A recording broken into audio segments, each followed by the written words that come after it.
Faithful to the last, squads of jackals resemble packs of wild dogs. They're quick to fight each other, but Alright, that image seems okay to me. work together to bring down their unfortunate prey in a frenzy of violence. Every jackal wears a sloshing tank upon their back, sutured into their body with thick tubes. Originally designed by the berserker surgeons, these vessels take myriad forms and contain a variety of substances, depending on the warband in question. Right. But all This technique, I'm gonna forget it all now because I had a weekend off. is a mix of chemicals and stims that drive the jackals into a slaughtering frenzy, enabling them to fight on through terrible wounds and meet the most horrifying foes with screams of manic ferocity. A final ingredient pumped into them in this way is 8 drops of World Eater's blood. Such a potent substance, post-human in its base nature and corrupted by the warp, raises the jackal's fury to apoplectic levels. Apoplectic? The savagery they display in battle. Any idea what that means? Apoplectic. Is terrifying for I've never heard it before. Words of that effect. To join a jackal pack, a cultist must demonstrate their loyalty, bloodlust, and sheer fighting ability in a series of brutal initiation rites designed to weed out all but the strongest. Possession of these qualities places the jackals close to the top of the pecking order amongst the World Eater's mortal followers, but this status should not be misunderstood. They are still ultimately as expendable as their masters. Most World Eater's warbands make use of jackals to one extent or another, seeing them as a way to fight larger battles, and thus see their downfalls more warbands such as the Tide, or Krax's Elect, and the Murder Bringers are amongst those noted for their extensive use of jackals, unleashing thousands, sometimes millions, of these crazed fighters. What are we? What do we stand for? You hobbits. Who's hobbits? I'm going to Mandalore, so that I may be forgiven for my transgressions. Hang on, kid. Fighters upon their enemies. End quote. Vicious rabble is what the uninitiated or limited might believe. But the jackals, Well, that's not quite the loaded bush technique, but it'll do. dangerous than this summary might really lead one to believe, for they can be mustered in their tens of thousands. That level of rage, hatred, and drug-addled frenzy is difficult to really deal with. For many, if not most, battles are not fought to the ultimate conclusion. Large armies do not fight until one side is annihilated. Not really. They fight until one side it's a step of casualty and pain. Now imagine millions of warriors charging at you. No matter how you punish them, no matter how many you kill, it just keeps coming. It goes against every tenet of being human, every instinct of self-preservation. So it can be unhinging, not only for those experiencing the carnage, but for those dishing it out and having to watch the dire spectacle. And many a defending formation has broken before ere the jackals have even made contact with the defending lines. For to see such stark, unbridled, wide-eyed madness in the enemy can smash the even of the defenders. The premise, the human reaction is simple, carnal, innate, subconscious. If these madmen can take this level of violence and keep coming, there is literally nothing we can do to stop them. Well, complete annihilation would stop them, wouldn't it? And thus, Well, yeah, defenders will but drop their weapons. it's a case of do your blokes have the nerve to do it? If they are not mesmerized That's it, orbital strike the place. spectacle, and merely rooted to the spot inactive. Sounds like it'd be a viable option in this scenario. Guards, sororitas, or marines can face the jackals with ease. But planetary defense forces, conscripts, levies. The result is most often decided before the jackals even make their first charge. I try the pink and the white. Actual white this time. Ending supply of jackals, on every single planet the World Eaters crush.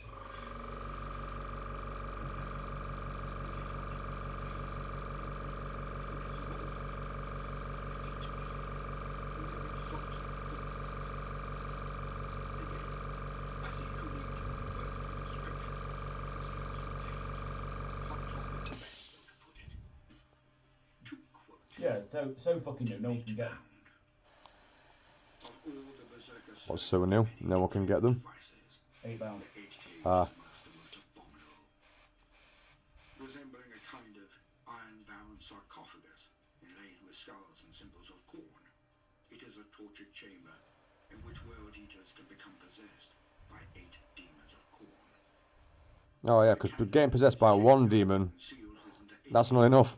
Rusting probes and searing needles are plunged into his butcher's nails. From the moment the cage is bolted shut, his mind is thrust into the blazing. What was that character that was full of demons? For as long as it takes for him to be defeated, It was on Space Hulk. I can't remember what story it was. It was one of the word bearers, I think. But none know truly what occurs within. Sure. For the experience of each subject. I listened to it ages ago. Scarbind just take a face plant into the desk. Typical Monday. Just jumped out my hand. I thought, what? I must have seen something worth hitting. Right, so a little bit of white and a little bit of sunset purple, scale 75. Some are reduced to pale spawn, their tormented flesh erupting from the 8 cage in a welter of gore and screaming mouths. Others are killed, sliced body parts tumbling from the 8 cage when the berserker surgeons open it again. It is not unheard of for a failed candidate to disappear entirely. To what value?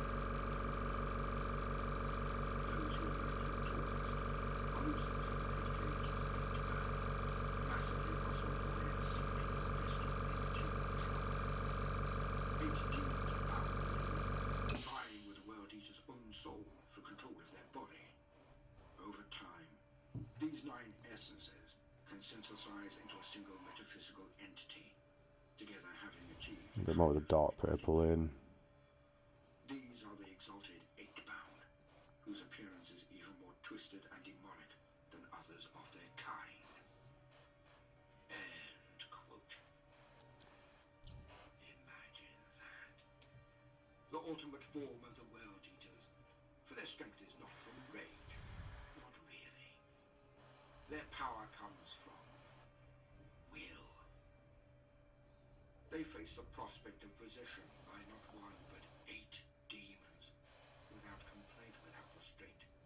They simply agree. And to be able to throw off the So, possession of yeah, go on then. And that is quite a display of willpower, like. Yeah. Just ignoring demons that are trying to possess you. So, fuck you, demon. Like 8 of them. Get in line. Lines of 8. It is a test so powerful, so callous, that few survive. But those who do, the Imperium views as the messianic. Yet for the World Eaters, this would be a walk in the park. For these Astartes, 1 is not nearly enough. They take the sacred number of corn, 8, into themselves. I'm really enjoying learning this new technique. Will alone, they gain dominance, or they die in the most horrific ways possible. And these warriors not forced into those chambers, those sarcophagi, they volunteer for the process. And in the netherworld of the warp, these space marines win a war of wills against all 8. Imagine that. 8 psychopathic entities perpetuate Need that coffee on a Monday. nanosecond of weakness, a fleeting moment where the guard of the marine might sack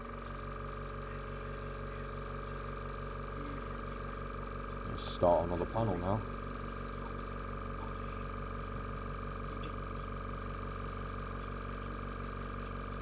would combine them with their own.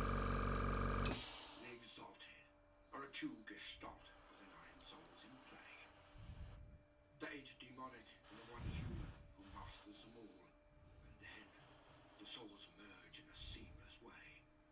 The sheer power that gives them is astonishing.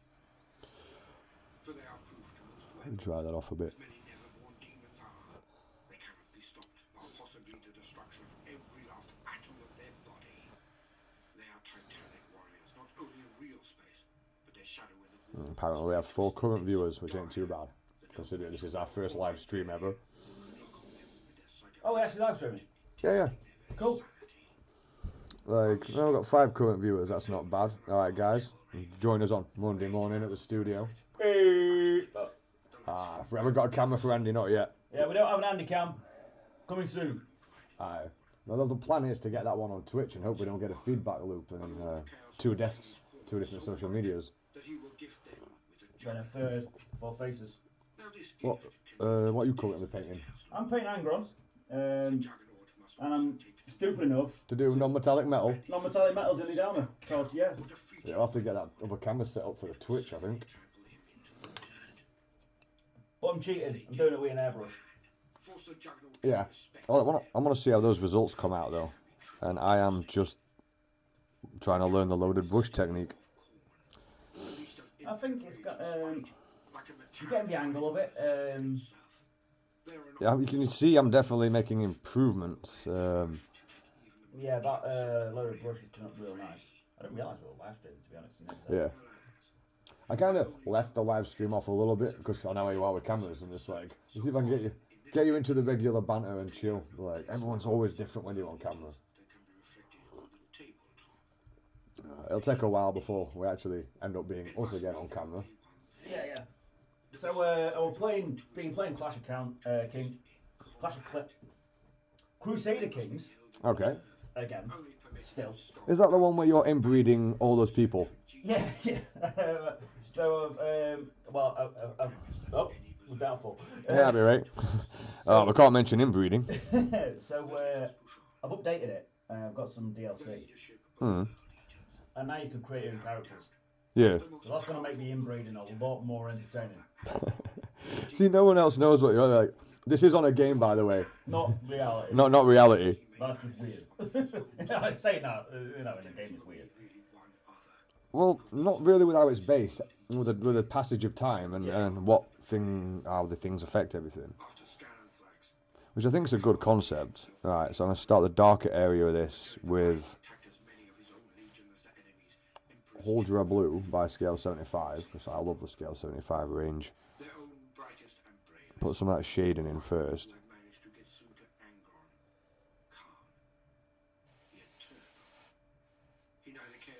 And that's technically not the loaded brush technique.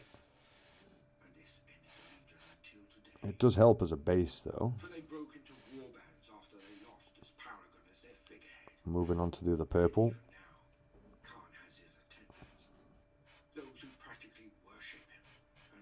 Yeah, I got all this spanked by, I say all this, I've got 20 points in it. But Chaos are the basic Chaos Army is pretty weak. The secondary is so bad. Because that was letting you down. Yeah. I mean, I played badly as well, which didn't help. Actually, admitting that one, it wasn't the dice gods this time. No, I made some real bad calls.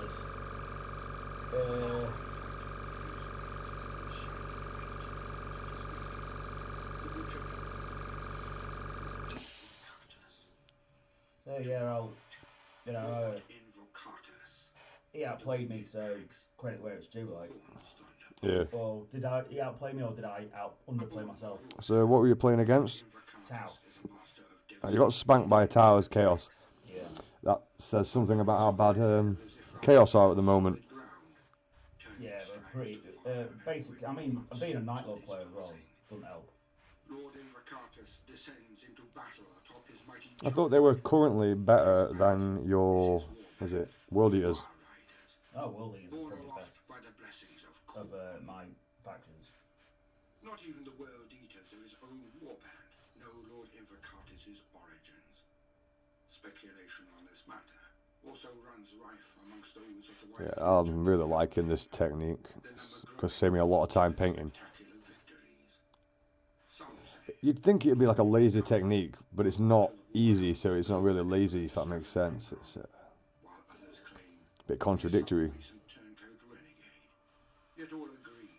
successes, should they continue, will propel him to demonhood. Lord Invocatus's bolt pistol and chain axe are named Trickster's Doom and Coward's Bane, respectively, and countless are those who have been slain. What else we got on the painting desk at the moment? Right, a bit more of that dark purple in. Is a peerless artificer axe, perfectly balanced and aerodynamic. Its extended handle ideal for cavalry warfare. So great. I don't think I could do this technique with a Games Workshop standard brush. I don't think the bristles are good enough for it. Switching hands mid-duel to catch his enemies This is the Artist Opus 0, and these brushes are absolutely awesome. They're worth every penny. Yeah, they are good brushes. You just gotta look after them.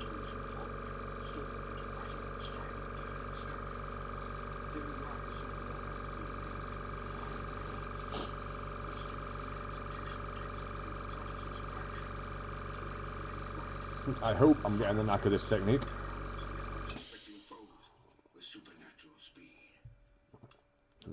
The idea to learn it so I can just paint super fast and get the whole plate done without having to do a million washes. Mobility is essential to Lord Invocatus and the Fire Riders.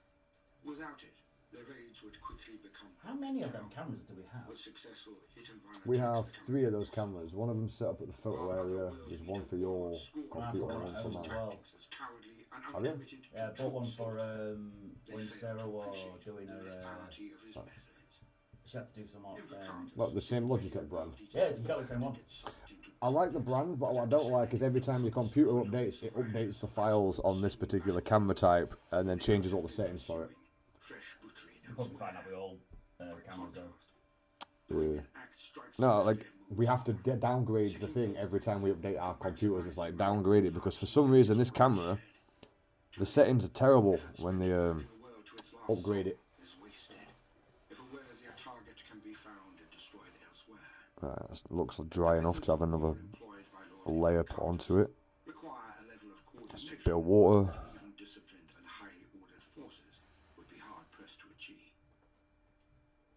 A small amount of the blue. And then a little bit of the pink.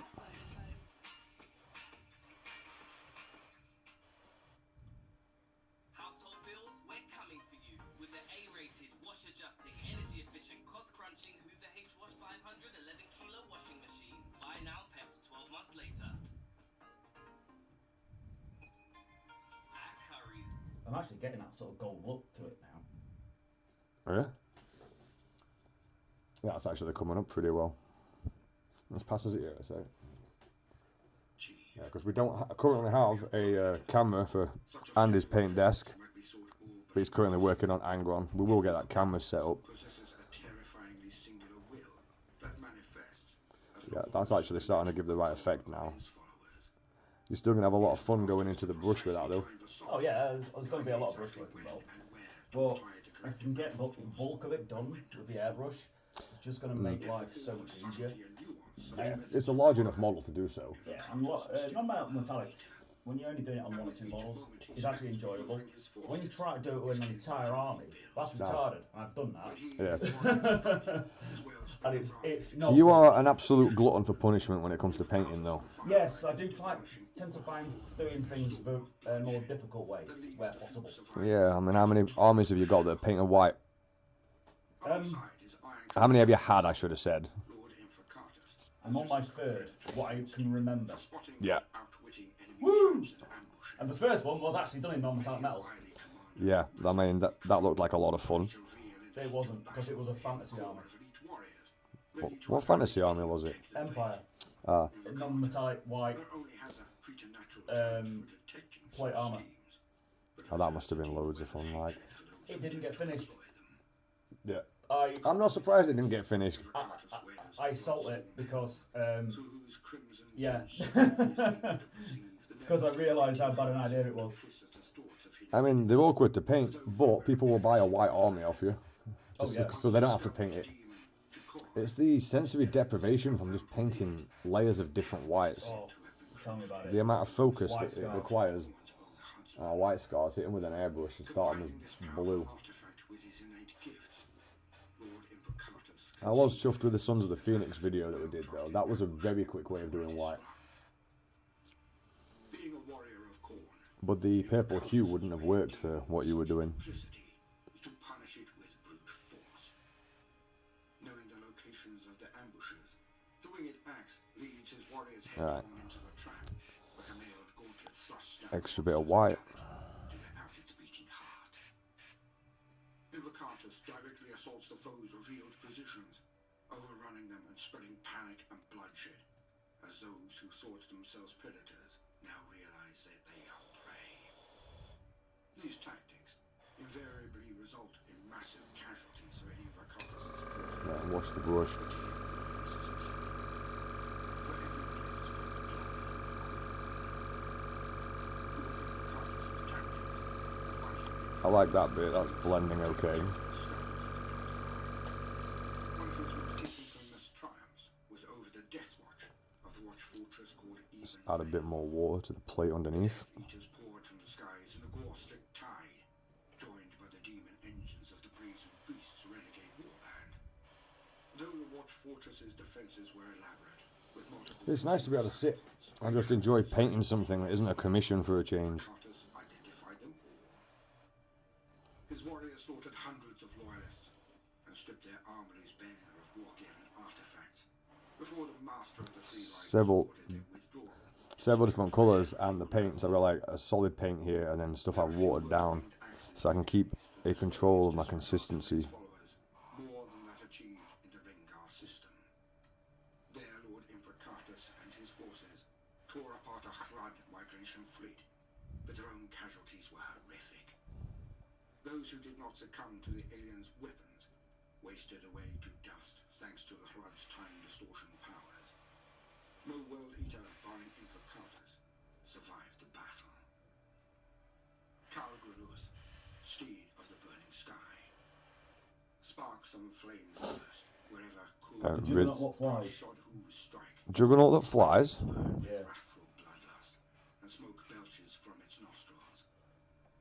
Slightly near to Invocatus me, won dude. this juggernaut steed along Yeah, I was with kind of Composite focusing on this little bit of paint here. before he became famous within his legion. After completing the mysterious deeds he collectively caused, Blend some of that pink in. bloody steps.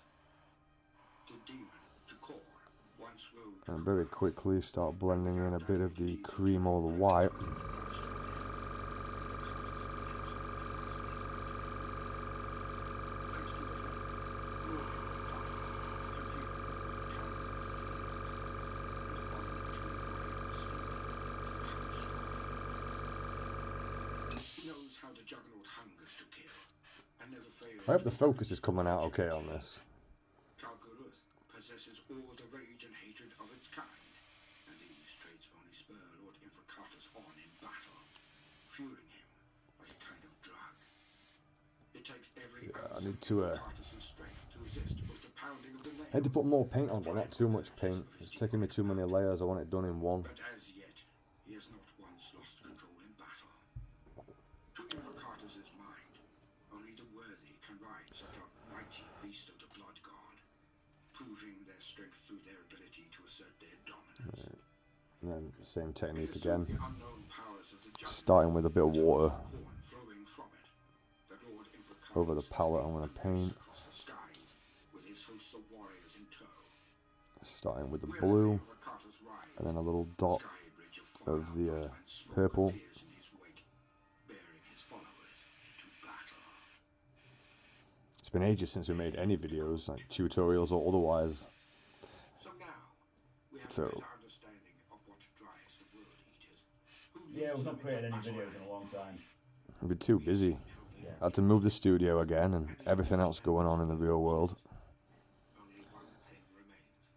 Only one question. Blend that with a little bit of the How pink. dangerous are the world eaters to the Imperium now?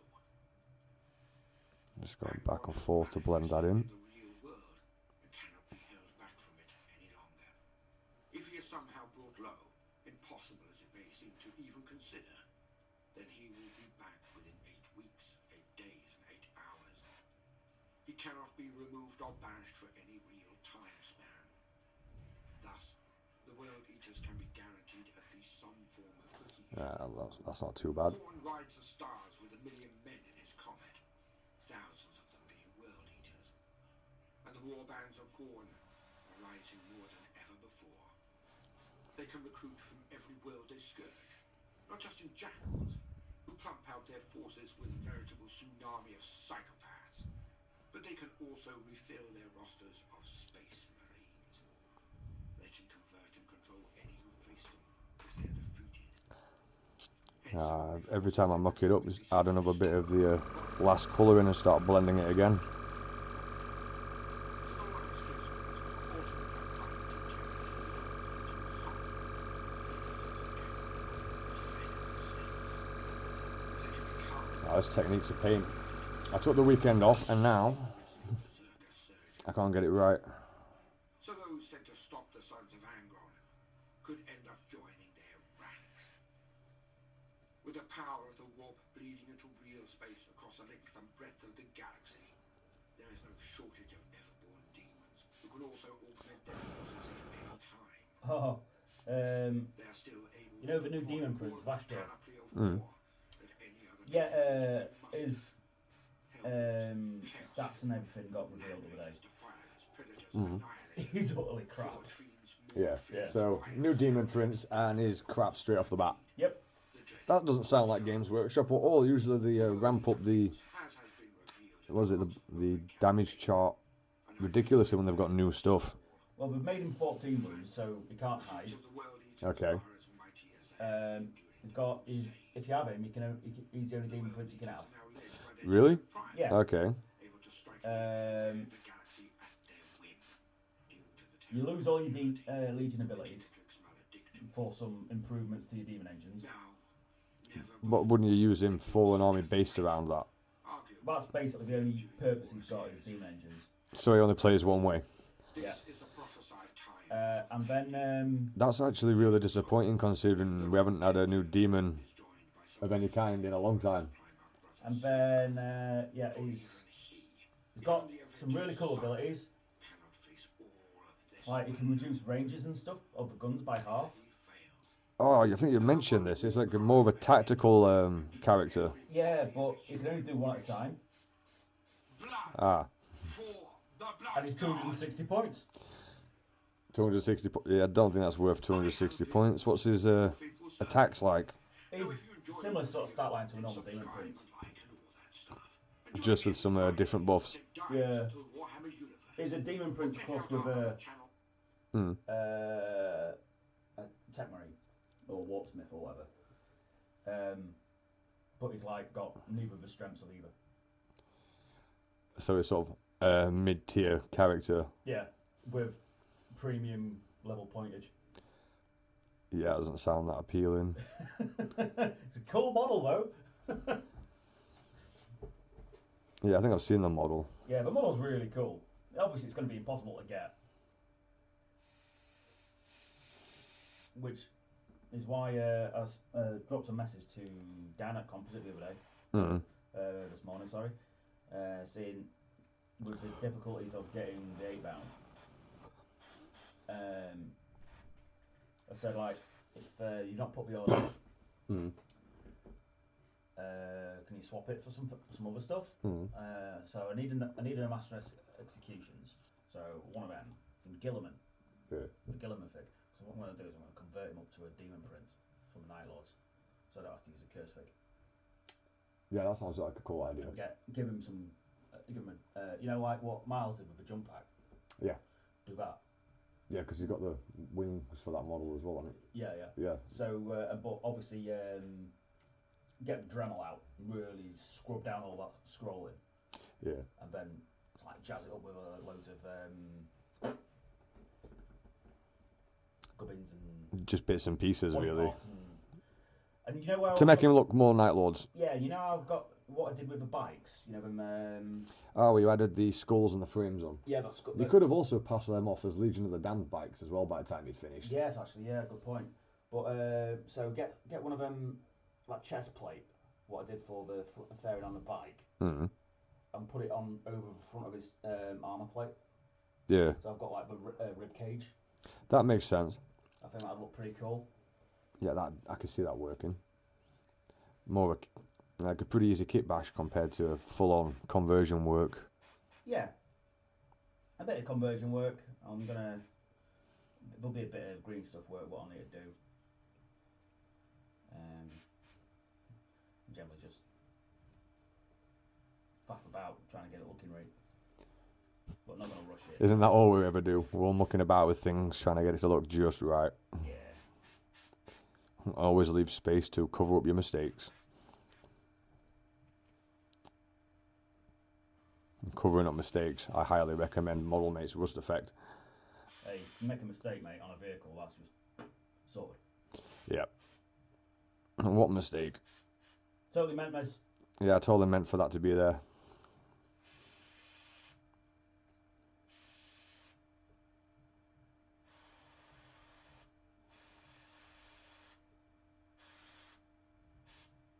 So, guys watching, what are you working on these days?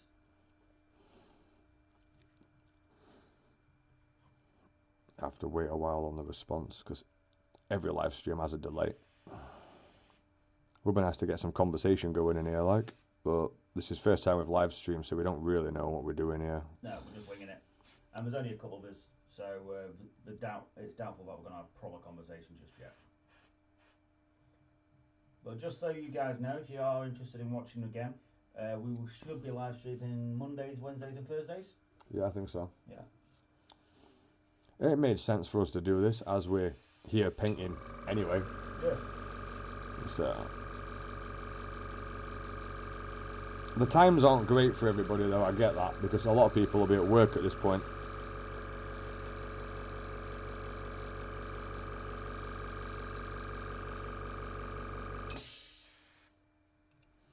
Try and get the rest of this knee done a bit more professionally with the actual loaded brush technique rather than just blending. The loaded brush is kind of in between wet blending and the other technique, the scratch blend. It's somewhere in between there, or at least that's what I think. That's what it feels like.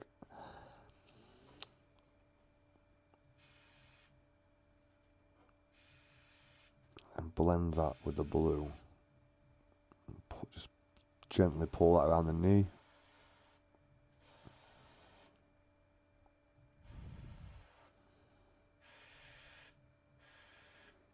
Yeah, I think I'm getting the knack of it.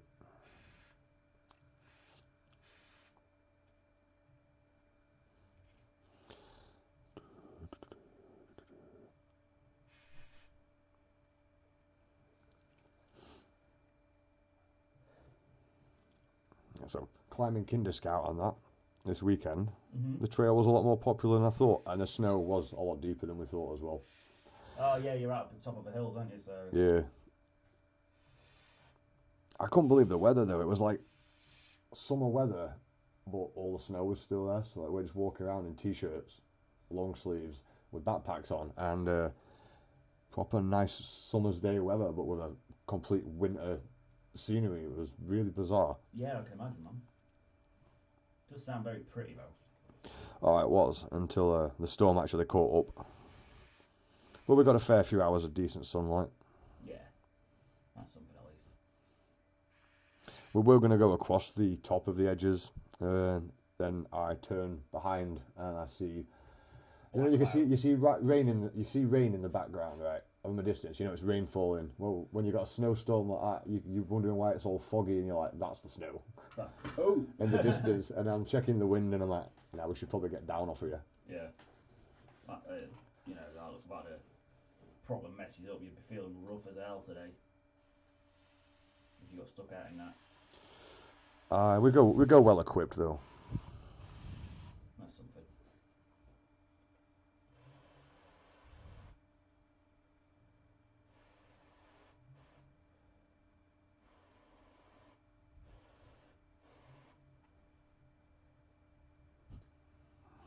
I was thinking to myself, it's a weird lifestyle choice for someone who sits and paints all day. It's like, I sit and paint all day, I get fat easy. I had to get some exercise. Yeah, you're not alone. It's just sitting at a desk all day painting. It's not good for you.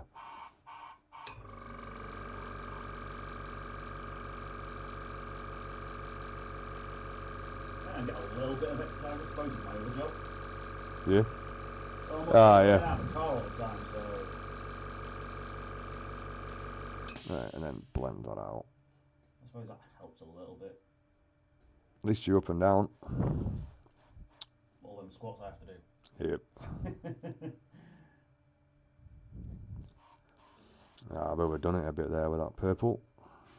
So then just put in the darker purple again and then blend down.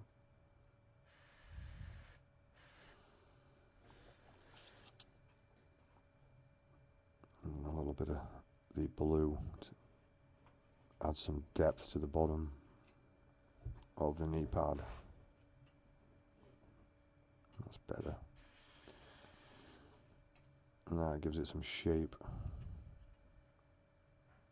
They're scales, not armour plates, aren't they? On his tail. Yeah. Is that not open to interpretation? I don't know. What do you think? Let's have a look. What we're looking at? His tail. Tail. On the top, it's scale, isn't it? That's That's armour. That's yeah. definitely armour. They are supposed to be scales. I don't know what everyone else thinks, but I'm pretty sure they're scales. You could do them as armour. I think it'd look weird. An armoured tail. You ever played Monster Hunter? Good point.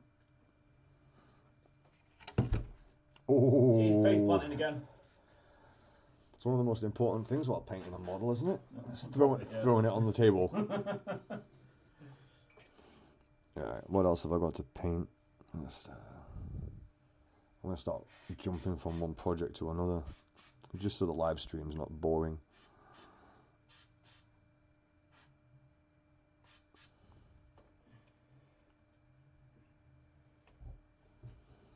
I don't know, I'm rather enjoying this one. We've got this guy as well.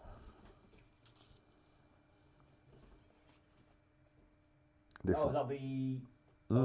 This is the one with the skin out. I kind of stole the box. Oh, fair enough. I know you were looking for one. I don't know where the other one is. I kind of stole the box for the different textures for this technique. As we know, we can strip them easy enough. They're more your sort of cup of tea anyway.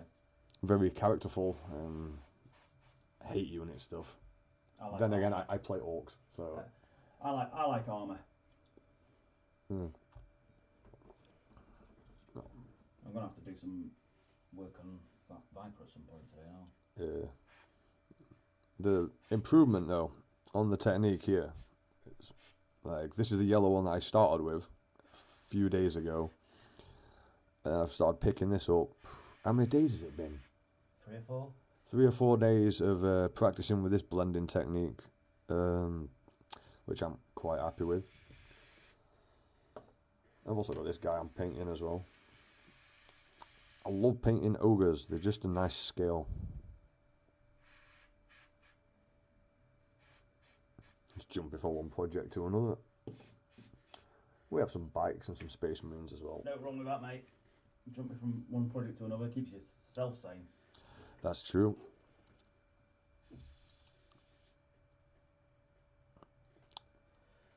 I'm going to end up putting my paintbrush in my coffee anytime soon. I can sense that happening. It's going to be difficult for me. I've already finished it. Throw a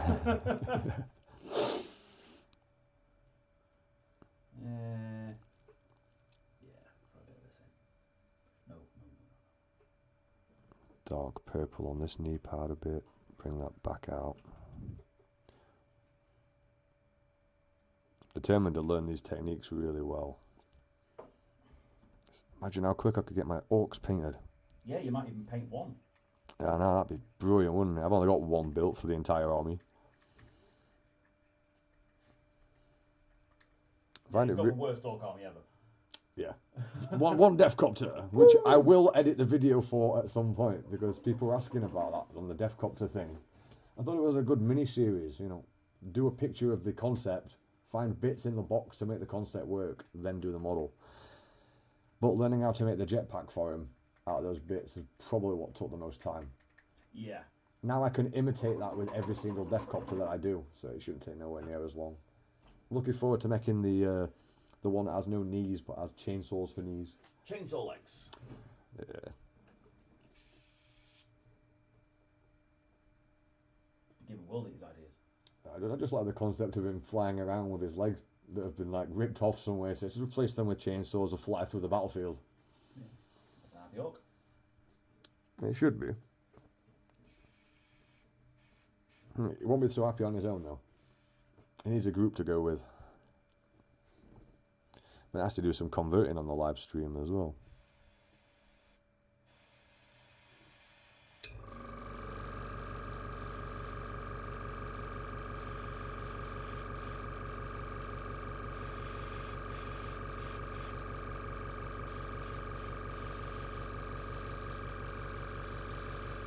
Right.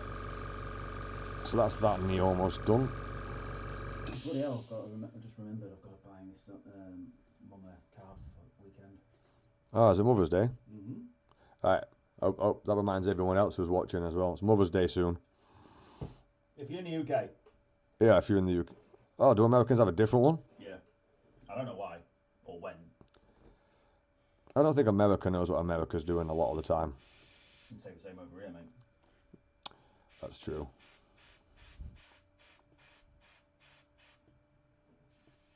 Right, back in with the blue. A little bit more of the dark purple. Oh, Dylan's playing again tonight. Yeah? Yeah, school match. Ah, so he's not away. Yeah, Rosa? No, Edlow. Ah. We're second at league at the minute. Oh, that's not bad. Well, both first and second have won every game, but the team in first have played an extra match. So we're doing really, really well. And it's, let's say, his youth team. Oh, we've got a message. Got a message? How's the big orc coming on? Oh, the big orc. Typhon orc. The Typhon orc. Right, if we can get the live streams to go how we want them to go, the Typhon orc will start to see daylight again. Because I can do a bit on the live stream and then put them to one side. Whereas when we were doing videos for video editing, we'd have to get a video out every single week. So we're trying this format out. So you will see some orc conversions soon, hopefully. And I might even be able to get back to my default setting of playing Night Lords. You're always painting your Night Lords. I can't at a minute.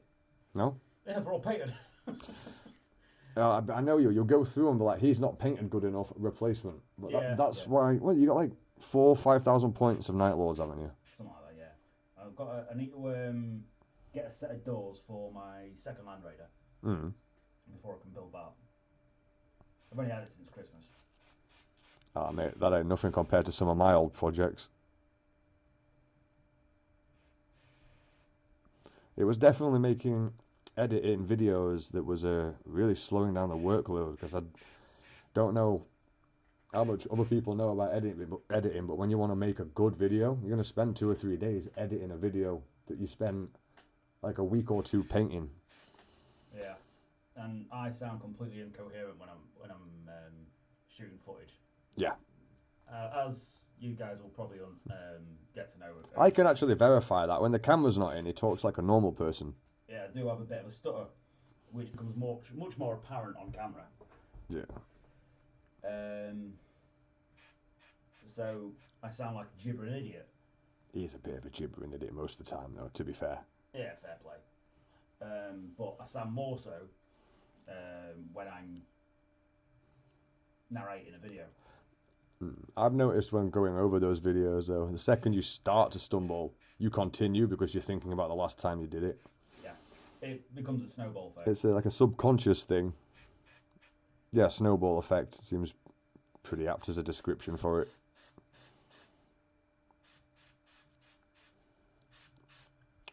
Right, that knee's coming up pretty nice. So is this shoulder pad? Is it a shoulder pad or is it in? I mean, it's a shoulder. I'm getting the next layer of the colours on. Non-metallic gold, using an airbrush, and then fine detail in that. That'll work with the colours you're using. And when you start getting a good brush and coming in and doing sharp highlights with the bright colours. So which colours did you use?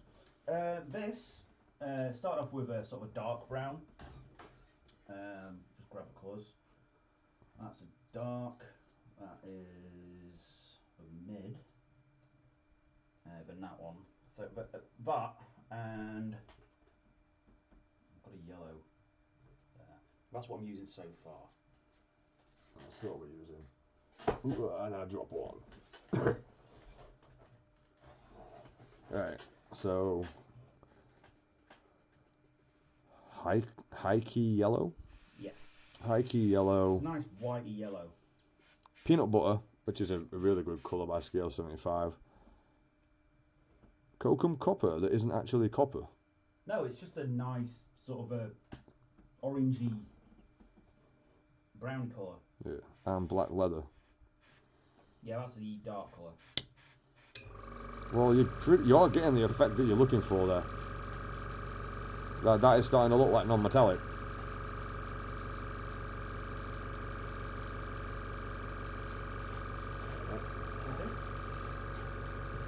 I'll get them paints back as well.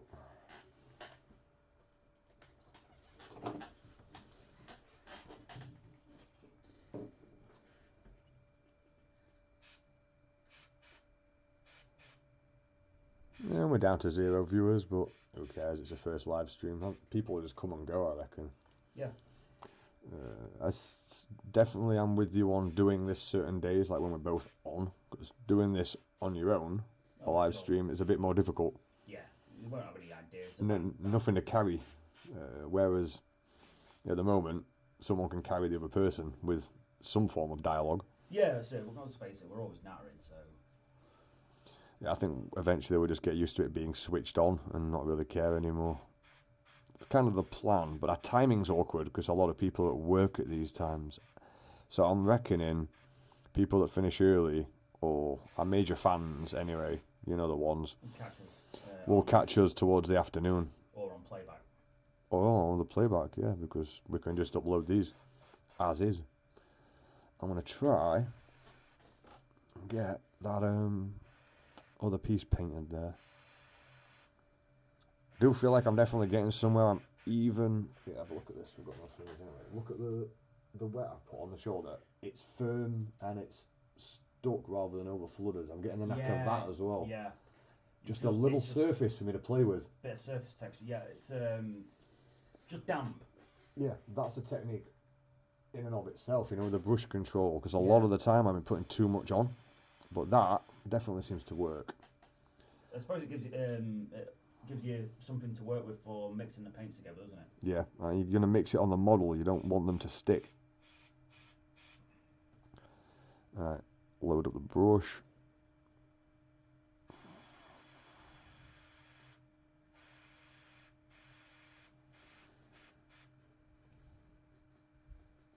It's definitely something I want to learn. Is a load of brush. Yes. But at the minute, my focus is non-metallics because I want to get good at it. You know, it looks good. New techniques are a lot more fun as well. Yeah.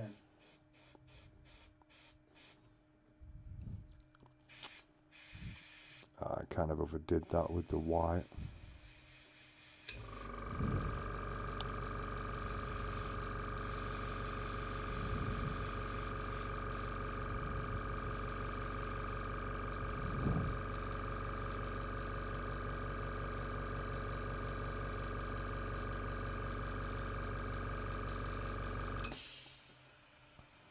A little bit of purple with the pink.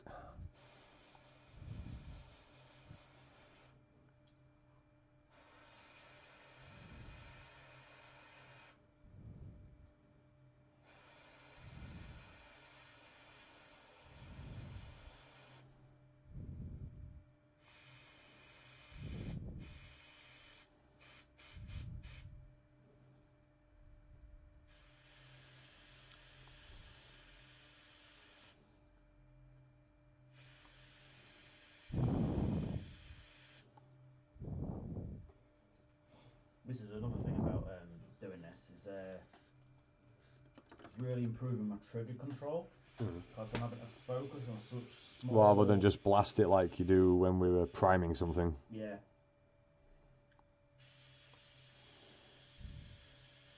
Should probably let that dry a bit. It's getting a bit of a mess.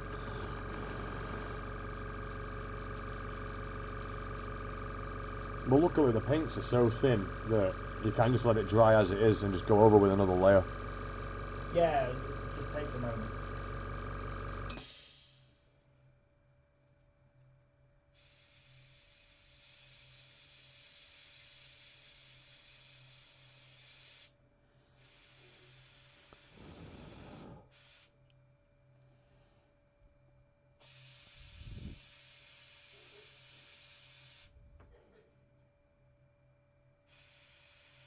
I thought your lads had come down with a bit of a bug. I'll be able to cold. Walking around in the middle of nowhere. Yeah.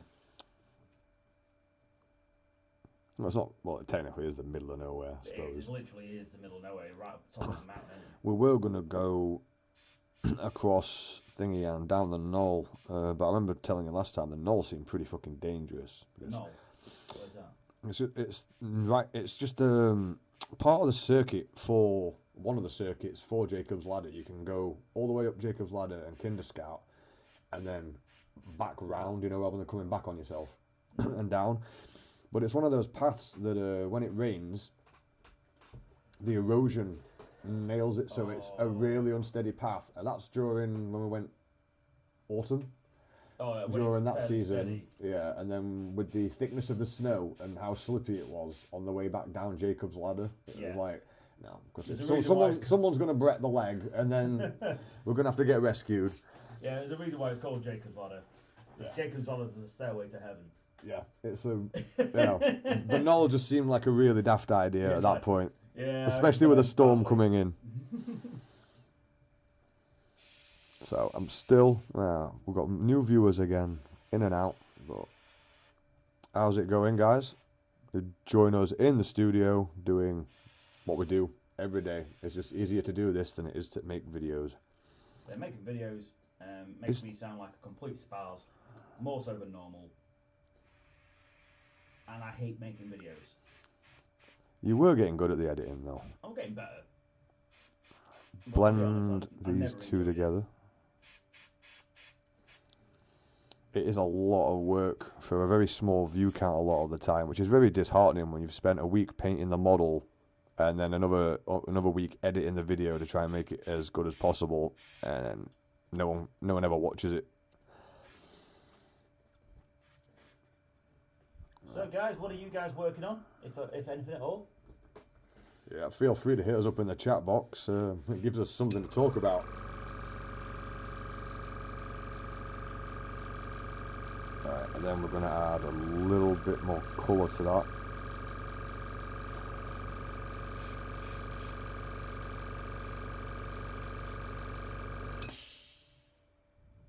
So what did you do? Did you set it up with painting channels and that? So this is YouTube, isn't it? Yeah. Not, Twitch. Yeah, I just set it up straight as simple as I could keep it, really. Yeah, loads of tags and that. Yeah, it should have. It should have all of our standard tags in it. So until you mentioned it, I honestly didn't know about you could do this on YouTube. Yeah. Recently, we've got a bunch of other stuff we've unlocked on YouTube that we can do due to our status or ranking. Should have a look into those. Well, what are they? I like super chat. So we got members recently, which I didn't think we'd qualify for some time. So maybe they just changed the rules on that, because that's what YouTube does. Just changes the rules whenever it feels like it. This huge flat surface is where I start to struggle with this technique. Yeah, it's not conducive to flat surfaces, is it? No. Or large flat surfaces, should I say. Maybe use a bigger brush. Have we got another whip? Have we got another Artist Opus? We haven't got a large one now. I know what I'm spending my money on this weekend. Artist Opus, definitely worth the money. I'm definitely not going back to Games Workshop brushes. They come apart too easy. Well, Yes and no. Or- I'm going to disagree with you on that one because at the minute I'm having really good. But you've been using the soaps. I've been using the soaps, and because I've been looking after them, What brand of soap are we using? it's the Artist Opus one what we got. Oh, that makes sense. But because I've been using the soaps, it's been keeping my GW brushes to a decent standard. Yeah. So if you look after your brushes, then you don't necessarily need to go for crazy expensive stuff. I suppose that's true, but I still think when it comes to the amount of life you get out of a Games Workshop brush, it doesn't compare to some of the other ones, like a Winsor Newton. Or maybe, like you were saying, it's because I take more care of my expensive brushes than I do the cheap ones.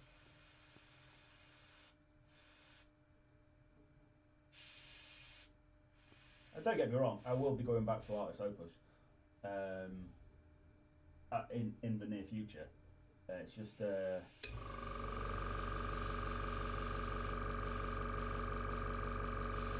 I will probably be picking up one of the sets. I just haven't decided which set. I don't necessarily need a small set at the minute. I need the large brushes. Mm. Well, 0, 00, and 000 are a good standard, or a 1. I can see a 1 being useful for these big palettes. Right, so a little bit of the purple and a tiny bit of the white.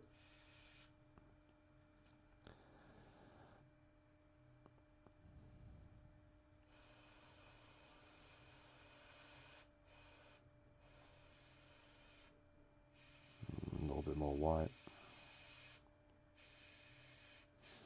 And then a little bit more. That's too much. Tits. What's up? Oh, I thought I'd hit it in a completely wrong spot, but it was a happy mistake. Bob Ross would be proud.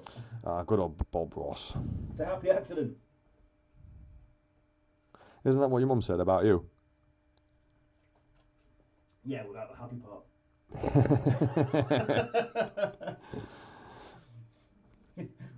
Or was it a mistake?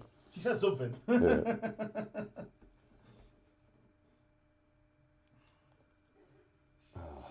I have another kid and actually call it serendipity.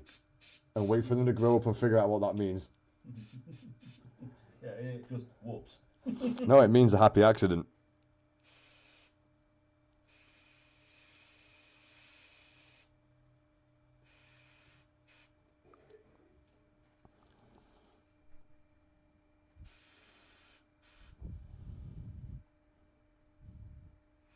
It's not always me teaching you words, I suppose.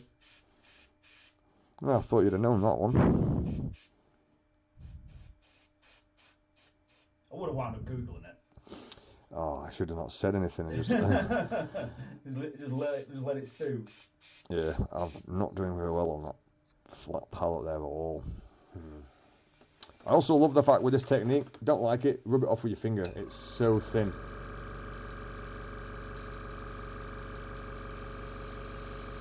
I'm having no luck with that one. Smaller panels, fine.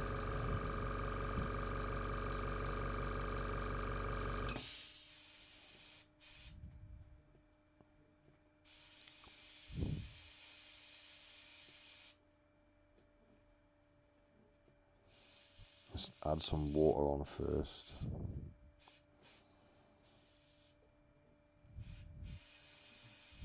Get that blue in there. Definitely get some purple in there. Blue on the underneath there for the shadow. Oh, I've got a bloke who might be interested in my demons. Ooh. So, a few quid there. The blood letters. Yeah, the blood letters in that. I don't use them. And I probably never will. So we're just taking space up. Thought you were going to couple them up with your World Eaters army. Yeah, but to be honest, it's like I don't really need to. Yeah, I suppose not.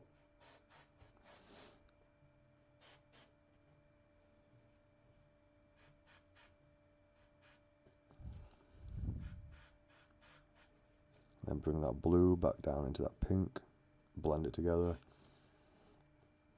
Yeah, it's just one of them. I'm gonna have to just learn to suck up psychic shenanigans of other armies. Just deal with it. Yeah, put up with it.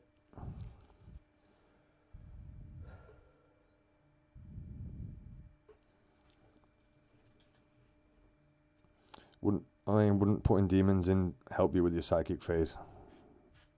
Yeah, putting flesh hounds in helps out. Yeah. But in order to do that, you need to put in a full patrol detachment, Right. which is an HQ. That's quite a lot of points. Then with the flesh hounds, you know what I mean? Yeah. So you're looking at what 300 points for a couple of denies. That's pricey. What about the damage output? 300 points for denies, and how much can you kick out in damage? They're just offering more in the ways of what World Exora do. But not as good. Just different. What does everyone else think about the new World Eaters? Let us know in the comments. They're a lot of fun. Well, that's definitely a big bonus. Yeah, they're a lot of fun. Really stripped down as well, so it's easy to get your head around. But knowing which of the buffs, the blood type buffs to give, and when is going to be important. Like the actual tactics and how they play themselves. Yeah, you know when you spend your blood type points, knowing I think some of it comes because we're all combat based. But there's a couple what give you a bit more resilience. It's knowing which ones to take and when is going to be important. And obviously, having the points to use for your secondary is also pretty key. So that secondary is an auto take. You can't not. Yeah. Maybe if you use an Angron, you wouldn't necessarily take it. Which are you planning on doing once you finish painting him up? Hell yeah. Alright. And the only reason I say that is because you need to save 6 points for Angron. Why? Well, it brings him back to life, doesn't it? Ah. Yeah. Can't be having him stay dead. He just seems too angry to stay dead. It's like, damn you, death! I'm staying alive. Go away. Just so much rage, he forces himself to exist. The Grim Reaper just sort of stands there and goes, you know what? Nope. Yeah, I'm not dealing with that guy.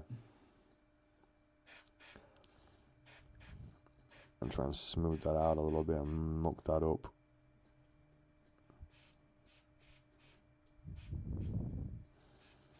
I do okay on these small surfaces. It's that large one that's a pain. Get That's the why blue I'm back thinking maybe in. a larger brush might be a better. Yeah, like a 1. This Yeah, is a I've 0. got something about that one. There you are. Is that a bit better for you? Oh, I'll give it a go. What is it? Oh, I've got a small Games Workshop light. Yeah. I'm kind of sticking with this brush because that's how I'm learning the technique. Right, then put that blue in there and just feather those colours in together after cleaning the brush off. It should help give a little bit of dimension to it. There we go.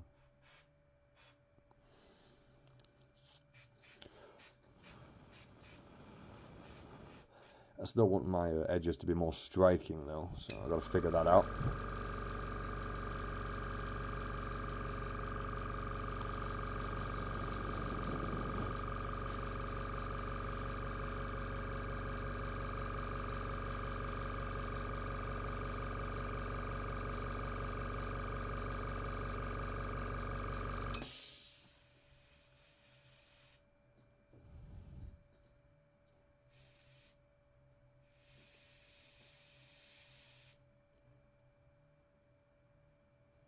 It's weird after all these years of trying to avoid using white, I now have a reason to use it. I've gone the opposite way. Just refusing to use white. Yeah. Well, I've got this nice cream here that's an off-white, but I think with this technique it really does need the white for the top points. Maybe you might get a bit of maybe try that hikey yellow on a little section. Oh, that one's more yellow than what I've got, so it'll just make it diluted. But it might. I'm currently using the reason why I say that Mahove white. I've been watching Angel Duraldes. He does some stunning work. Yeah, and he uses yellows instead of whites. Yeah, I've got that one in palette like. Yeah, so it's like you don't want to bleed too much of your colour out in places. I mean, that bloke's just an absolute boss.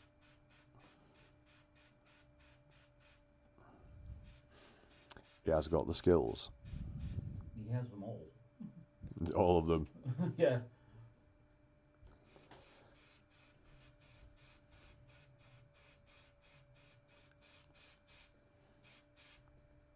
It's like a skill set on an RPG character. What are you going for? All the painting skills.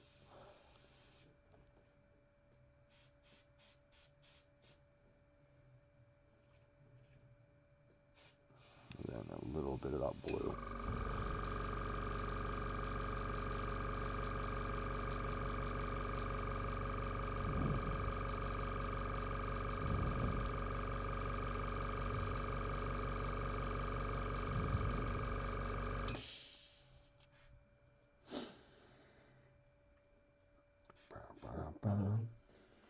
What's that? Just got a little bit heavy on that, on the pommel of his sword. I'm managing to salvage it. Should be able to. You can always go back over an airbrush with the previous colour. Yeah. Good blends. Right. I just hope this comes out as focused as it is on my camera on the live stream. I hope so. Alright, I really need to get that top of the shoulder pad done, and that is being really difficult. You'd think it would do. I mean, it's the same camera. Yeah. I mean, this is tech though, and I'm within 10 feet of it, so. Yeah, you do sort of make a black tech hole, like a tech black hole of some kind. As my mate Dennis would call me, walking Faraday cage. You're a technomancer. I sense heresy. I am tech heresy. Aye.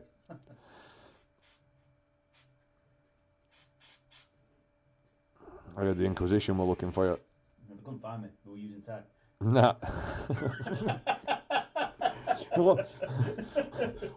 What's that blip from the servitor? Nothing.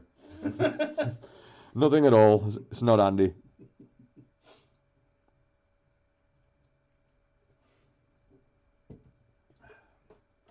It's like I feel a little bit more natural on camera, I suppose. Yeah, we'll get used to it. Well, yeah, this is it. Alright, I'm determined to get the colour on this to work properly with a loaded brush technique, but the bigger the surface, the more difficult I seem to be finding it. Blend some of that out with the water. Let it set a little bit. Just want it just wet enough.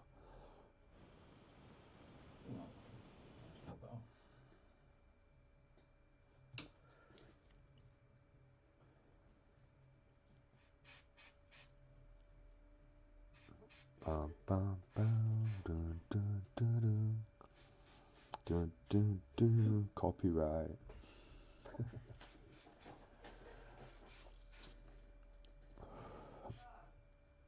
Apparently I am being shouted. Live stream. I'll have to wait a second. Back in a sec.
live stream.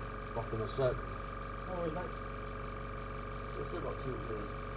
Might be a smoke break. Yeah. Dodger's away at the minute, so you're stuck with me off camera.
I'm back now.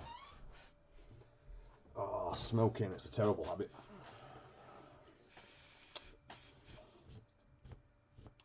So is grey crack. The amount of sprues I've got in this house.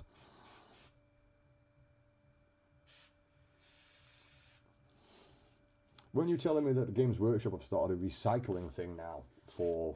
Yeah, it's for the sprues. That makes sense, because the amount we've got in that bin. Oh, mate, yeah, we could get rid of quite a lot of useless stuff. Right. Let's try and master this technique on the shoulder pad. I'm no Buddha painter, but that's where I got the technique from. Trying the loaded brush technique. And anyone who's just joined, that's all I've been doing with this model. Brilliant technique.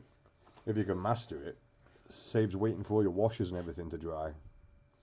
Yeah, it's all kind of done at once, isn't it? Yeah, I mean, so you know you've done that shoulder pad. What was the other one I was painting? Ah, this was the other model. It's not the greatest of heads. But it took 5 minutes to do. 5 minutes on a model and then that bit's finished. I mean, that is a time saver. I've got a bit of freehand on it, but I've not done much freehand work. I think Andy's got a bunch of freehand stuff on Instagram. Go check it out. Yeah, it was one of our most popular ones, actually. One of our most popular photos. I've wet It's a this. little bit different though, isn't it? I've got the camera all set up as well now, so we can get some decent rotations and photos of all the stuff. Moving studio all the time.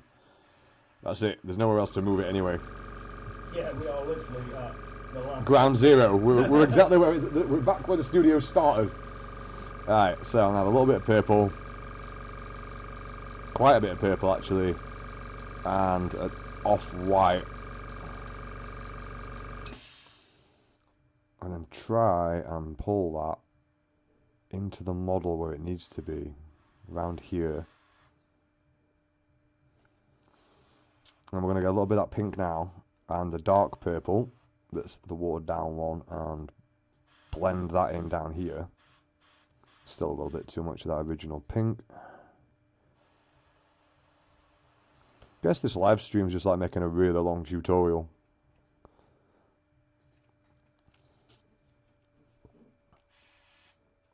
A little bit more into that edge, and then mix the blue and purple together to really bring that definition in there.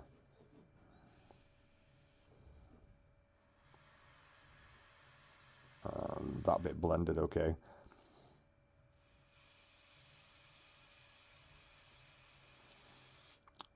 that needs to be sharpened up, so blend out what I've done so the surface is still wet. Add the other purple back in, the dark purple, and then immediately go for the pink and the tiny bit of off-white to hopefully blend that edge. That might have been a bit excessive.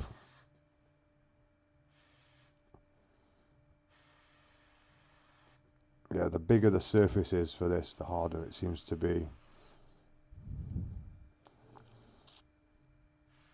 And of course, we can go for an actual white towards the edge.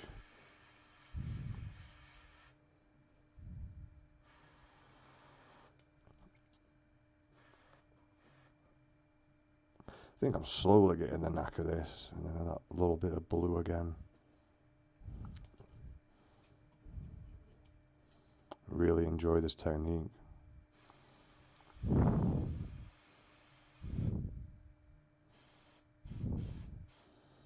Okay, that looks a bit better.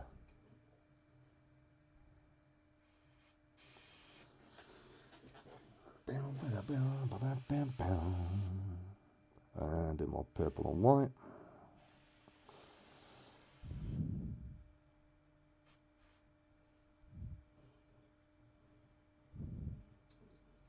Ends up being almost an Emperor's Children pink with this highlight.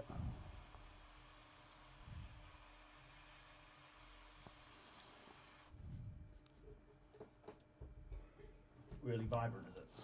Yeah, that's what you want, but you want it in small amounts in the right place. And that seems to be the difficulty with this technique. Getting the right amount in the right place. And getting it all done in one brush. But that'll come over time, I think.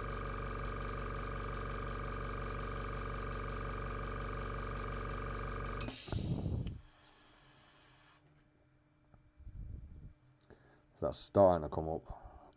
But you can tell there where I've not spread it out enough while it's setting. And blend that back out. Can always come in with some more pink in a minute. Nose that up a bit. Yeah. What did you muck up? A hot spot. Proper nosed it up. Just go back with the airbrush. Oh, it pulled. Yeah, that's always the worst. I've got some new cotton buds anyway for cleaning up. Let that dry a bit before I do any more layers, otherwise it'll pull itself off the model. I hope the lighting comes out well enough. Dry for a minute.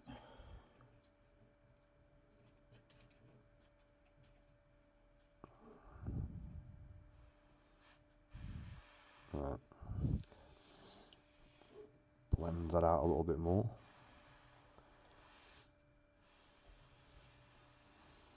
Just can't seem to get the hot point on this to go how I want. A little bit of the white, a bit of pink.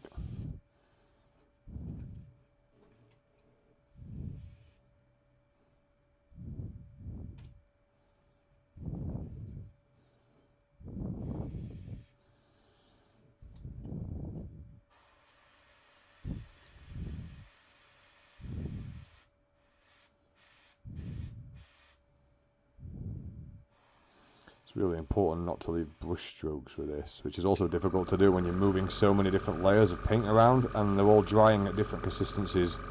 Yeah. But I'm really struggling with this shoulder pad compared to the smaller ones. This sort of adds cream sort of theory, doesn't it? Of it Theory? being more, it being more difficult on larger spaces. It definitely is. But like you're saying, I think a different size brush would probably help with that. Add more blue.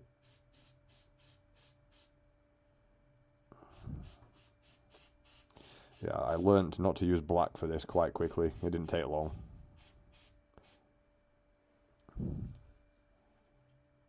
It just too much saturation, is it? Far too much, especially with this style of technique. You're supposed to only do a tiny bit of the surface with each colour. Yeah. Black, it spreads too much because there's far too much pigment in it. Got you. So it's extremely unreliable. It kind of worked for that skull, but it faded out all the colours. I suppose it's useful if that's The look you're going for. yeah. Probably work a lot on a lot of chaos models.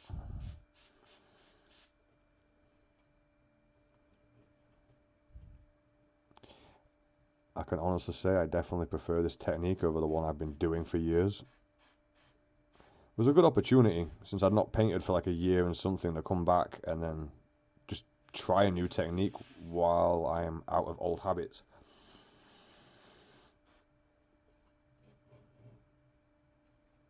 Retrain my muscle memory.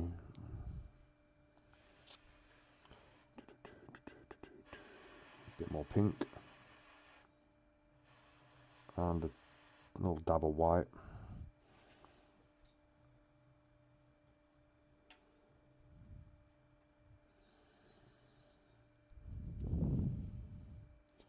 I'm trying to blend those in. There's always a spear in the way of the camera.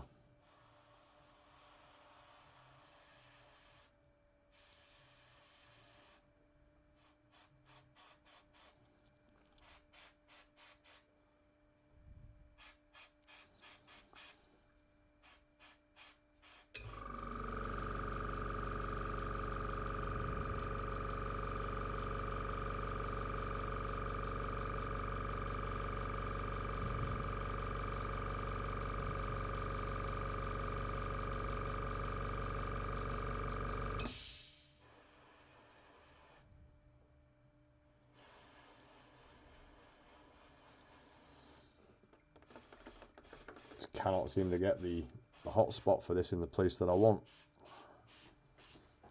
Right, I'm going to start working on...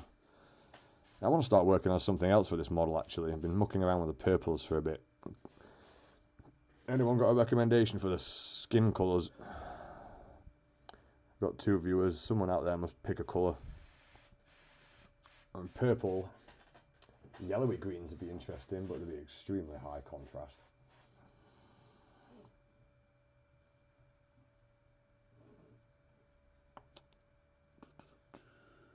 Orange could be interesting. Orangey browns? Orangey browns might be an interesting one for the flesh. I've got this whole arm here that looks kind of cool. He's a kind of nerdly dude, isn't he? Yeah, I think I could have a go at some of that. I actually have a different guy to work with flesh on, but kind of enjoying this model at the moment.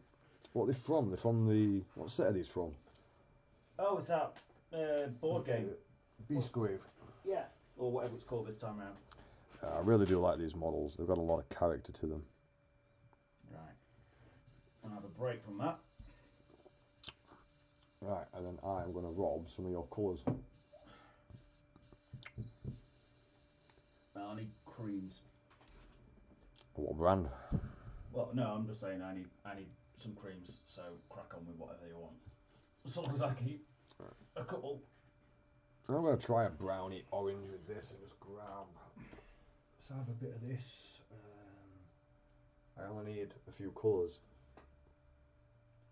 Orange leather. Right, so orange leather.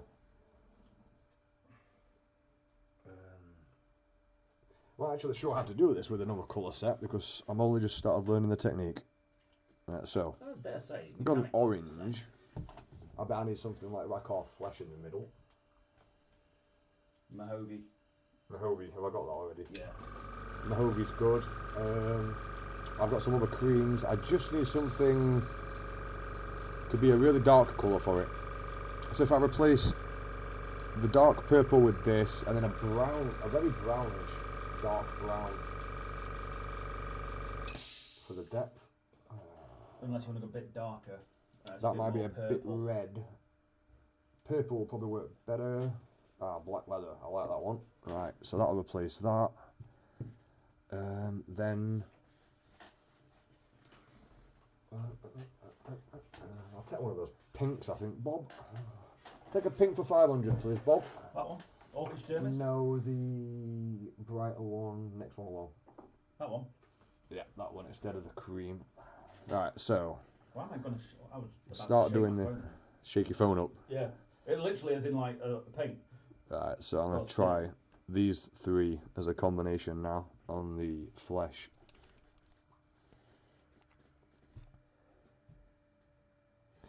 And I make 2 dots, one that I water down, and then one that I'm going to keep the same consistency so I can keep control of everything.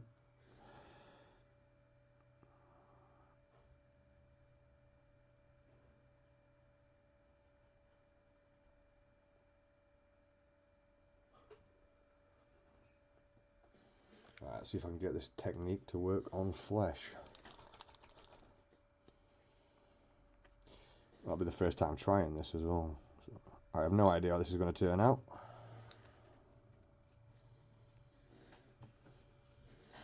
Okay, let's water those down.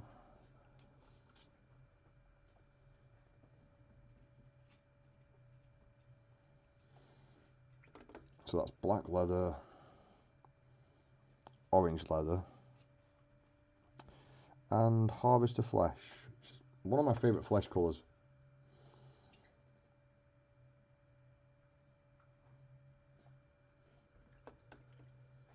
Let's find something fleshy to paint. Right, let's get some of this arm done.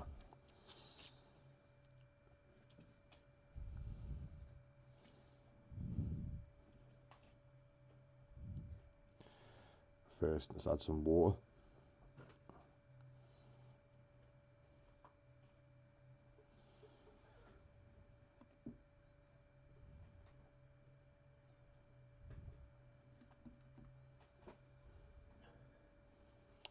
That's just to change the surface texture so my paint doesn't stick immediately.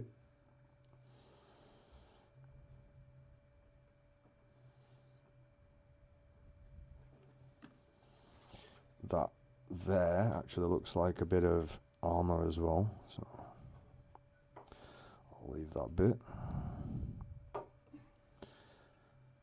Let that dry for a second. Right.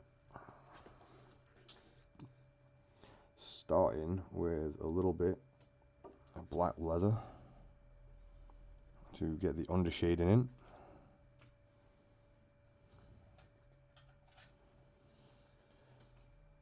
Then black leather with a little bit of orange leather.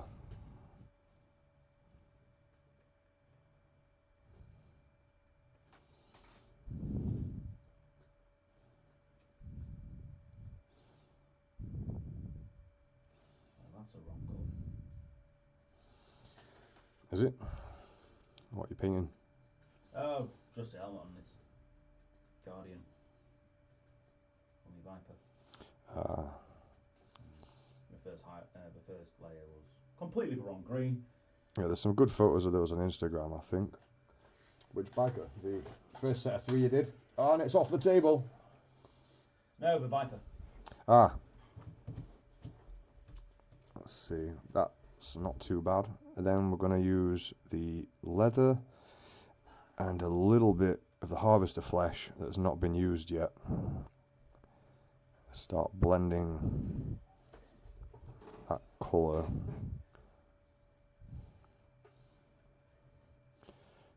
Down here with the black leather.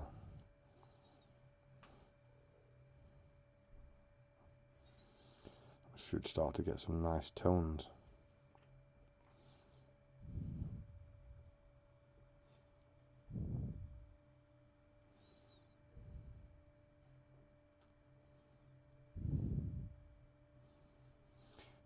Maybe because it's a tentacle shape, I should have it change colour as it goes around the model. Yeah. So, It's maybe even blend that into the purples that we previously got, and yeah, pull that back round so it goes to purple towards the armour. You know what Nurgle's like for fusing things together. chaos, isn't it? Everything goes, really. There is no start and end to anything. There just is. I really am a fan of that black leather. And then you get all the Chaos fans being like, thanks, Chaos Gods. I do appreciate the fact that you were watching me, but really? Nipple teeth? Oh, not nipple teeth. That sounds like something Fabius would do as well. Yeah. Just completely replace someone's teeth with nipples. We never did make that Golden Demon entry. Yeah, the Astartes Centipede. The Astartes Centipede with Fabius Bile. And Comrade Curse just puking in the corner.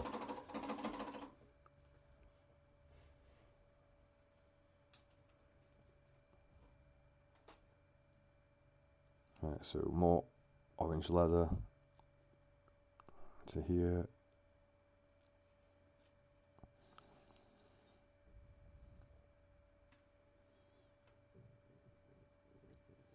You know, a lot of this technique is just putting paint down and then trying to smooth it out afterwards with the brush. I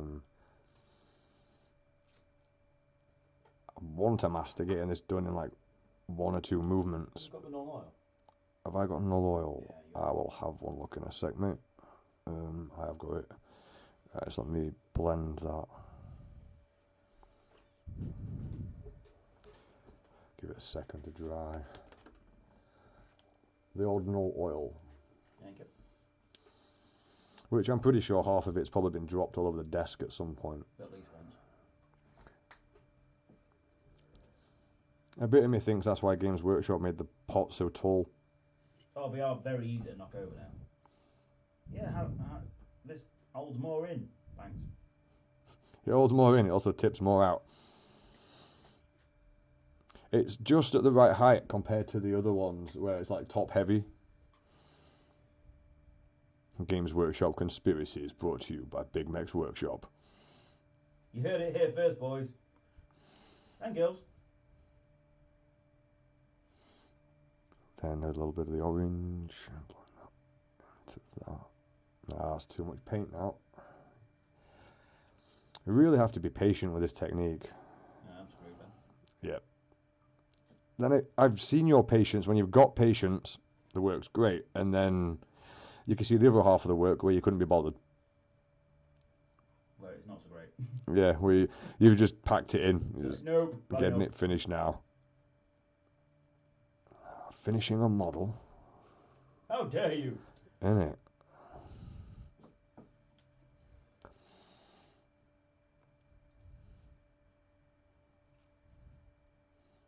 Yeah. Conrad Kurz was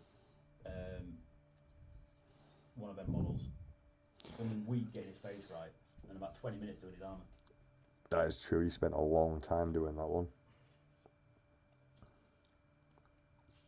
I have something on the arm.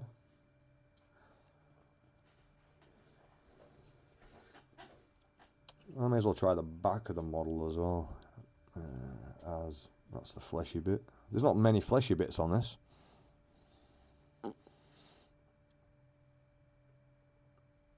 But I don't even know if this technique will work well on the fleshy bits. There's only one way to find out, really, isn't there? Do it, cock it up, realise it doesn't. Pretty much. But that doesn't mean it doesn't, it just means you didn't do it right that time. Very true. That means you actually have to try the definition of insanity first and repeatedly do it hoping to get better results. Yeah. Okay. This is a weird hobby. It is a weird hobby. Consumes a lot of time, Yeah. but that's not necessarily a bad thing. Crusader Kings does that. Bloody time warp that game. Or one of those where you turn it on in the evening and then you're like, why is it 3 in the morning? Yeah. Why can I hear the birds chirping? Why is it daylight? It is, mate. Because it's so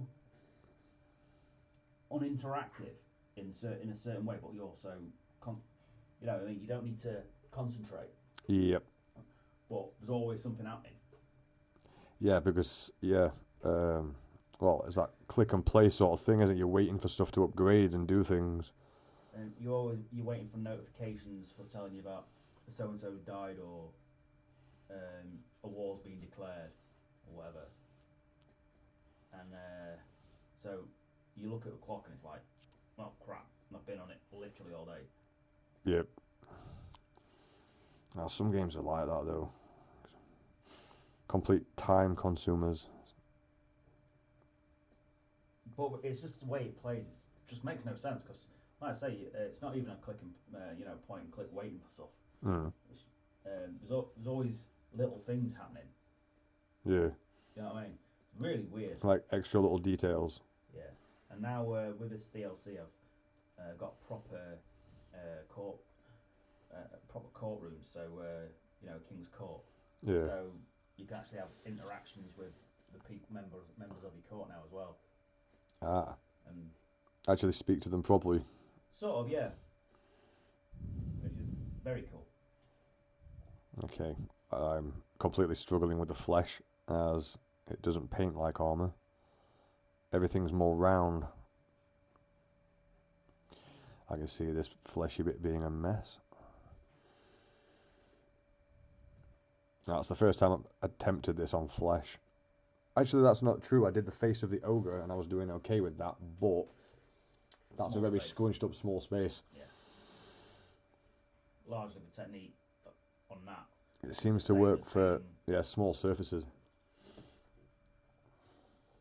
Although I can see how quickly you can start highlighting things in one go.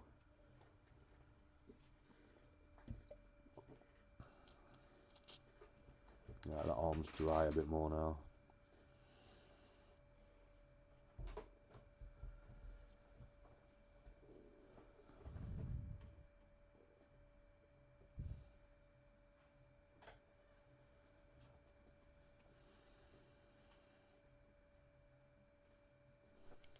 The other thing I've noticed with this technique is you don't have to paint the entire piece of something because of the way it blends.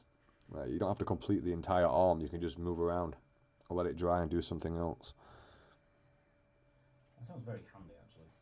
Very boredom saving. That's why people have painting tables though, isn't it? So they can actually sit with other people and paint and not get completely bored. Yeah.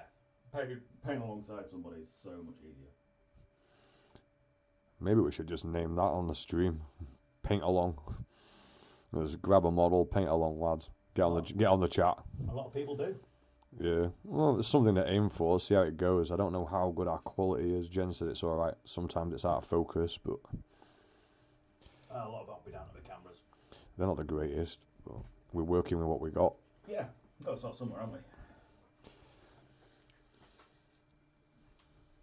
I think that's starting to give a nice colour. A little bit more of that. Racist. Oh no, he mentioned colour. Get him.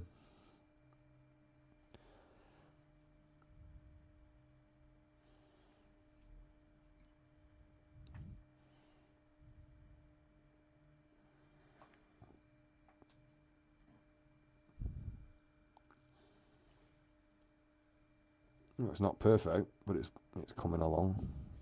Did I show you about young lass whose stuff I've been following?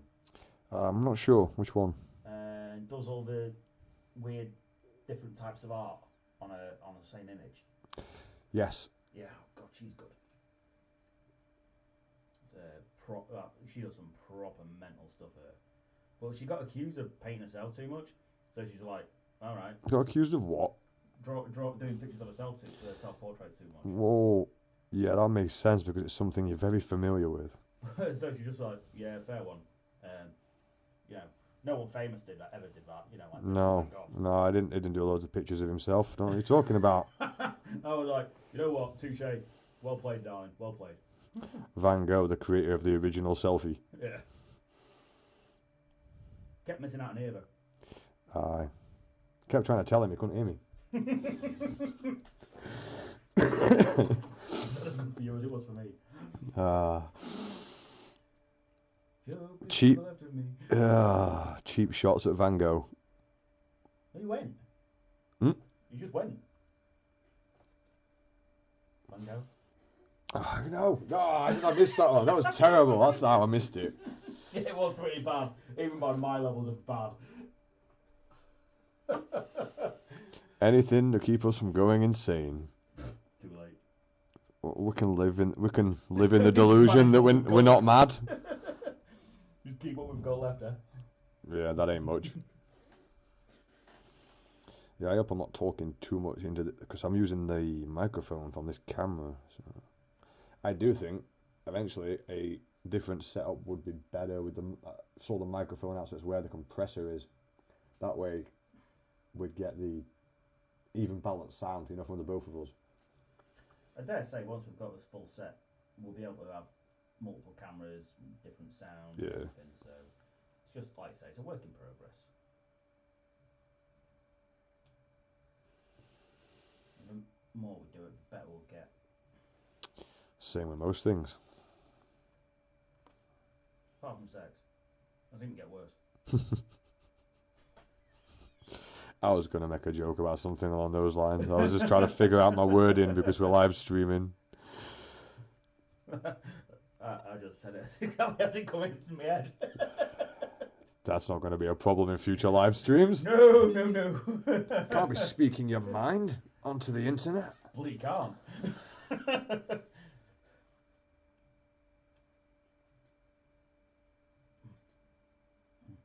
We apologise in advance for any offence caused. No, we don't. No, We retract our apology.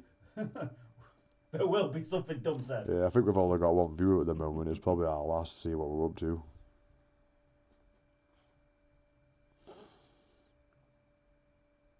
Yeah, at one point we had 5 people watching. That's something. Got to start somewhere, mate.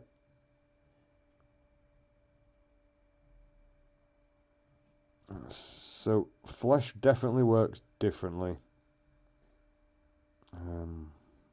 Although Nurgle flesh offers me a lot of different surfaces to play with.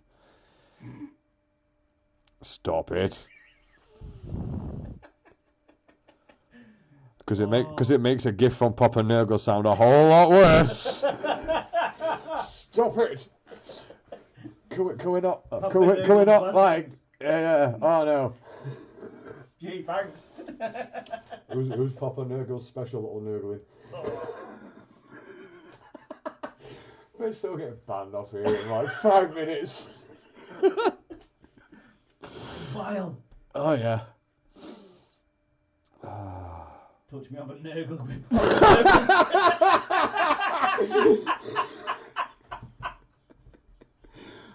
pop me pimple, Papa Nurgle, pop me pimple. Oh, that is vile. That's absolutely vile. There's something very wrong with us. Oh, Jesus. No, he can't save you now. I'm fucked, mate. Even Satan's like, no, you're not welcome in here, pal. We have standards, you know. We say stuff that make the devil blush.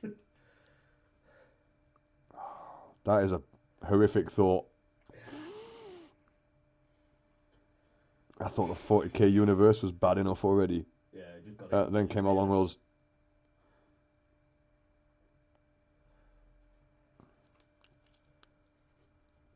No definition on the flesh. It's very hard to get.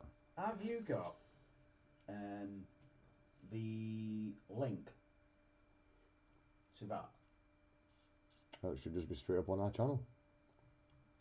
I don't adjust any of this at the moment because it's recording my screen.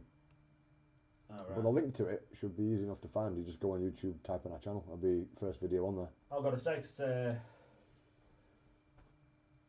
next time when I think on, I'll drop a message to my chat groups. See if any of them are interested. If they're not at work or out, you know what I mean? I didn't do much in the way of rounding up anyone to watch, but also this is the first time we've even attempted a live stream. And it's going to be a massive learning curve as is. I know Matt's usually free when he's not corralling his dad. Now, Matt would be funny in the chat. Yes. Actually gives us something to talk about. That isn't just weird Nurgle, like, fetishes ideas. And whoever just came into the live stream there is going to be like, what? Yeah. What did I miss? Don't rewind. Papa Nurgle. Now. But this technique doesn't work as well on the flesh. Nurgle, fix it. Oh no, come on.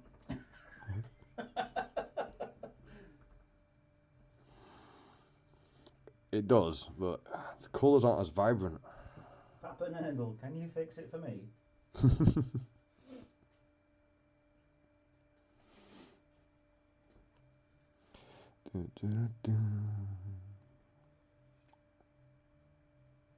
I think one of the best dioramas I've ever seen was the Gardener Nurgle. I think someone did that. A really good job with all the new groovy toys. I don't think I've seen it. When was it? Oh, a few years back now. Was it a demon? Yeah, I think so, yeah. I must have seen it then. We check out all the models at Demon. I'm sure it was a gold demon entry. It might be a crystal brush one. I don't know. If you've seen it online, then that's different. But. Yeah, I've seen it online. But it was just one of them was. It just makes you stand up and go, Nope. fair play, mate. Yeah. You know what I mean? Because it made it look like stuff were coming to life at the same time as other stuff were dying. You know, Yeah. the proper cycle, like in The cycle of life kind of idea. yeah. And yeah, done such a good job of it.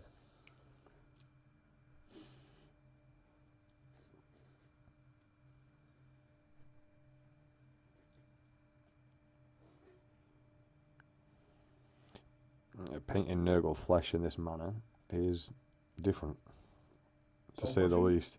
Not soul crushing. It's actually kind of enjoyable because you can blend it the way you know how I did the plague drones for the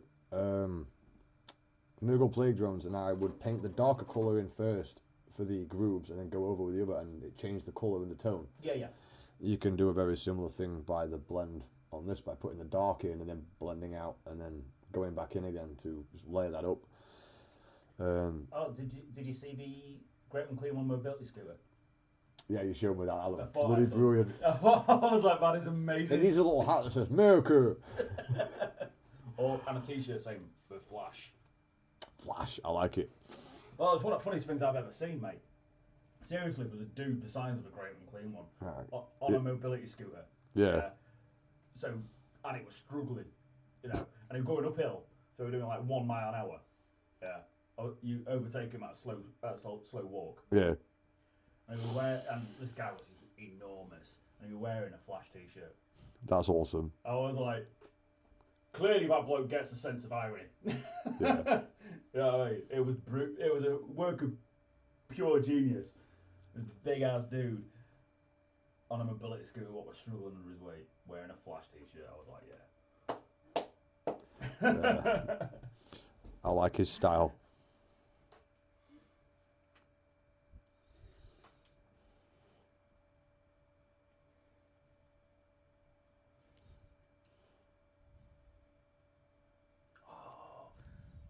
Papa Nurgle's number plate needs to be something like too sexy or something like that.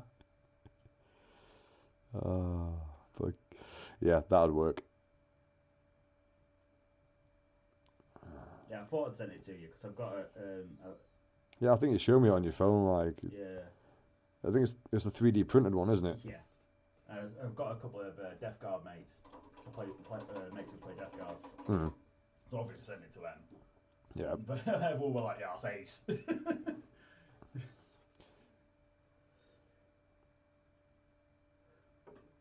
Was it just like an STS file? Yeah. STL file that printed. Yeah, just something I found on social media. I think it was Facepalm or something on a 3D printing site, a 3D printing chat group. Oh, there's loads of those nowadays. And I was like, yeah, that's just ace.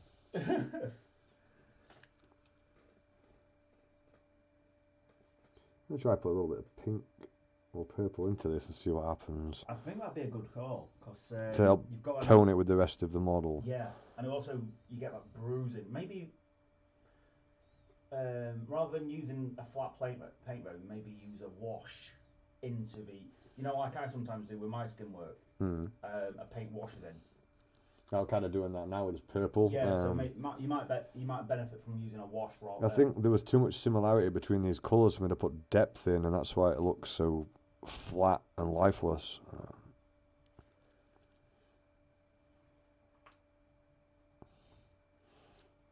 I'm going to start trying to go for brighter colours on my models. You do tend to lean towards the darker ones.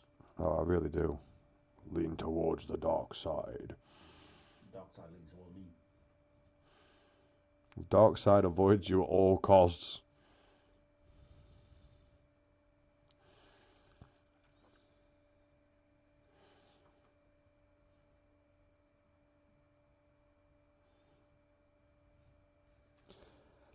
It came up a bit too stark there. It's about what colour I blend with what colour, I think, and that's where I'm going wrong. I'm blending them in the style I would normally paint washes and colours over each other, rather than, oh, when I mix them together, it's going to make this colour, if that makes sense. Yeah, okay. I can show you a little bit of what I managed to do. Is that tail or a giant hemorrhoid? It is a tail with an anus on the end, I think. Somebody had some kind of weird ass fever dream making this model. That is just disturbing. Yeah. I can't tell whether it's a tail or a prolapsed anus. Yeah, it looks like a giant hemorrhoid sticking out of his arm. It's Nurgle. It very well could be. Yeah. Interesting colours though. And like I say, you've got that purple sort of tone into it, so it sort of kind of matches. Yeah, it matches up with the rest of the armour. Yeah. That armour looks coming up a little bit. Trying to work with the oranges and the pinks and see if I can do this on flesh. I've got some leather straps I'd like to try some techniques on as well. Yeah, I'm just going to be bitting and batting on the live stream, I think, for the most part.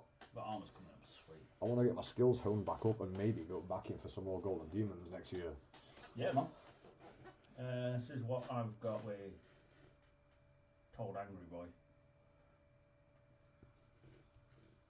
Tall Angry Boy. Yeah, I can definitely see those working. And you're going to save yourself a lot of work here if you use whatever your last highlight colour was or whatever, and then just do a little bit of the freehand scratching and edging on that, and then just blend it in. It's not too bad that on non-metallic. Have they had a wash yet? You don't use washes on non-metallic.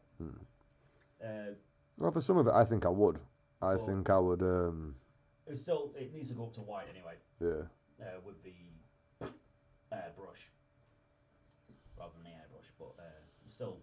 Yeah, I would go up to white with the brush. Yeah, that's it. On by hand is the white, and it needs to go down. Well, using this loaded brush technique, I mean, for these palettes, all you'd actually do is wet this corner, go in with the white and that bit of yellow, and then blend a little bit into the model, wash it off, blend it back away from itself again, so it comes in and then goes back out. And if you just keep doing layers of that, you'll end up with the nice sharp corners. Which, to be honest, it'd really work. I can see what you've done with the non-metallics there. Lots of spacing. But yeah, the dark sections need to go darker. The bright sections obviously need to go brighter. I've got the mid-tone about right. Yeah, the mid-tone's fine. It's just getting the extremes now. The dark, I would do with a brush as well. Yeah. You know, I was saying not to blend the black in. For that, I would blend the black in with the previous colour. Yeah. And basically just heavy wash it. Ba, ba, ba, now I need pink. Do, do. Or do I? Doctor, we need your assistance. This dude needs some assistance. He's got you're my assistance. What he's going to do with the two of you, I'll never know. This prolapsed anus. It is a... I mean, it's clearly what it is, I think. I mean, come on. It could be. I don't know. I don't want to think about it too much, to be honest. It's just... Yeah.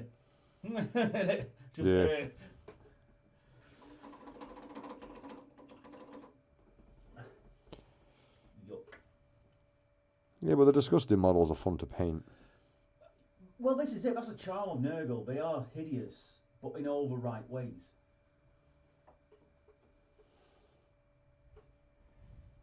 Bit more orange on there.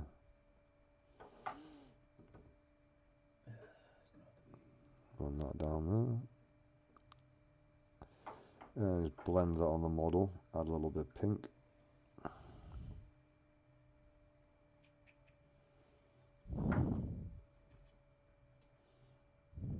Bring up that bit. A little bit more pink there.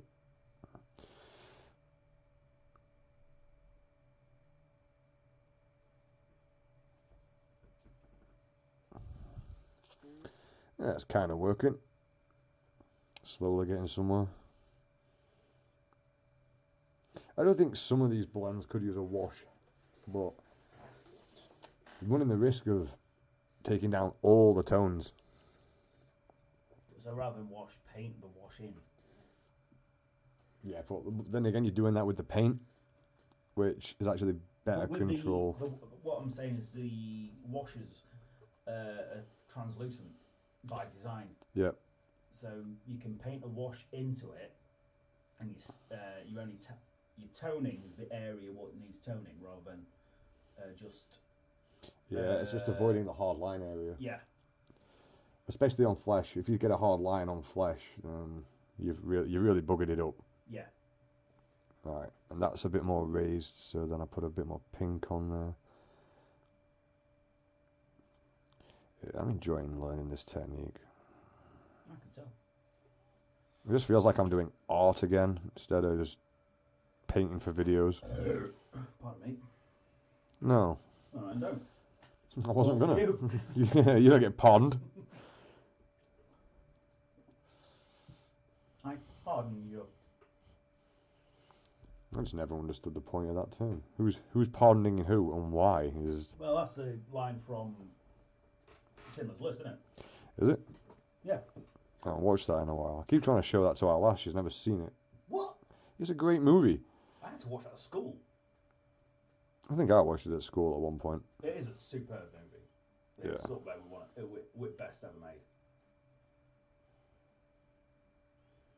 I wouldn't say it is the best, but it's definitely up there. It's a really good movie. And the use of black and white for it was really good as Yeah, well. it was inspired that bit. I was watching that on I think I told you the other day, was it Kevin Smith, Silent Bob?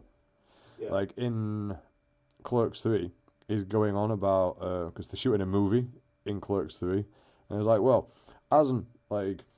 what I would do is I would shoot the whole thing in black and white, so not only does it have that security grain to it, like a security camera, so you're seeing into the shop the whole day, sort of gives a nostalgia look, and this, that, and other. It's like, as an artist, that's what I'd do, but it's obviously clearly him pointing out to all the people that were trolling him about it being in black and white at some point. It's like, this is the reason I did it, screw you.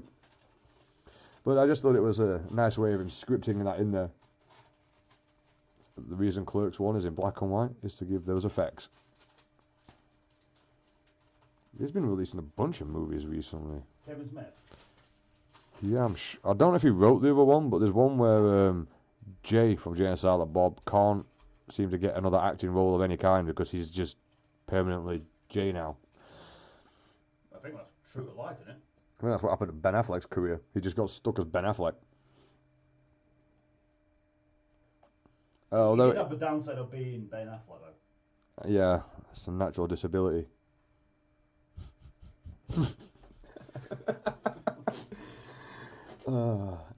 Can't help it. Yeah, We don't laugh at people with disabilities. unless you're Ben Affleck.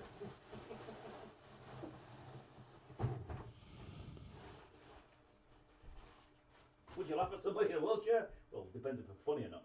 Yeah. That's a good comeback to that. Are they a comedian? Oh, Stephen Hawking's had a great put down. I mean, obviously he's super brainy, like, so he's got. Credit where credit's due. It's Stephen Hawking. Well, it was Stephen Hawking. It was speaking to Jimmy Fallon, or was it John Oliver? One of them two, anyway. And it's like, so in your theory of like the multiple dimensions, there's a dimension where I'm smarter than you, and Stephen Hawking said, yes, but there's also a dimension where you're funny. That's a sick burn. I was like, wow. I mean, A savage.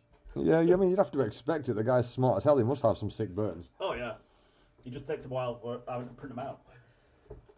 Essentially, that's the I time. bet that'd be so annoying, you know. Being Stephen and having something really funny to say, but because you can only use your eyes, you're like, that's going to take me ages to write out. I can't be bothered. Yeah. We have another viewer that's just joined us as we talk about Stephen Hawking for Burning. for whatever reason. Yeah, you will find we talk about anything as we paint, and well, this is what I'm currently painting. Yeah, we're not too bothered about sanity. It's overrated. It's more of a painting table vibe.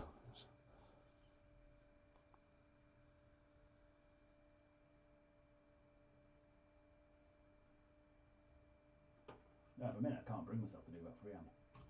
I'm just not feeling it, yeah. No? Just not feeling it. Not got any. Pizzazz. Yeah, no inspiration for it. Which one? The new one, because obviously I've got. Now, I'd wait for your inspiration and not force it. You've been doing a really nice job with those. So I'm just going to keep on bitting and batting. Now the crewmen, get them ready. It's not looking great, but you know, we'll get there. They'd look a lot better if the airbrush would work on cue. Because you just get a nice smooth finished coat on them. Oh, yeah. Can you imagine a nice smooth coat? Heresy! See what Duncan has to say about that. Can't believe all those years of too thin coats. It's like, here we've built your paint so you don't have to improve your skills. Yeah. And to be honest, the contrast paint is not that good. I mean, it gets you stuff on the table nice and quick. Yeah, it's... So if you're a tournament player and you just want your stuff done, you can get it done. Yeah, I think that's what it's for. It's a starting point. But as always, you can... you've got somewhere to start with, but you can always progress onwards. I still think we should grab a whole bunch of those contrast paints from Vallejo because we just like Vallejo paints better anyway. Yeah, we have a better range as well.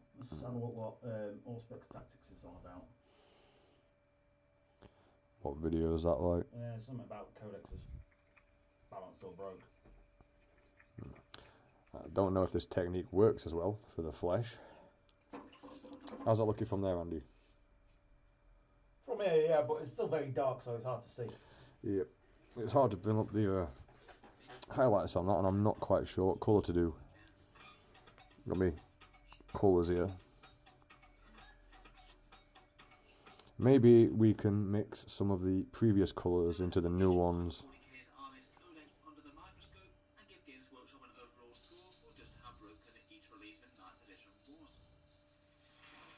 Oh, really? Well, NIDs have been nerfed into high heaven and they're still good. Yeah. Which says something. It says whoever wrote those rules liked playing NIDs.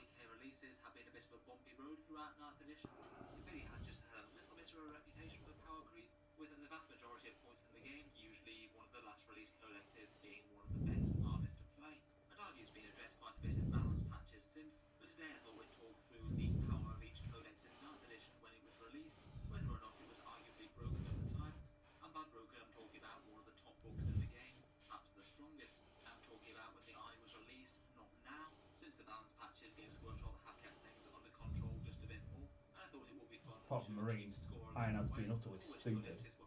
Are they still OP? Oh, mate, they're stupid at the minute. And I've got Ironhearts next weekend.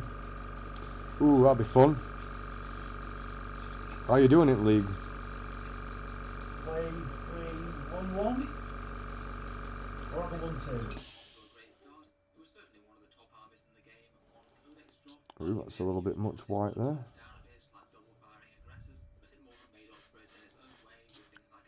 Oh, I buggered that up. Far too much of that white. And then add a little bit of brown back in. Blend that back the other way.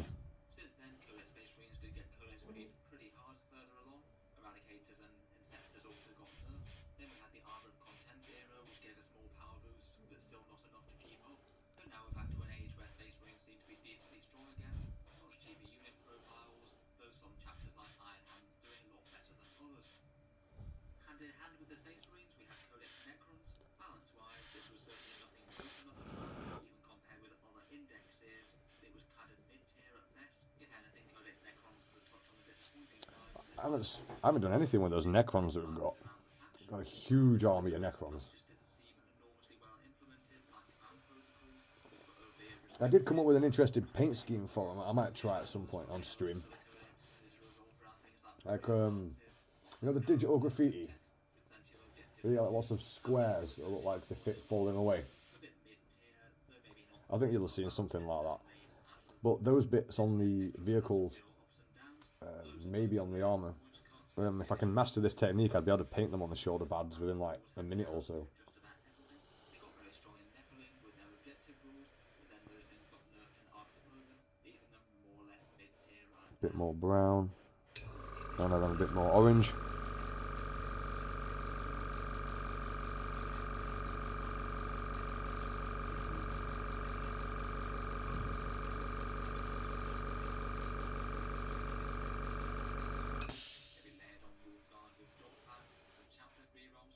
Then a tiny bit of pink.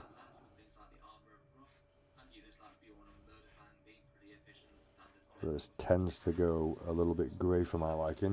Space Marines for most of the edition. They are having quite a good time at the moment with Wolfguard pack readers with a whole bunch of free gear. At the same time as the Blood Angels Codex, again I would have said that this was certainly nothing broken on release. If anything, the core Codex rules represented a bit of a cut in power compared with the Psychic Awakening supplements.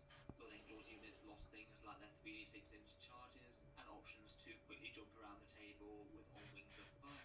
Most of their power just comes from their raw chapter tactic, plus just one extraordinarily powerful data sheet in the Sanguinary Guard. That one good unit is enough to keep them playable for just about the whole edition, including making them perhaps the most powerful Space Marine chapter under Arcs of Omen. They really got on well with Armour of Contempt. They seem to be a bit diminished and a little bit more underwhelming now Armour of Contempt has gone away, maybe not doing quite as well out of the Arcs of Omen changes compared with other shooting chapters. Lastly, for the trio of supplements in 2020, we've got the Death Watch. Again, this codex. It'd be nice to get a little following on the stream though, with a good chat, so we can just chat to other painters while they paint. Yeah.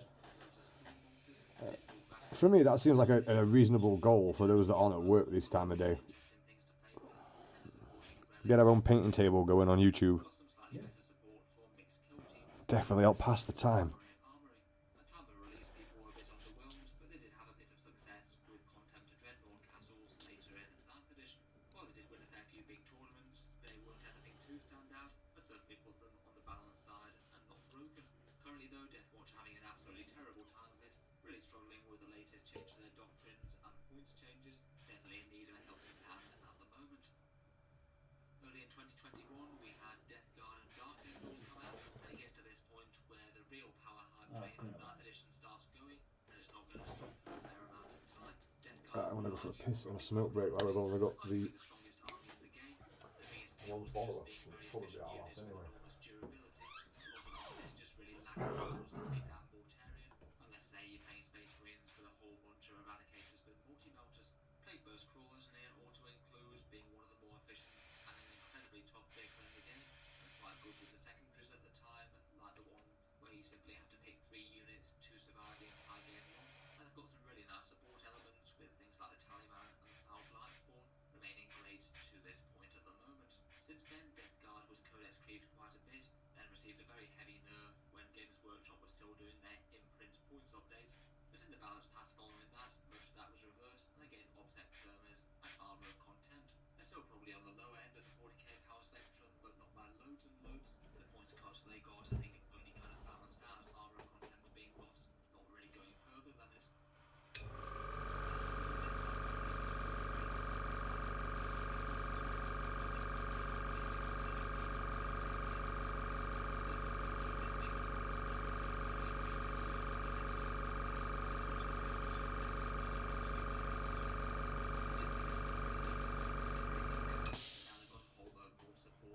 Objective secures on all of them too if you want it.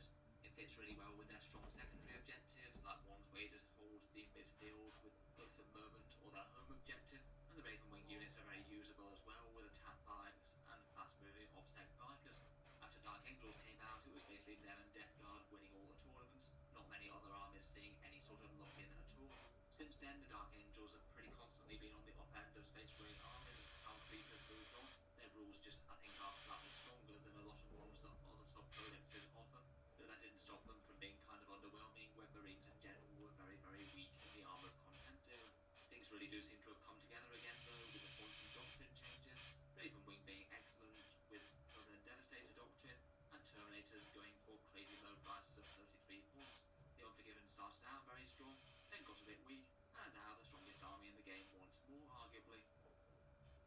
Games Workshop's response to Death Guard and Dark Angels, though, is a hold my beer response.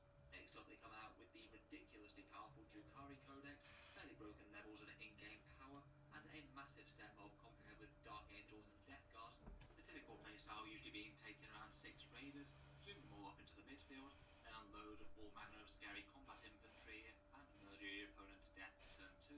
The Dark Eldar just had an enormously powerful codex. They seem win rates for around about 65 to 70%, which is pretty insane, and also having the vast majority of the units in their codex pretty viable as well, with multiple different builds that they could make, including things like Dark Technomancers, Liquefy Guns, with a whole load of fairly tough offset grabs, zooming around, and liquefying things as well. Right. Drukhari managed to remain as one of the game's top factions for a really quite a long time. They were hit Another by good thing changes about to this Dark technique Technomancers, is you only have Death really Guards, small amounts of paint in your thing rather than like paint everywhere you've been mixing. and that led to their affectionately named Thick City builds soon becoming the best thing that they could play.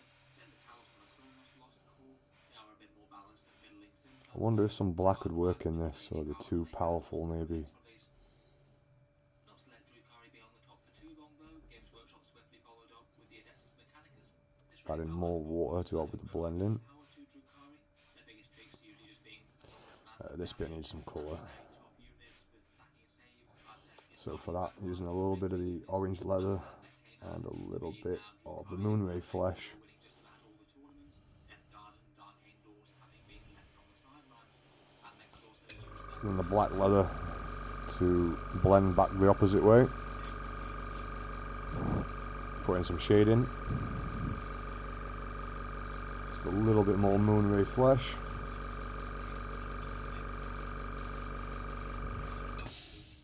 Basically shoved them down from being one of the top armies in the game to quite rapidly becoming one of the weakest ones. Yeah, I Since think then, I'm they've getting the never knack been of able that. to fall that much, even with Arms of Omen giving them some pretty nice point adjustments and rules changes. I'd still argue they're one of the weaker armies in 40k. Not the smoothest paint job still. It's very difficult to do this technique on a lumpy bits. Alongside a new model wave, things like their Celestian Sacrosanct and Morphin Val. For the sisters, I'd put them kind of in the middle between balanced and broken. When their book came out, they were one of the When was strongest last time armies you in the played game, your sisters? but probably not quite up to the level of A couple of weeks back. Drukhari that came just before them, but Are significantly they winning? stronger than most of the rest of the field.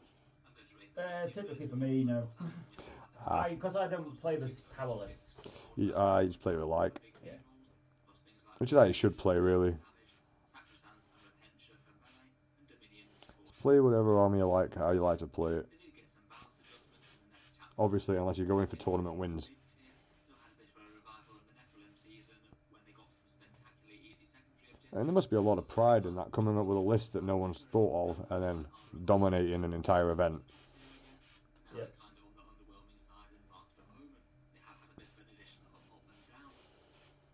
After the sisters, we had the Yeah, a little bit more release, pink. Grey Knights versus Thousand Sons, and their codex alongside them. Out of the two, Grey Knights fared far, far better than the Thousand Sons, again quickly becoming one of the very strongest armies in the game, particularly when Adeptus Mechanicus and Drukhari were nerfed in a digital update around this point. A lot of this went all in on the Dread Knights at this point, often running 6 of them, including 3 Grandmaster Dread Knights and multiple patrol detachments. It's Dread Knight Grey spam. Knights also had a few Interceptors and Striker-X. Their HQs weren't bad as well. Drago and the Mortal Wound Librarian often appearing as well. Their Grandmaster Nemesis Dread Knight spam didn't last too long, as that was cut down in the chapter approved at the start of 2022. A bit more orange in here. Made them far more mid-tier, Blend that out. less stayed up to this point. The Thousand Sons, though, I did think that Games Workshop did rather well with their Codex release. They were an army that had a fair bit of similar styling, with most emphasis on psychic and big mortal wound powers, but I think that their initial power more landed in the sort of upper mid-tier as opposed to being one of the strongest factions in 40k, which is a quite nice place to have them for a new Codex release, I think. The new book definitely focused on Druid Marines, Terraigs and Sorcerers. It was kind of refreshing to see the emphasis being on the space marines. Yeah, now I'm starting to get the knack of this technique. I wonder why I ever bothered with the Games Workshop one. Weaknesses though, maybe Magnus himself could afford to be a little bit better pointed. Since then, they've largely managed to remain as a solid mid-tier I think the results that you get are, until the end of Nephilim. well, they're not quicker at the moment, but I'm definitely getting better results. Except for that one shoulder pad I can't seem to get right at the moment. They do now appear to be one of the weakest armies in 40k, unfortunately. What's the weakest army in 40k at the moment? Overall, Admech. Admech. Yeah. Wasn't this new demons supposed to be After the giving big it some more science oomph? release, we had the Orcs next. They came out with that Beast Snagger launcher mod, and then the Orc Codex was a bit of an odd release. Right. Lots of units in the Codex were pretty overpowered. Back to painting a bit more brown. Speed war, but a bunch of their more A traditional little bit of versions just weren't leather. really all that good. However, in terms of their top builds, they really were stomping things very, very hard after their book drops. There were times when their speed war could pretty much win a game of 40k turn one, swooping in with Winning turn one? Ouch! jet planes, backed up by a bunch of things like That's pretty nuts. jets, Aye. those quick boggers that can fire out of line of sight. With the artifact, It's just being on your opponent before your opponent gets a chance at all to like do anything. Yeah. Did hit that build pretty hard. Not sure whether to mix a bit of purple into this or not. Lifespan was limited just to 2 planes, so they couldn't just boom things off the board with their Dakka jets and Moth bombs anymore. And then in later updates, they just pushed Noisy compressor.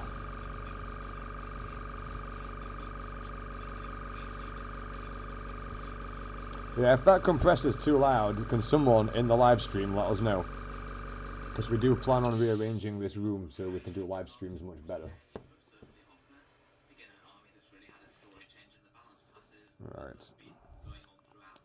Mucking about with this guy too much now. What other bit should I paint? I feel like this one was one that Games Workshop managed to land pretty well. It basically turned out to be a solid and usable codex for Space Marines in general.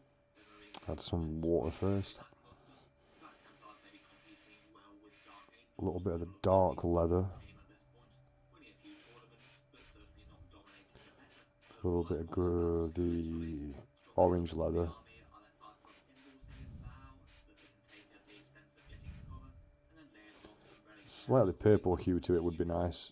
To match the armour. When they need it. Since then, the armor content change, I think, was the biggest thing that's changed fortunes for them. When it came in, they became a bit less relevant. That looks nice and smooth. And add a little bit of the pink back in. Harvest of Flesh by scale 75. For that extra durability basically built in for free. They're currently a pretty solid mid-tier faction. Coming to January 2022 now, and the Adeptus Custodes Codex came out at around about the same time as a big balance pass. They were utterly busted when they come out. They're so fucking solid. There is? Custodies. Jump into the power vacuum though with the Adeptus Custodes Codex, releasing alongside the Gene Stealer Cult after their Shadow Throne box set. And on release, the Custodies were just hugely powerful and very easy to play, an easy army to get access to, and they swept into the top spots on a huge proportion of tournaments. Before they really had any chance to be tested too much, Games Workshop also published their A little bit of pink and a little bit of the off-white I've been using.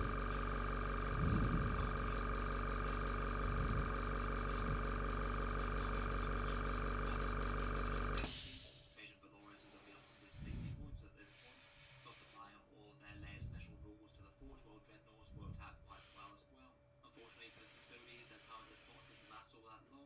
There was rapidly codex creeps by subsequent releases, and then they also had I'm blending it out a little bit with just water. meaning that they were a bit more of a mid-tier army for quite a while.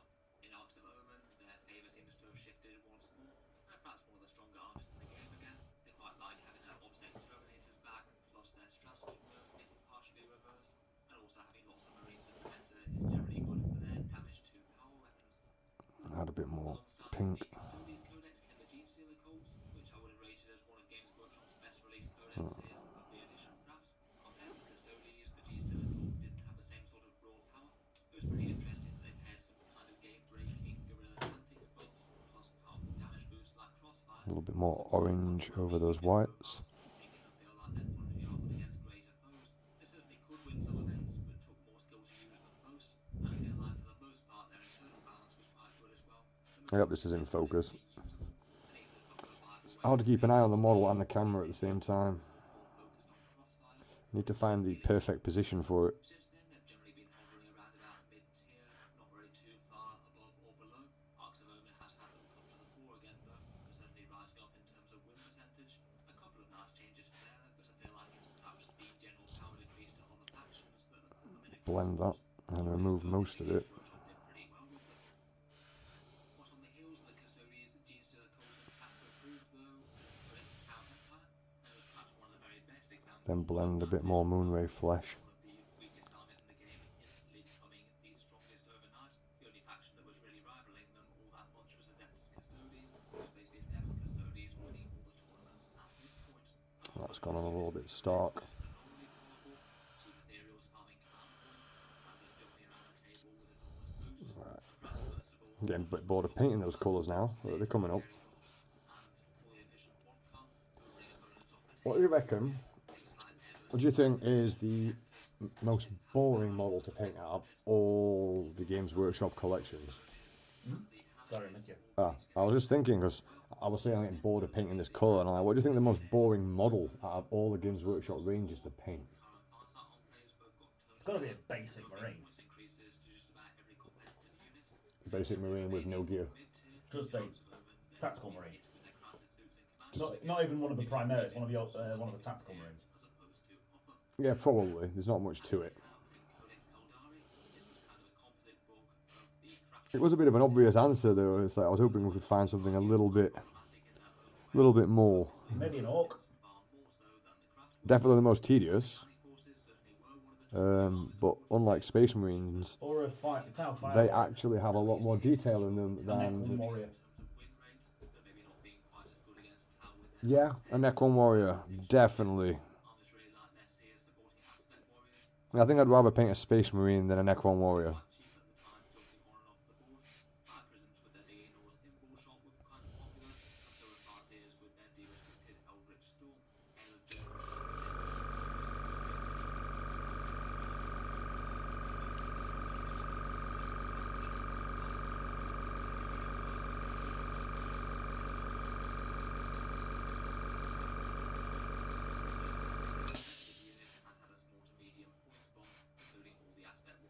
A little bit more brown.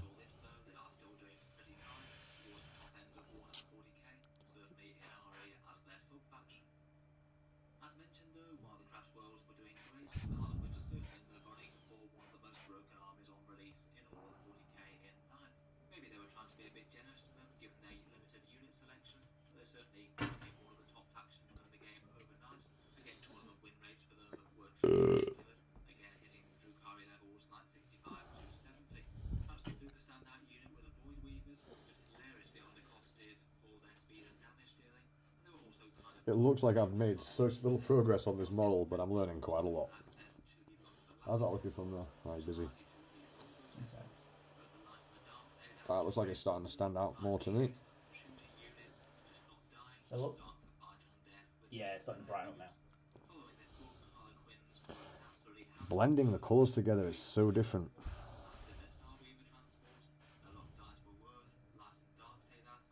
I'm going to need more orange on this, because there's no colour to it at the moment. Make it go orange to pink, I think. So we want a little bit of black leather for the shade, and then a tiny bit of the orange leather. Still, despite this, though, they remain a very solid mid-tier faction that can still punch up. It is pretty spectacular with just how many nerfs they've taken, but remain kind of fine. Too much water again. I think consistency is key with this technique.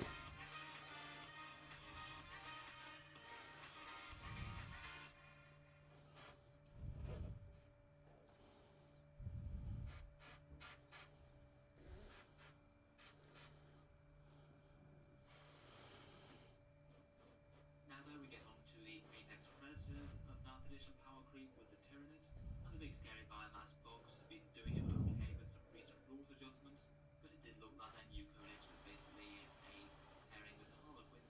They're still overpowered though, aren't they? No, they've been nerfed the fuck and they're still good.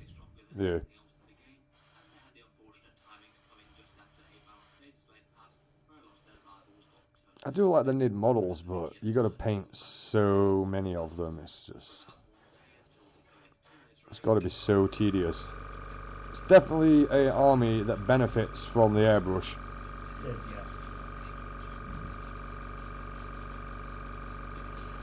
And with this technique that I'm working now, could be interesting to see how the NIDs come out.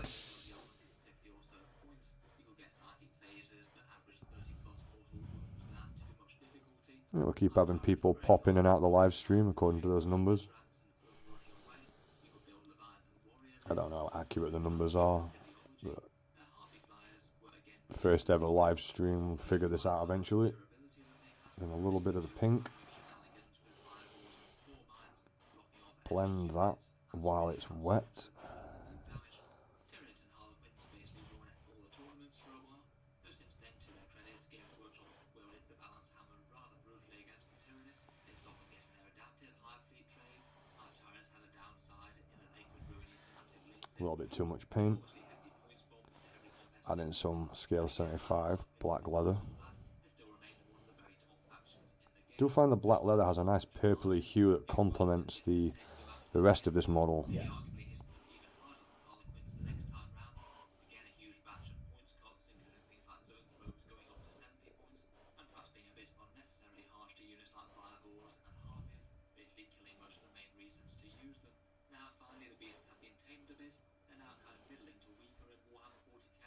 Still not unplayable despite all the damage that they've taken, but now a harder More army to win with orange. rather than an easier one.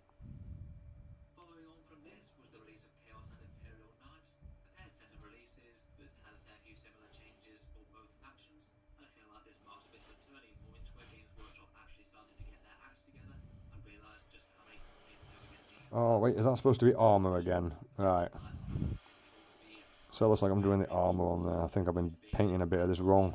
skew list walkers. Easily done with the possessed model though, trying to work out where the armor begins and the flesh starts or stops. One of the strongest armies in the game for once. I did quite like the game design of the Imperial Knights having armatures linked to their big knight A little bit more moonray flesh. their abilities and demonic pavers for extra customization. Perhaps a criticism of the Chaos ones might be that they tend to Just be blend that out. too easy to go down the Warlock spam route rather than the big knights. Still probably something that they could try and implement. Just though the fact that most of the books over there are giving their use of configuration trees make me think much less of it than the early ones that did. Again, it's hard to say this sensibly, It says something about they've not had to change anything to the Knights Texas. Yeah. In all they've done is just change a couple of the secondary objectives. Is that it? There we go. They've been lagging behind with 8th edition rules and unit profiles such as One Wound Space Marines for ages now, and this codex I think was quite a decent one for them. Really quite in-depth mission rules. One Wood Space Marines, how old is this video? No, that's how long it took for Chaos to get. Oh, the 2 wounds. Yeah. This one's maybe a borderline one. Yeah, I remember you complaining about that for quite some time. Borderline strong.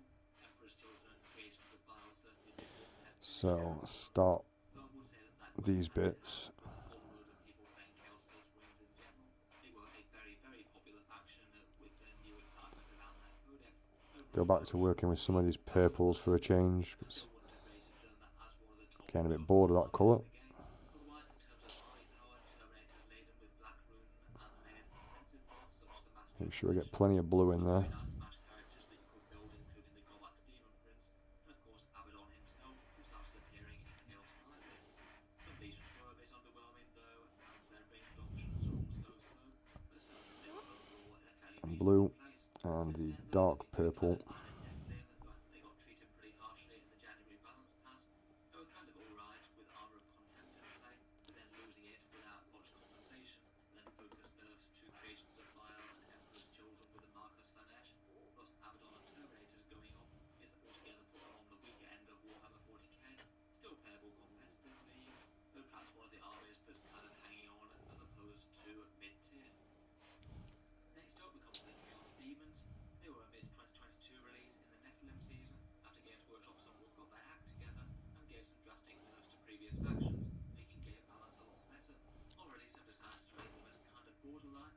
They certainly had their tournament success, often Bellicor, Bloodthirsters and the Lord of Change, leading a ridiculous amount of flamers into battle. Bit But of maybe that a bit of a purple. polarizing codex. Small amount of white. Terrible, Go and back feeling really over. quite strong, with Flamers of Siege in particular as being ridiculously undercosted. This I like to blend those purples and that blue. Looks decent. quite as well overall as the nerfed versions of Tyranids or Harlequins. Yeah, I'm getting the knack of the armour for it. I can get that done pretty quick now. Still though, there were certainly well stronger. So let that dry a little bit. Them a borderline place for them and not adding the points too high in a tally. It's most of that, like elbow done in almost one move. It's just those large surfaces that are difficult to do. Particularly things like flesh hounds, which are really good now. They do seem to have retained their spot as one of the stronger armies in the game, and maybe around the top 5 mark.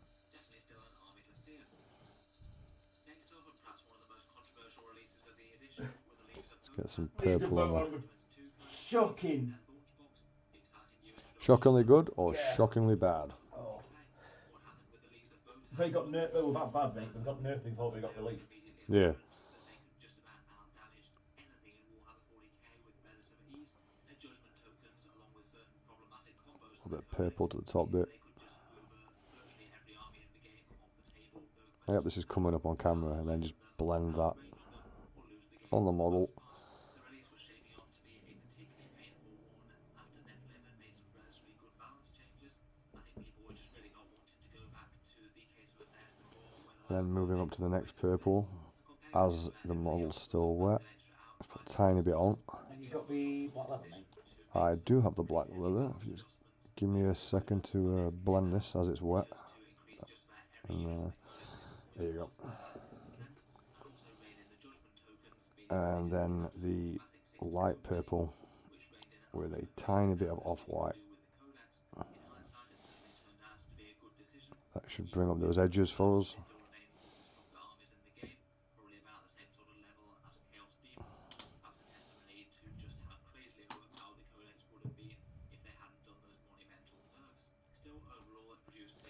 That's that piece almost painted.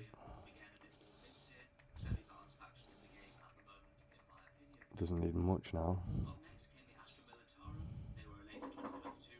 Tiny bit of white.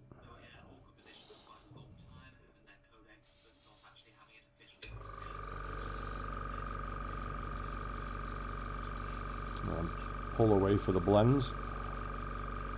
You'll have to forgive the compressor going off, as Andy is currently airbrushing Angron. Is it Angron you're still working on, or have you switched models? I'm back on Angron in a minute. We'll have to get that second camera set up.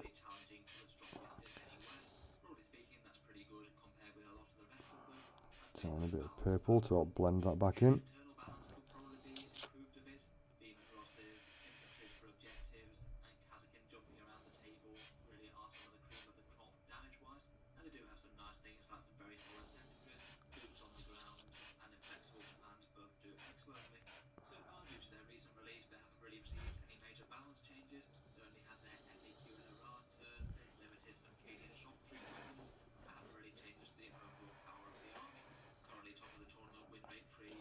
I forget how nasty Scale 75 tastes.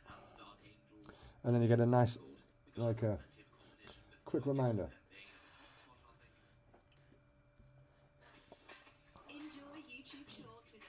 I'm not happy with the flesh on this arm yet. There isn't much workspace.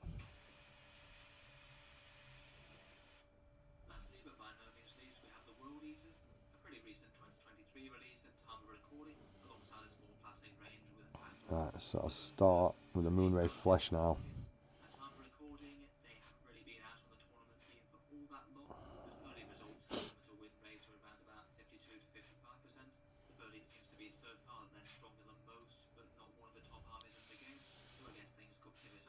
And blend it a little bit with the leather. That way the Moonray flesh takes the colour out.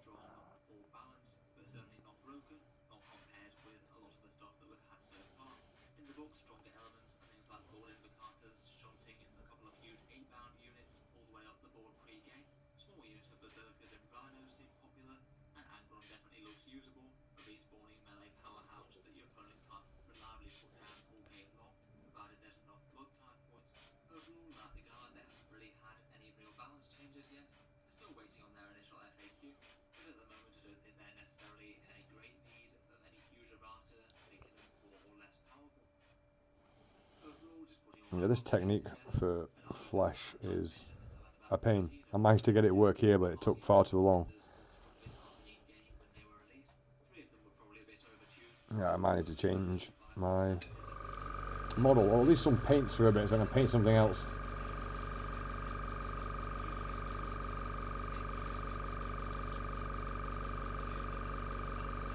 Right, let's try and do some of the fabrics and bring out some more of the model. Far too many books seem to have gone down that route, though perhaps a few of them might have been a case of Games Workshop tripping over themselves, having reacted to community requests to tone down previous books. They then have books that are balanced against the other ones in development that again look too strong. I would also say that despite the Right, let's initial try these releases three. being overshadowed by some other books, at least in Brown Composite, leather, we scale get 75, arbuckle brown, and Emblem and Arcs of Omen being walnut. balanced Let's against just so much better than try and do some of both in terms of less armies the being too fabric. low on metal, and the strongest things not being so crazily far ahead that most games are foregone conclusions. Within the realm of the actual codex releases as well, I'd say that things have maybe been looking on a little bit recently as well. For the releases after Codex Tyranids, I'd say the only one that's truly been broken on release was probably the Leagues of Votan. The rest have all been either borderline or balanced. So maybe that's not too bad going over the last 7 codexes. Last Far, one, far better arbuckle than brown, most which books. if I remember Would be right is interested to quite hear your guys' reddish. thoughts though. What do you made of the 9th edition power creep cycle? And would you have rated any of these Right, differently in terms of being too strong, or arguably even not strong enough for some of them? add If you've some enjoyed the water. videos, then feel free to subscribe to Auspex Tactics, where I'll certainly keep the regular 40k videos coming, That is with new quite attempts red. at just new runs just about every day. Finally, if you have been enjoying all the videos on the channel, I would just like to mention that Auspex Tactics does have a Patreon page as well, and you can find that link.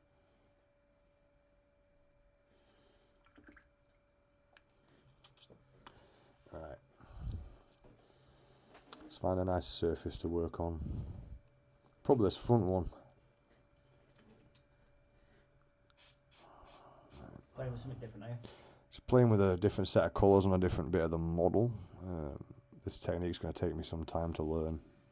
I'm not doing bad for the 4th day of trying it though. Yeah, don't expect too much, mate. I think it was easy enough to pick up for me after a few days because of all the glazing I've spent. I spent years glazing things already. So a bit of water on there, break up that surface tension. Add a little bit of that arbuckle brown into there, into the recesses. Then we're going to use, I'm not sure about that other brown to be honest. Oh well, let's give it a go. We'll try and blend those two on the model.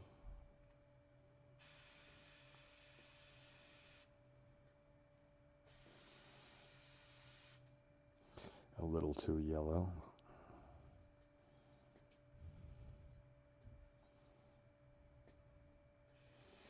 But we can fix it.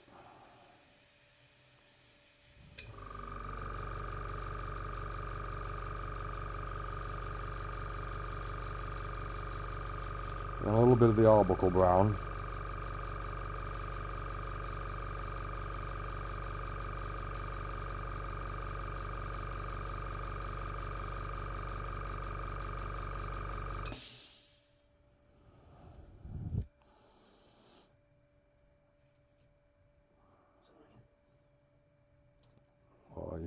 What are you airbrushing? Just pommel my sword. And it's just gone a little bit heavy where I didn't want it.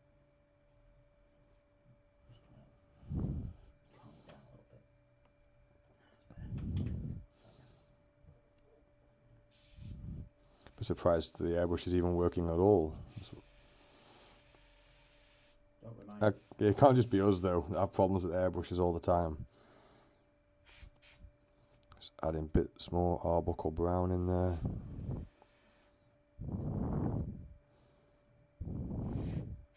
Yeah, people say airbrushing. Used to say airbrushing is cheating.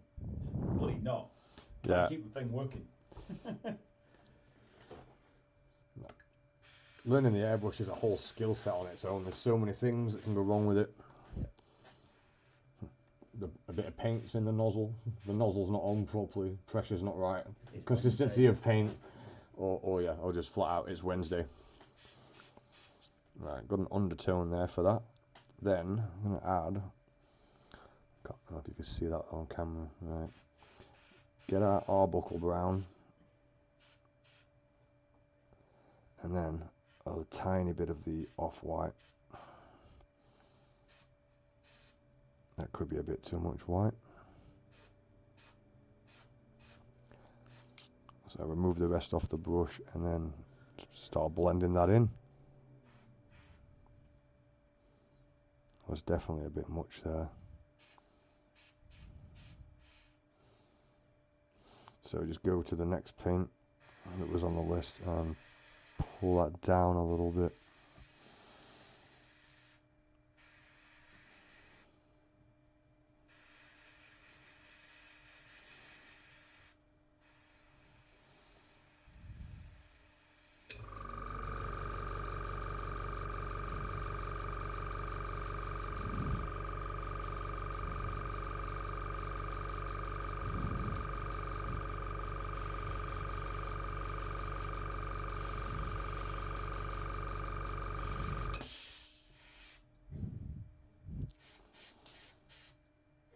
And then when it doesn't go on smooth enough, just go a different direction with a darker colour.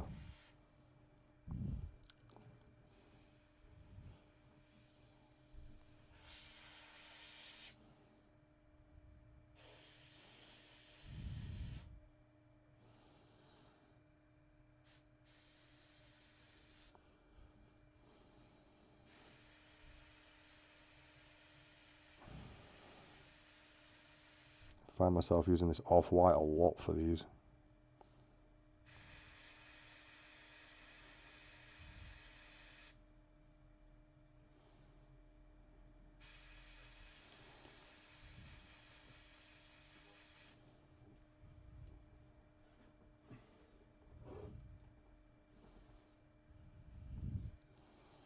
That was a little bit too much.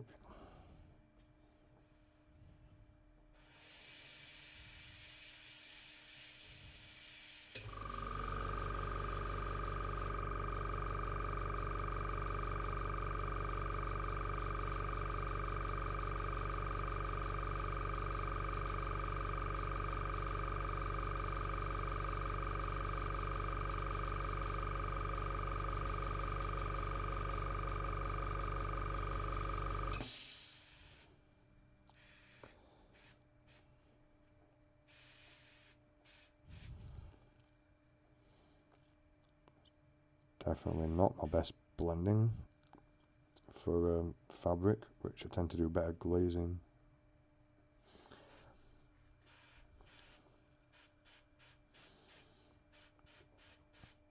Yeah, I've lost control of the colour, I think. It's a bit all over the place. A bit of brown, a bit more white.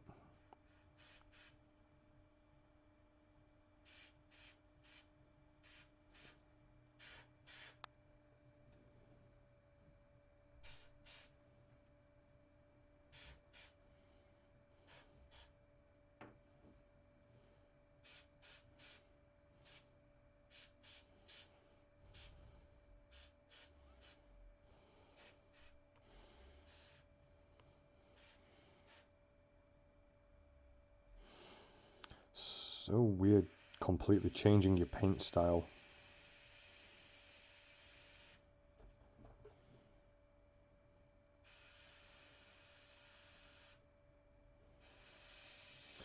Especially considering we've been painting for how many years. Oh, yeah.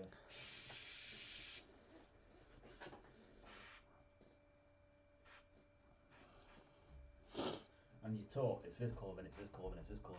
Yeah, but with this technique, it doesn't work that way.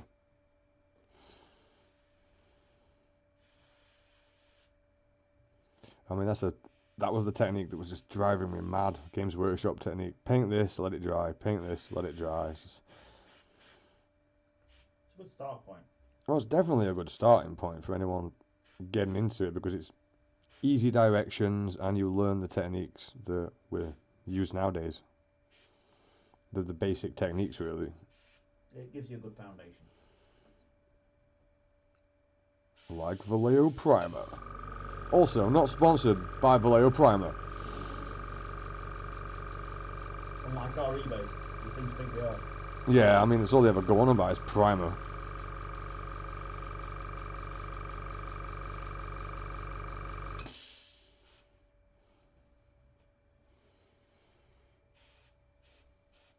It would make more sense if it was promoting life colour thinner to us all the time, because we go through that by the gallon. Yeah. But it seems to be obsessed with Vallejo Black Primer for whatever reason.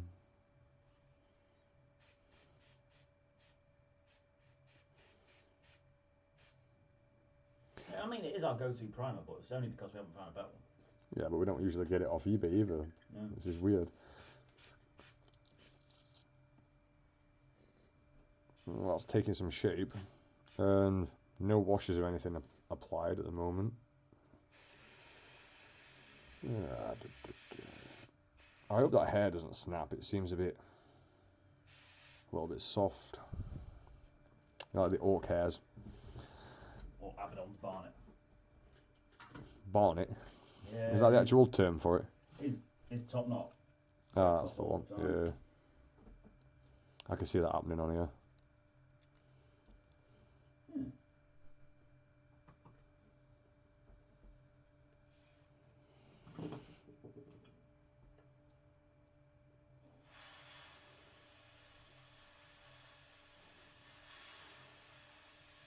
A bit more brown. Really off Here's the white. deal with SEO on Wix. You get a site without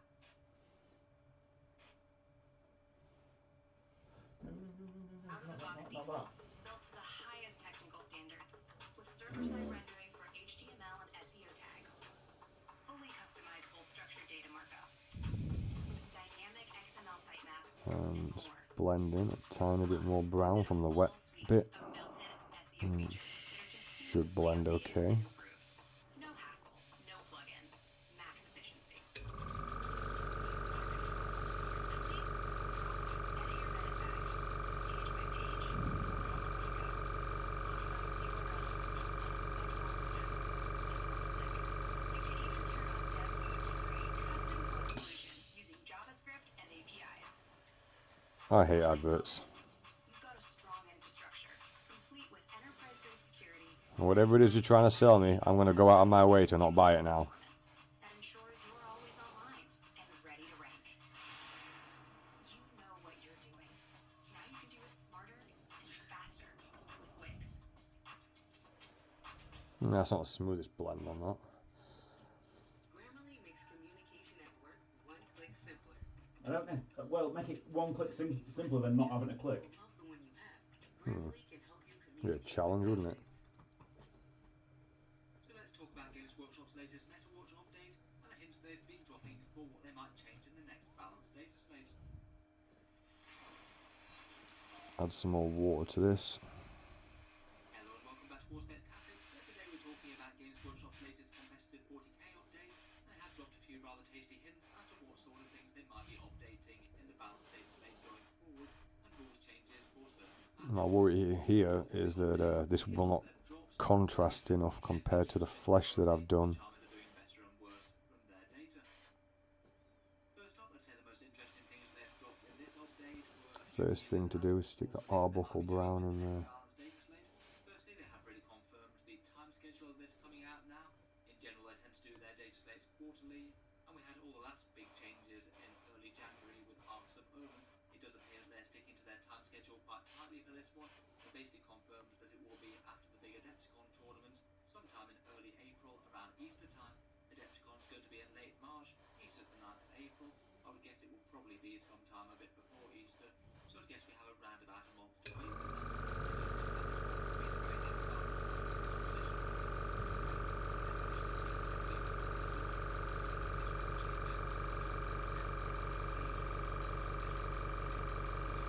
Potentially going to be resetting all the codexes to indexes again, if rumours are to be believed. Still though, there'll still be a fair amount of months where people are going to be playing 9th edition after this, so it is kind of exciting to see what sort of things they might be changing. First up, they basically confirmed they would still be looking at the armies that are sticking out of their targeted win percentage a bit. They usually focus on armies that have got a greater than 55% win percentage or less than 45 by their own metrics at the moment. That would be Dark Angels and Genestealer Cults on top, who might be in the line for some buff.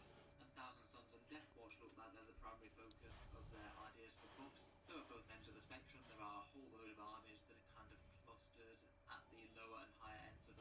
respectively, it's certainly not impossible that they could see some small tweaks. In their video, they did specifically call out that demons and custodies might well be getting some small balance updates as well. They're right at the top end of the meta, and if Dark Angels and Genestealer cults get taken down a peg, that would put them as the strongest armies of the game. So again, they might get some small balance changes of one sort or another. I'd guess less than the top armies though. As for what we can expect with the balance data select changes, these ones are likely to be rules changes rather than points changes. Games Workshop do seem to be in a habit of updating their points when they update their seasons of the game now, and not in between. I'd say that at the moment there probably aren't too many units that are just individual massive problem units all by themselves. I feel like the majority of the changes they're going to make are to army-wide rules and things, or maybe individual rule tweaks to certain data sheets like they did with Flamers. In terms of likely changes that they're going to be making, I feel like they've heavily hinted that one change was going to be happening in the video, specifically by talking about a secondary objective that's relevant to the Dark Angels and the Iron Hands, and I feel like this one probably had crosshairs on it from as soon as they released Ark's Bowman, as it kind of felt like they made a mistake in the first place. In the video, they talked about one of the strongest Dark Angel secondaries being Codex Warfare. This is the one for Space Marines, where you've just got strength, kill, Yeah, I'm not damage, too happy with that colour. It and works at the front, that's tactical with bolter weapons, for example, but those good colours blend when pretty you're in the badly. assault doctrine, but perhaps most notably heavy weapons when you're in the devastator I've gone doctrine. back to my really muted Secondary palette hits by mistake, basically abnormally rewards you for killing things in as the per devastator usual. doctrine, getting 2 victory points for each unit that you slay. Right, And that just to kind of balance and it for you, off-white you've then. got the devastator doctrine for just the one turn. In the first turn of the game, a lot of your opponent's army might be hiding, and casualties are likely to be kind of limited. Now though, with armies like Dark Angels and Iron Hands able to spend the entire game in Devastator Doctrine, this one becomes almost auto-include good, provided you've got a whole ton of heavy weapons in your army. If you can kill 6 or 7 units over the course of the game, then you're going to be racking up an enormous victory point score just by doing what you wanted to do. You can max it It's turn really 1, mate. relevant for Dark Angels Can you? decks that often want Yeah. Solstice and Devastator Doctrine to help out their Raven Wing. That also gives them extra speed and the ability to advance while getting their 4+ invul save and still shoot. Bear in mind you But max of out course at it's 15 ridiculously points relevant to on a the Iron secondary. Hands as well. Mm. They As didn't in, mention Iron it in the Hands get video, but in 16 terms of win points rates, turn they're 1. by far the best Codex Space Marine That'd be chapter. why they're They've kicking got ass. Devastator Doctrine all game long for That's their 8 reroll different booster units hits dead. and mobility on their infantry units. Ouch. If they did change this down to 1 victory point, as I would have guessed it might have been intended, I feel like that could be quite a good targeted nerf to the 2 strongest Space Marine factions that are stomping the meta at the moment. As a side effect, of course, that would nerf Imperial Fist just that little bit more, but at this point Games Workshop seems to have a pretty long history of not really accounting for the lesser played Space Marine chapters that much. Otherwise though, take a look at their latest win ranking list. They've currently got Dark Angels out on 59% and Genestealer Cult not so far behind on 57%. Blending this on I'd see fabric's why not Dark so Angels easy. have been doing well. The Raven Wing with their invul Dark save, Angel at strength in 59. fast Devastator Jesus. Doctrine, and powerful units. They can zoom up the board with ridiculous mobility and damage. And then also the Death Wing with their sheer durability, particularly with Components, which are ridiculous for the objectives they're going for. It'll be interesting to see what Dark Angels do these days. They might be able to get a few more points over the course of the season. Wouldn't be surprised if they manage to take some more points. Genestealer Cult, they did say in the video, the win rates perhaps potentially skewed by having a very small amount of quite skilled players that play the faction typically. I feel like they're lesser a problem army for 40k at the moment, and if they saw a bit more wide adoption with people who are new to the faction, they probably wouldn't be doing quite so well. Still though, certainly very powerful, lots of bodies for objectives, and a whole load of sneaky tricks to score very high on the secondaries. They do tend to be in control of the game. I feel like if they do maintain this high win percentage, Games Workshop probably will still nerf them in one way or the other. Again, I feel like maybe turning down their faction secondaries might not be the worst idea. I feel like they're probably an army that just succeeds very, very well at playing the mission. Where in terms of raw damage games at the more casual kind of level, I suspect that they're not as big a problem as some of the rest. Otherwise, they did say that Demons and Custodians would kind of wait in the wings to be top factions if Dark Angels and Genestealer Cults were brought down a peg. Certainly a whole ton of raw power there, and both challenging armies to deal with when played well. And kind of notably absent from this list are the Iron Hands. If they were here, they'd be around about a 56% win rate or so. They've certainly got enough players playing them to be equivalent to one of the major factions, really. I feel like it probably is worth taking them into account. All game Devastator Doctrine plus their own great Codex support rules mean that they're head and shoulders above most of the rest of the Space Marine chapters. The rules just aren't amazingly balanced now they get all game Devastator Doctrine. Otherwise, Orcs have been doing pretty well for a while now. Guard have been consistently looking at? on the mid Just table. in Perhaps the general. biggest surprise from their numbers Starting to make them high points really stand out now, aren't In general, most other places. Aye, but I think you're drowning out the undercolour a little bit much. they? I'll be able to do that. I'll just go back over with the middle. Yeah, put some of that colour back in. Yeah. It's a bit hard for some people to counter. Otherwise, though, looking at the bottom end of Games Workshop's rankings and the armies that they said are most likely to be receiving buffs, here it seems that they're most focusing on the Death Watch and the Thousand Yeah, Suns. those are the type of colours I would have gone in with a brush for myself, just because it's so pale at the moment. But washes and stuff would tie it back together. Oh yeah, yeah. Like I say, a long way. Because I think the chest piece is by far the best piece I've seen on there, colour-wise. Things like Teleporting Beacon Angelus, Psychic Power for a 5+ Feel No Pain, really quite decent. Yeah, that's what I got for the fabric. I feel like the options are certainly there. I'd say perhaps their biggest problems are with their core mechanics that are the Oh, you're working on that things like their loincloth? team construction, Yeah, it's done. and perhaps their flexible combat Pretty doctrine. much. Both of those could have arguably seen as So like a minute or so. made for Space Marine updates. Things like Sternguard Veterans could arguably be seen as Death Watch coatings but better, and those flexible doctrines are kind of actively a negative now that you can sit in Devastator Doctrine all game long. I'm just switching from sets of colours to different sets of colours, trying not to get bored. An enormous amount of combat synergies compared with, say, Blood Angels or Space Wolves. At this point, they basically said that they would get some help in the balance data phase. It'll be interesting to see what sort of form that takes. I feel like messing around with their combat doctrines in some way will be quite a good option. At the moment, that flexible rules that's supposed to be an advantage just seems to be a weakness. Otherwise, for Thousand Suns, in general, they've just had problems since Arcs of Omen. They talked about their secondaries not being too great, so maybe they might get some help out there. They really lost out from the Armour of Contempt change, though. It was quite a big rule for them, in combination with Awe of Dust, and their core units didn't really receive any sort of meaningful points cut to compensate, unlike certain armies like Space Marines. Otherwise, though, there Blend are that back in. armies that are kind of borderline here. There's 5 different ones they have ranked on 45%, including Tyranids, Blood Angels, Necrons, Admechs, and Eldari. I must admit, Taste of scale 75 in the morning. Yeah. And a little bit of the pink.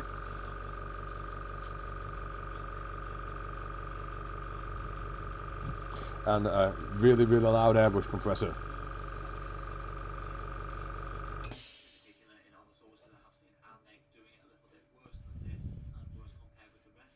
I'd be surprised perhaps if they go for too many wide-ranging Right, buffs pink or buffs, though. and a little bit of With off-white. winter index sheets between seasons, they often don't tend to be too wide-reaching in terms of messing things around for every single army in the game. Also, again, I would bear in mind that these don't take any consideration for the more struggling Space Marine chapters at the moment. If you Dark look further purple. down here, we'll also be seeing things like Imperial Fists, Raven Guard, Ultramarines, and White Scars in this section.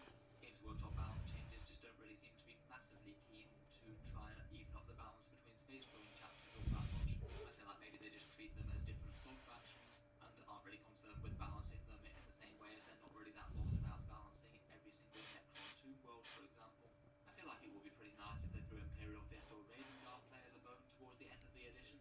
Those two chapters in particular have just been super underwhelming for basically the entirety of 9th edition Warhammer 40k. Other chapters just basically doing what they do, but better. Imperial Fist don't seem to have deviated from their win rate in the high 20s, though admittedly they'll probably be getting a bit better if people weren't just playing Iron Hands rules, as they're just so much better for a Devastator Doctrine chapter. But still, I really think that they could afford to give them, say, a better doctrine or improve their chapter tactic a bit. Maybe just give them a bit of a lease of life late in the edition.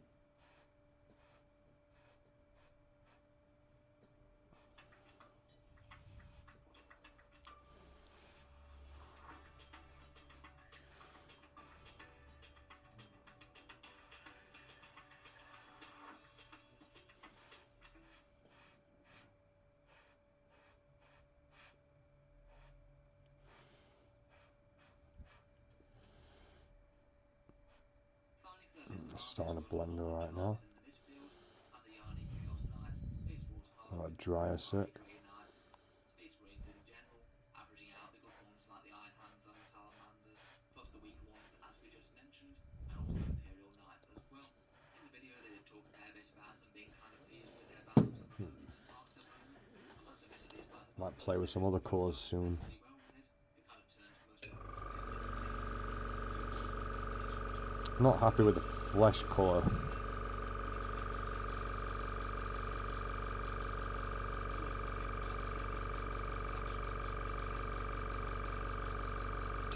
brown, but it seems like off-white. it's really not been the case for the most part. In terms of game balance for 40k as a whole, it does seem to be kind of similar to Nephilim, which I think is pretty impressive given the big changes, seeing as Nephilim balance was about as good as 40k got for a very, very long time, and certainly better than most of the train wreck that 9th edition was before that. It's been nice to get away from the era Those of two Aces work. Codex just being flat-list and everything else, and having big tournaments A little for bit of the quite a healthy off-white. variety of armies, perhaps more than we've seen in 40k's past in a very Took it long out. time. Obviously, game balance is certainly not perfect, and it probably never will be, but I feel like it is worth mentioning it when Games Workshop do manage to improve things compared with previously. Otherwise, they just don't really have much incentive to improve if everyone's just angry at them regardless of what they do. In terms of balance changes for the midfield, I'd guess that anything around this sort of area is probably not going to receive any sort of update as per the balanced data slate.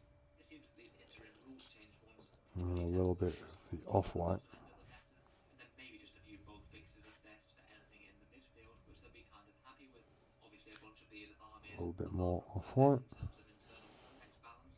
Some Yeah, I units should just have run wet that massively model a little overpowered, bit more. some units just hang a lot of time on the shelf. And a I'd little argue bit that's more of the probably quite brown. hard to fix at the moment in terms of pure rules and things, unless they were going to be fiddling with factions points, which, as I mentioned, I suspect that they probably won't do, at least by their past precedent.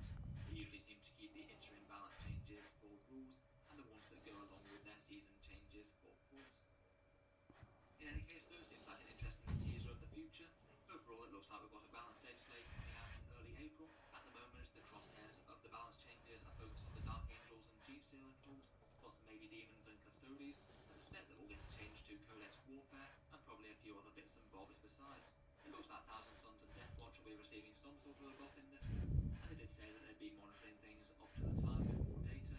If any armies start to do even better or even worse, then they might attract more attention than this. Maybe fix Chaos's fucking secondaries. They're a bag of shit. And what would you most like them to do with these rule changes for the balance data slate? Chaos aren't allowed to be Let me know, good. Balmy. I don't particularly want to be good. I just want to be the same as everybody else. So let's put each Warhammer 40k's armies codex. Wondering if autofocus would help on this or anything. I got loads of improvements I need to start figuring out and making.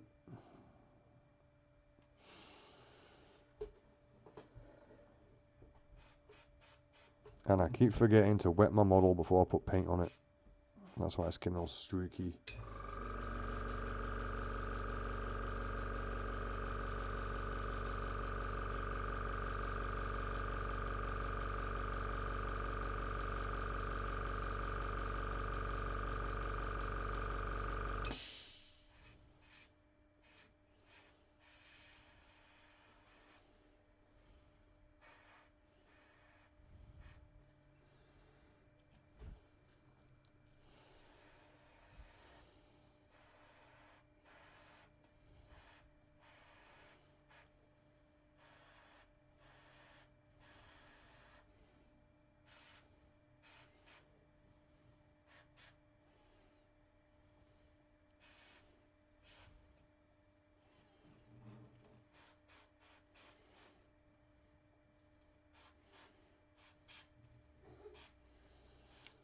Struggling with the cloak quite a lot.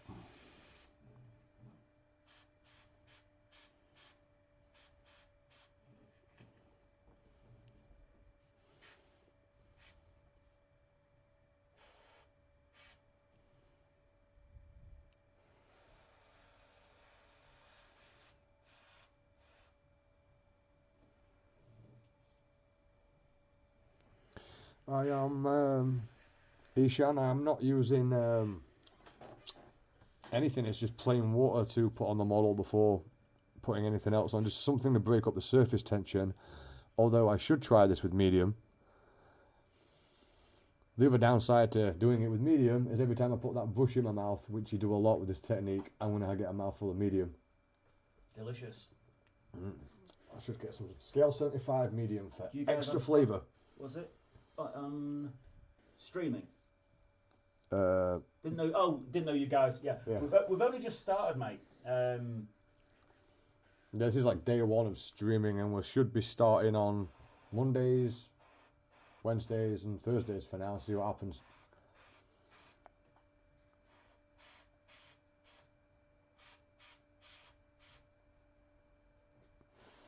Yeah, I didn't know when to look at that actual chat thing. I'm so focused on trying to keep the model in the shot, you know what I mean? And while I'm doing that, I forget to even look at the chat. Oh, no. I don't know if you're meant to put don't like your brush or don't lick your brush. Oh, yeah, lick. But I can't help it. I need that fine point. And it's the best way to get a fine point.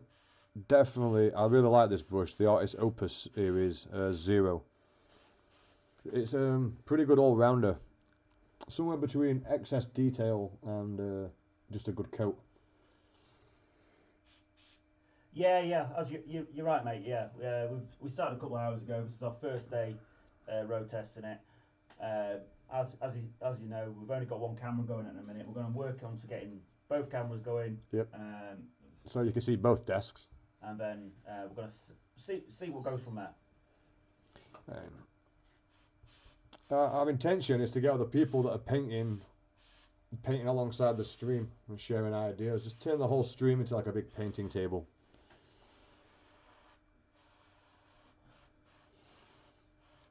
It's a lot more fun painting this way, where I don't have to edit the video afterwards. I just you just crack on. The amount of hours that kept going into those videos for editing. Oh, what's he saying? The recommendation is to put down painter tape square onto work surface where you know. I see what you mean. Thank you. I will definitely think about that. I think we tried that before when we first started just recording cameras, just to put a square so I could see where the frame of the camera is. Yeah. That would definitely help. Especially for you, because you're a bugger for drifting off camera. I can't sit still though, can I? No, you can't. You get settled and then boom. The amount of time you've edited videos and the Space Marine's just like half off the camera at some point. You did get better at editing though. I'll give you that. Or maybe you just got better at sitting still. I think that was more likely.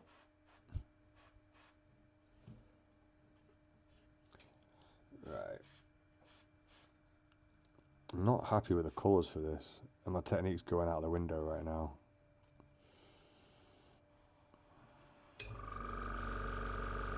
Yeah, I'm sliding back into old habits of glazing, which is not what I'm trying to do.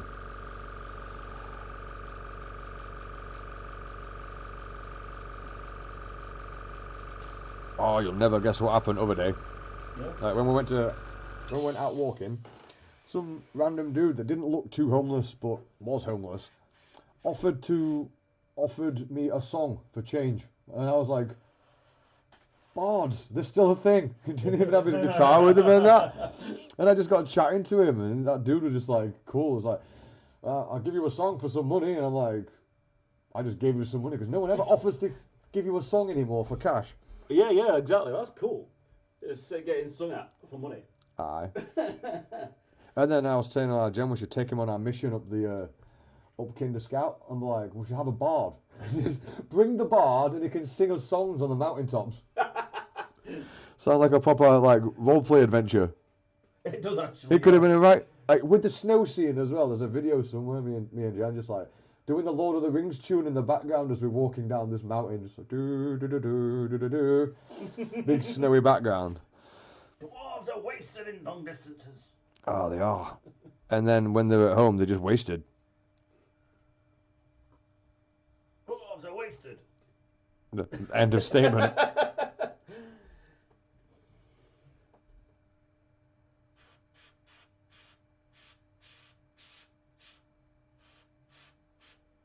The day seems to be flying by on live stream.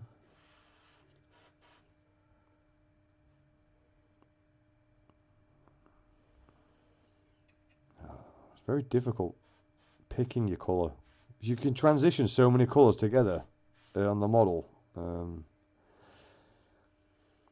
It's kind of difficult to stick with one.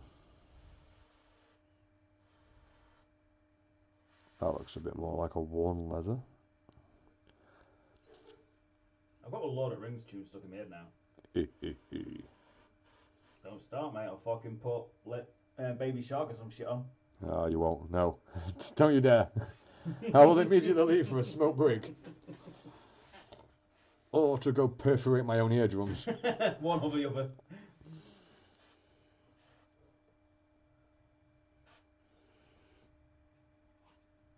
Yeah. Ah, got a bit more of a yellow back to it now. You sound happy with that? Yeah. Yeah, I mean, if our internet can handle it and I can figure out the rest of these streams, there's no reason I can't dig out your camera and set up the OBS and everything else and just go straight to Twitch. If the internet can handle it, we can stream both.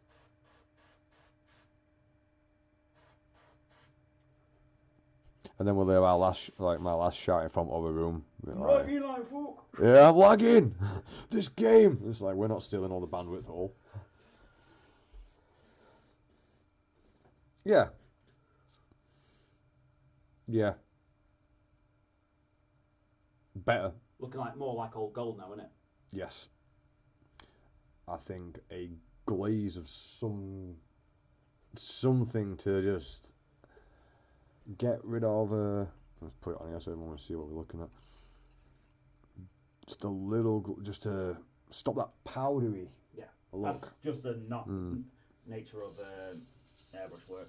Once I've got. I mean, maybe go in with the absolute whites for the edges beforehand, and then glaze over.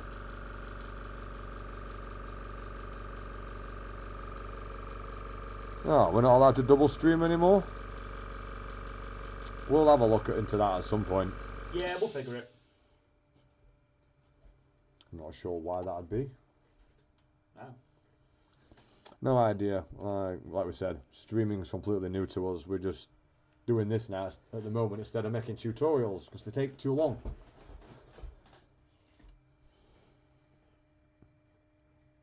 I can't wait to get your camera set up so everyone can see your thumbs online. You really were a git for sliding off camera. When I used to edit your videos, and there'd just be like 10 minutes of footage, and most of it's the back of your hand.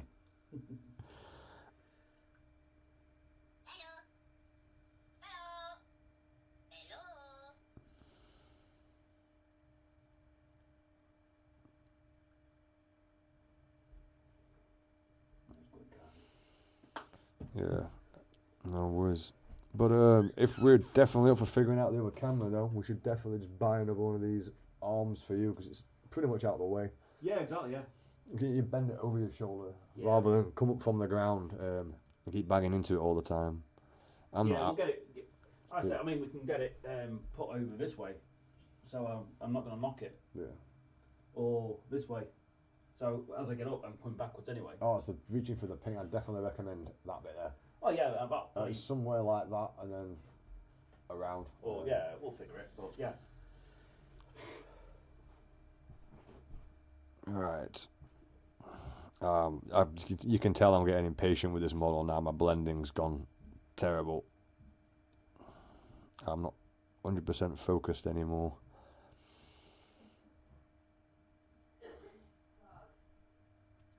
Just a sec. Alright. Just gonna have to disappear and take a break from the live stream for like 5 minutes, have a smoke. We'll be back shortly.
Yeah, definitely something we need to do. We need to figure out stuff like that. It's something what actually crossed my mind earlier because obviously, as you know, real life, you get it. Stuff gets in the way. So yeah, something like a back in 2 minutes sort of thing, and definitely worth doing. I'll get Dodge on that because you know minions. Gotta have a minion.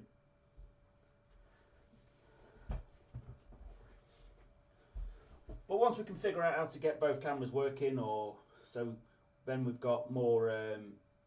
Again, when one of us leaves, we can switch cameras maybe, or you know, we'll figure something out so we can. So there's always something happening. But yeah, good point, mate. Well made.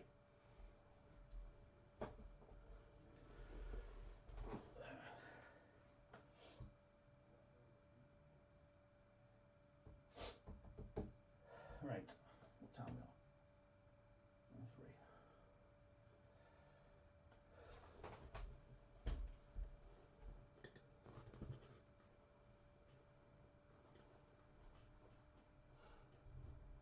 Oh, right. Yeah, that's actually a good idea. Little be right back sort of thing. Definitely a good idea, that. I like his style. You know, a little figure doing it. Kind of cool. Creature Conference. I'll have to check them out.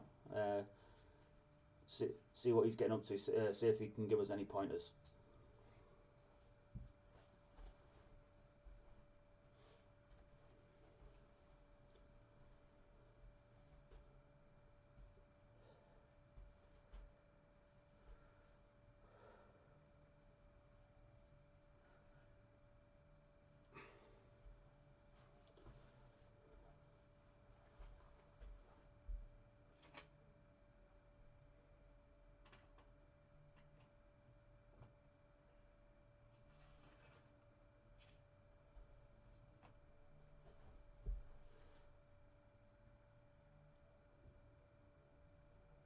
Modern Synthesis.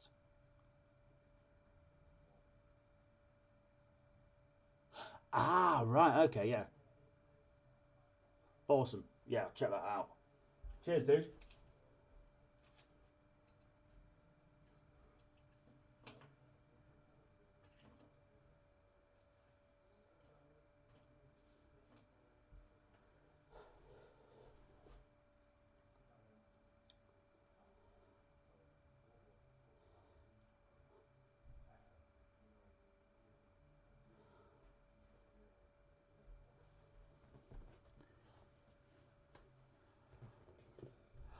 Yeah, we tend to use Vallejo surface primer. Um, that's the one. That's our go-to. It does clog your airbrush like mad, but you can also use it by hand. It's just our go-to primer. It's just a really good solid base. Oh, another gloss one though. This is a gloss one. We tend not to use that so much. No, we got that sent accidentally by Element Games. Yeah, we got that one accidental. And, But it does the job. And eBay is always trying to sell us more black primer. Yes, definitely. Right, I'm fed up of Angron. I'm fed up of Angron. Yeah. I'm getting a bit bored of this guy. What shall I paint next? I'm bored of these colours. Right, some other work we were doing. Yeah, with a surface primer, you'll find that you need to give your airbrush a proper thorough clean. Otherwise, it's not going to do anything. Quite literally nothing. Oh, airbrushes. They're so temperamental. Oh yeah, he made some points for us as well. There's suggestion like little card saying back in 5 minutes sort of thing. Ah, that's a good suggestion. We had a huge delay, by the way. Yeah, and there's a Modern Synthesis on his Friday hangout. There's a creature conference. He uses a little model as a little sign saying that. That's cool. That's something we could definitely think of. Get around to doing. Yeah, things like that is. It's a learning curve. Exactly. It is literally day one, week one. But we do intend on actually pushing our live stream to something fun for everyone to come and just join in and paint alongside. Maybe even share photos on Instagram and be like, what colour do you recommend for this? Yeah. Give some live advice. Let's do something a completely different colour now. Let's muck about with icy blues. Andy, give me a handful of icy blue greens. Keep your hands off my blues. I don't know what. I need something else to paint. That one's. I'm losing concentration on it, and I'm just mucking up the colour blends. So let's see what else I can do. You want blues or bluey greens? I only need a few.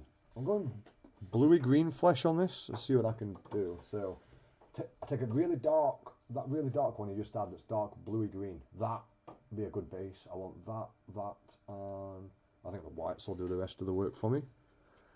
Right. So what have I got here? Innsmouth blue, scale 75. We have Orphan Jade, which seems okay. It might not be necessary if I'm going to jump to this one. Something I'm learning with this technique, you don't always need the mid-tier colours. And Caribbean blue. This one now has got the best name ever. What's that? This one. Orc flesh. No. What? Rotate it round. Surfer orc flesh. It's not just an orc, it's a surfer. we should make a surfer orc and just paint him in that colour. I'll start with these two. I think that dark blue I've got there will be interesting as well. Innsmouth is that one. Huldra blue. Oh, Huldra. Yeah. Huldra blue is really nice for shading. You might get somewhere out of that. Despair green, slightly darker. Maybe. We'll see. I don't want to put too many on my palette at once. Although this technique does afford me a lot of space in the palette, whereas the Games Workshop glazing technique, I mean, you end up with paint everywhere. And all I ever seem to do is water down one and keep one more thick. Well, bloody hell, I only wanted a little bit of paint. Apparently you got it all, yeah? Yeah, almost. Do you want some of this? Yeah. I got like 3 blobs of that now. Lovely. And then this is a nice colour. Let's see what happens. I mean, it's not like the old days where Maybe some plague-infested skin, some blend of some sand colour. green, purplish, bruising around the pustules. That sounds like fun. Yeah, actually it sounds like a really good idea. Sounds like an average day in Nurgletown. No one wants a day in Nurgletown. I don't know, apparently the fanatics were all about that. Then again, they're into some very weird stuff. Slaanesh. Really think that doing the Punk's Slaanesh army for Imperial Guard would be fun, but I'm also really tempted to do like a Tortured Souls version. Tortured Souls version of a tank. With a lot of converting. Could be interesting. The last thing you need to do is more converting, mate. You have an orc army what's got one model in it. But doesn't it look proper boss? Well, you would do if you were painted. Well, once I've got the knack of these tactics, I will crack on with that. Okay. Oh, yeah, good luck with that. Yeah, so it's got some different colours on here, and let's. I'm not going to do the armour. I'm going to muck about with the flesh because I'm struggling to do the flesh on the other model. Then maybe I'll muck about doing some leather. Right. First, get some water on the model. Break up that surface tension. Oh, I've got a patch of bumming dark on the helmet and it don't want to go away. You know what I mean? Are you not able to blend it out at the moment? No, it just don't want to blend out. It's like Give it a little bit of time so you don't mess up any of the surface, and then it's just one of them. It's like, nah, not blending. Like, cheers, thanks for that.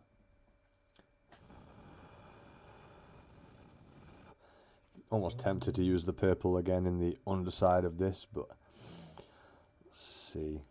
There was literally no point in painting any of the canopy inside of that. Ooh, I don't know. That could be a bit. Could do that. Could Okay. try and go from the red to the blue. See what happens here. Let's try this arbuckle brown. Arbuckle brown on the underneath.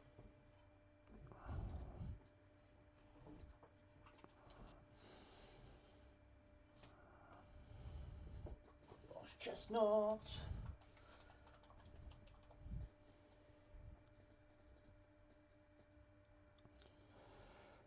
Then to the next blue, Day of the Dead Eldar. which are coming along very nicely.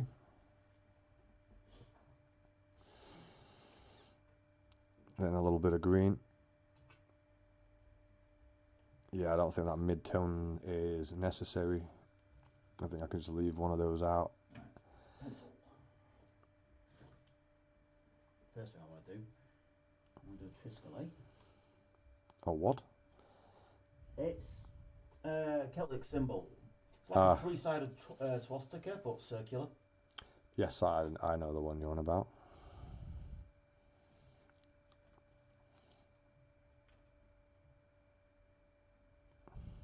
You're going to try doing that freehand? Yeah. Freehand's definitely coming on a long way. It'd be great on the live stream if I could learn to talk in English. Yeah, likewise.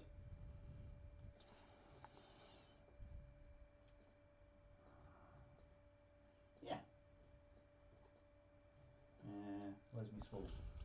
I think I've binned my skulls. That's unhelpful. I wouldn't bin your skull, mate. Kind of need that. And some very watered down turquoise again. Okay, we'll go with body. Top hat. Can't go wrong with the top hat, mate.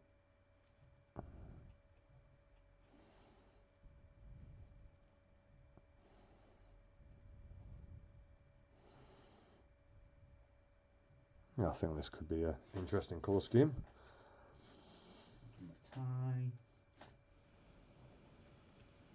This is going to look really weird on the live stream when people start seeing me do this. So I'm putting the models aside and getting a piece of paper and just scribbling. Just do whatever.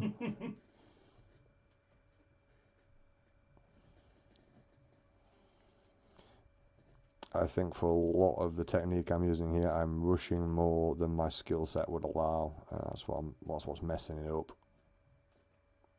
I'm still trying to get them done quick, but my skill set's not at that point.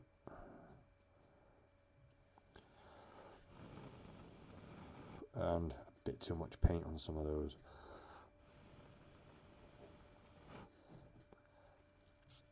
So going to the Arbuckle Brown again. And put that underneath the grooves of the model. And that's going to be our shade colour.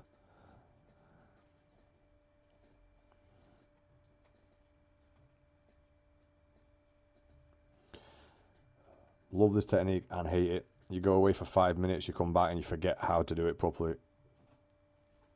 It's one of those you really get into a flow with it. That's the image I want. Here's one I did earlier. I was going to make a comment about Jake Goody then, but I'll leave that one alone.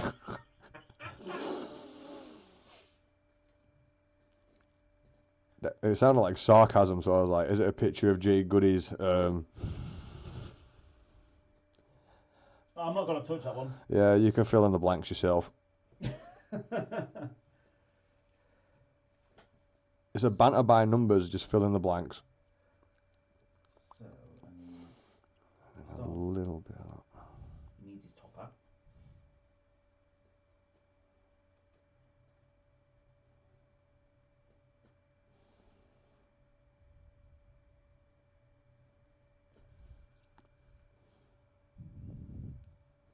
Now I've messed that up. Good.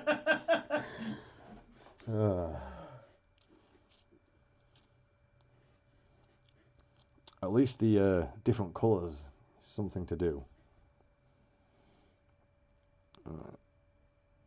Is that supposed to be all flesh? It's hard to tell.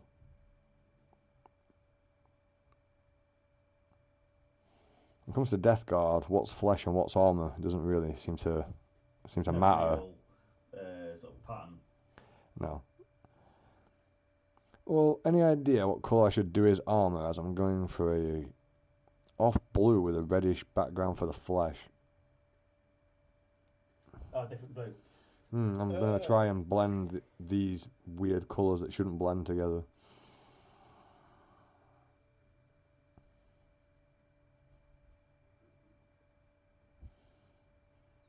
Just wait for that surface to dry a little bit.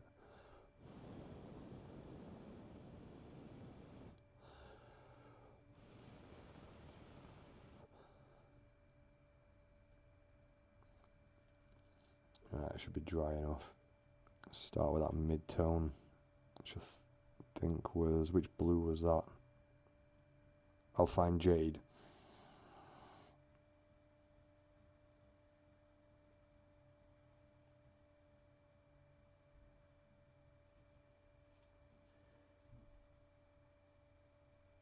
Then mix in a little bit of Arbuckle Brown.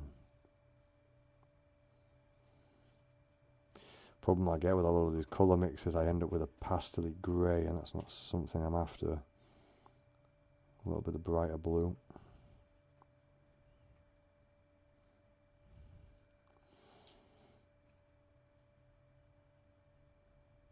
Blend that out.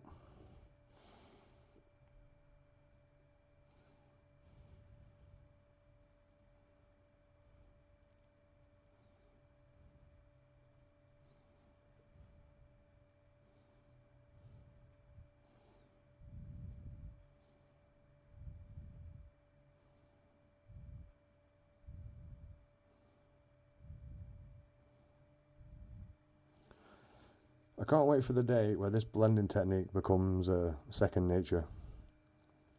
I can't. You'll be gloating like a gun. Greenish bronze armour or greenish copper. That would definitely work as a contrast.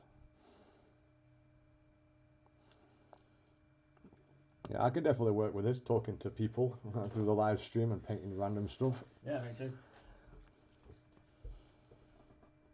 I might just rename the stream next time and just name it the painting table.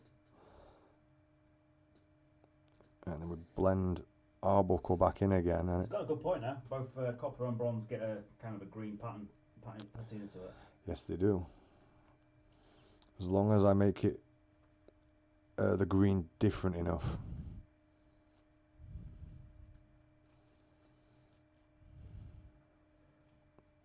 Well, this is a fun colour combination. Proper funky. Yeah. It's almost like a two-tone effect. Cool.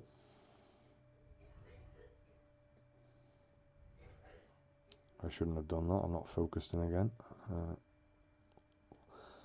Tiny bit of that.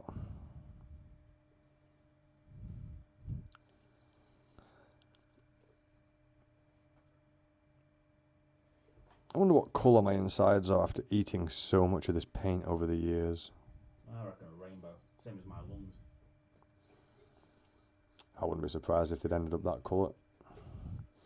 That's actually turning into something I wanted to paint. That's pretty cool.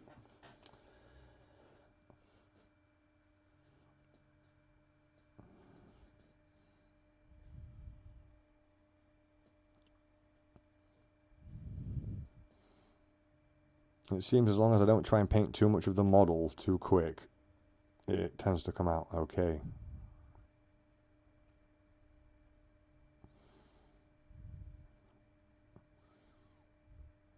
That fold, that's going to be difficult.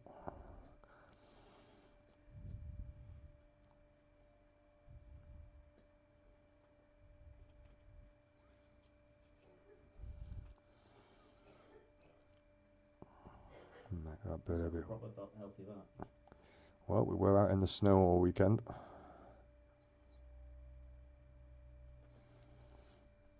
Doesn't help that we chain smoke. Nope. Got an appointment to go quit in place again. Oh, I'm dead chuffed with our Sarah. She's really done well. Yeah, It's been 3 months now. yeah. So all the cravings should have pretty much left by I've been now. more worried about the company skipping on the non-toxic pigments.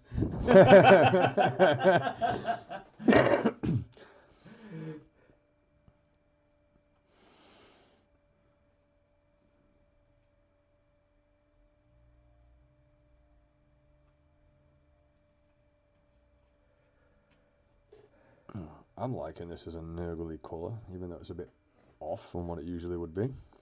A little bit of Arbuckle Brown.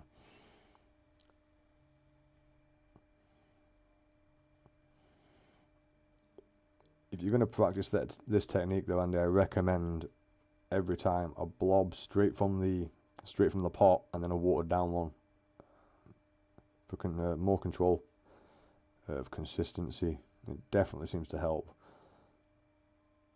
Because obviously you don't want to add more watery paint to a watery surface. That's not going to work.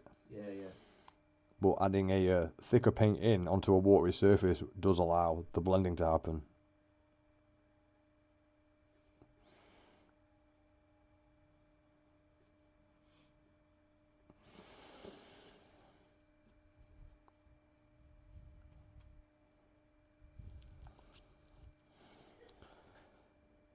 That bit went in pretty well, so let's see if I can bring that out a little bit more with Flowers on there. a little bit of the blue, There's not much room on him. tiny bit of the off-white. Maybe I should have gone with white, we'll see.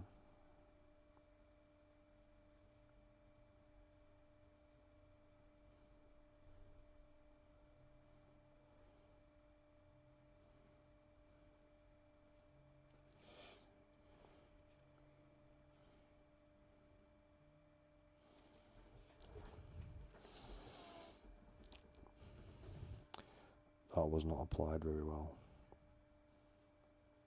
Well, I can always blend it back out.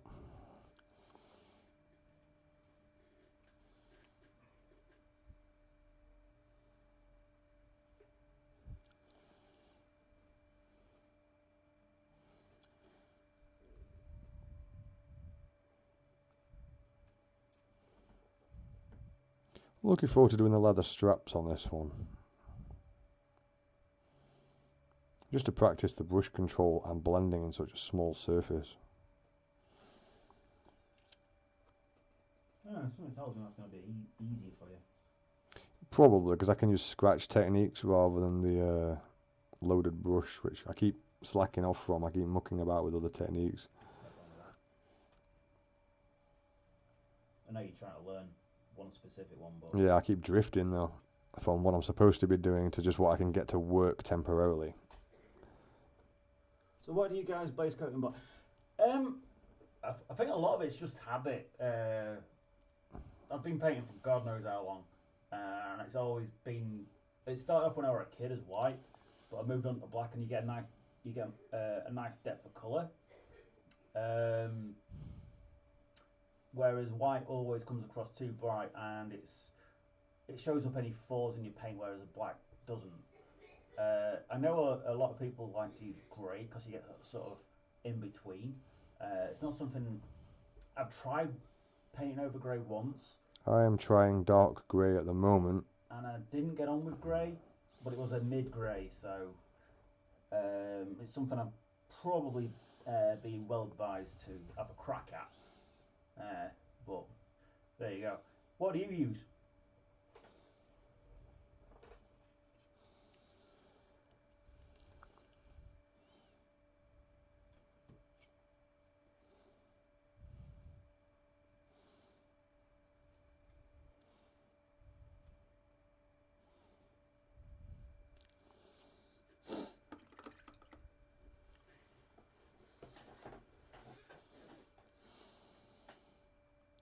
Bit more in my comfort zone with this set of colours. Oh, with the sort of greens. Yeah, being an orc player and all. I wouldn't really call you an alt player. An orc owner. I tend to use Israeli sand, desert sand. We like Israeli sand. Yes, Israeli sand is a very nice colour. Good for painting whites. Yes, it's very saturated, Yeah. but a light colour. Yeah, we do use Israeli sand for certain stuff. And yeah, using the desert sand for a xenophil, I can see where you're going with that. Yeah, I get that, mate. Sometimes other things have to take precedence.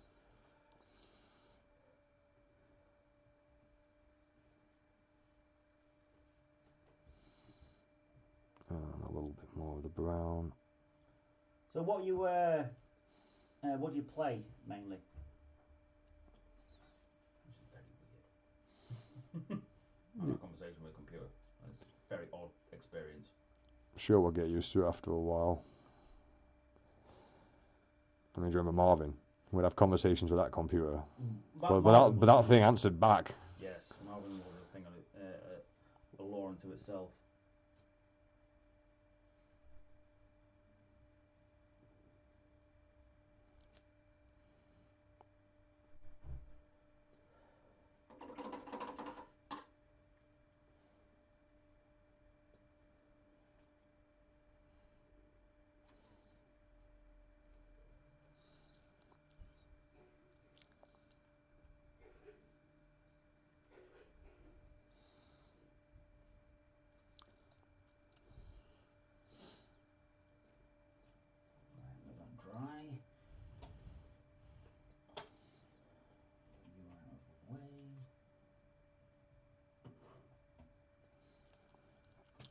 Yeah, I need to let this model dry a little bit so I don't keep smudging things.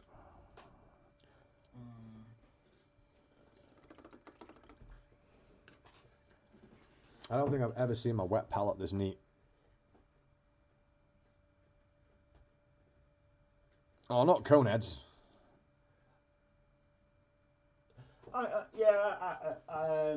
I'm building an Eldar army.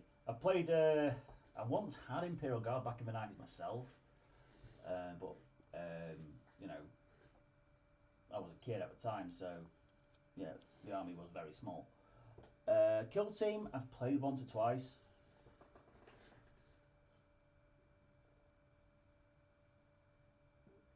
Yeah. What sort of Zinch army are you thinking? Is it Zinch AOS, Zinch Demons, Zinch 40k, Thousand Suns? I've seen a really cool Zinch Sisters of Battle army. That looks wicked. I still don't think you've seen the Zinch, what was it, Zinch Tau army that someone had been working on. I was very impressed with the conversion work for that. I don't know, Orc Tower, best one I've seen. Orc Tau. Yeah. I think I've seen that one. It's in GW War in the World. Yeah. Such a cool army.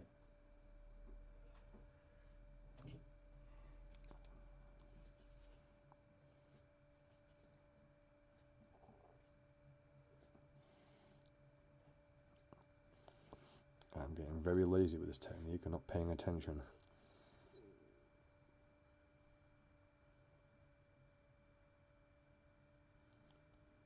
Chaos 40k Zinch army, not necessary. Thousand Suns. Now, Thousand Suns is a good army. Yeah. And the models are really nice. You don't really need to do that much converting. No, they're just naturally impressive looking models. But Chaos Marines 40k, like the Scourge or something like that. Yeah, I could see some converting going on, but I'd still probably largely use Thousand Suns models just to throw in there, make it look a bit more Zinchy. Do you reckon Zinchy is actually a word? It is now. It has been decreed.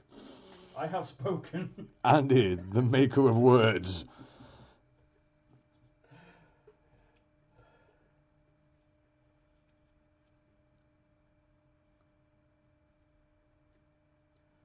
But you could also do quite minimalistic Zinch 40k using the Age of Darkness kits, and then custom shoulder pads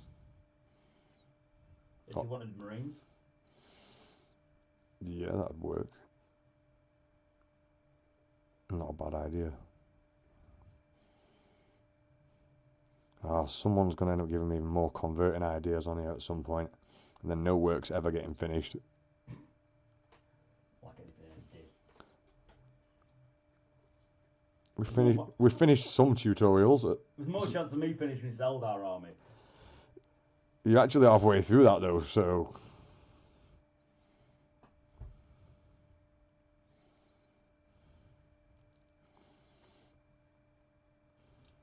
Yeah, well, that's a very easy one to do because you do the Thousand Sun Rubik Marines, get rid of the fancy hats, replace them with either traditional Marine heads or kits from another source like 3D printed or whatever, what more to your liking. I've done that with my for my Night Lords. I've got Rubik Marines with Night Lord helmets and shoulders. They look pretty cool and obviously appropriate for the job I want them for. I've got a mate who's doing pre-heresy style painted Thousand Suns, and the pre-heresy course is gorgeous. The red gold? Yeah. Yeah, they do look good in red and gold. Yeah, I totally get that. Dodge is a nightmare for converting. Once he gets his converting head on, he never gets anything done. We've got so many spare bits. I can't move my feet under the table for all bit kits we've got. Yeah, I refuse to let Andy throw anything out. He's tried on multiple occasions, and it's like that, all that's left on that sprue is a head, and I'm like, I'm having it. Like an Imperial Guardsman. You never know when you're going to need to make an entire tower of Guardsmen's heads, though, do you? As a Night Lord player, I could probably do that. Could turn him into objective markers. A stone fountain. Give me ideas, A man. stone fountain with loads of Imperial Guard heads on spikes all the way around it. Oh, that'll look wicked. And then a spot to put the dice for the objective marker. That would look ace. And this is why I like converting. I visualized it before mentioning it. I'm like, this. I mean, if the live stream starts going well, mate, there's nothing to stop us just converting for a day or whatever. Yeah. I mean, them objectives I did for my world is dead simple. Yeah. But they look really good. And they were just fridge magnets, weren't it? Yes. Fridge magnets for your objectives. What a move. Not that they need to be numbered anymore. Well, which is a shame. Yeah.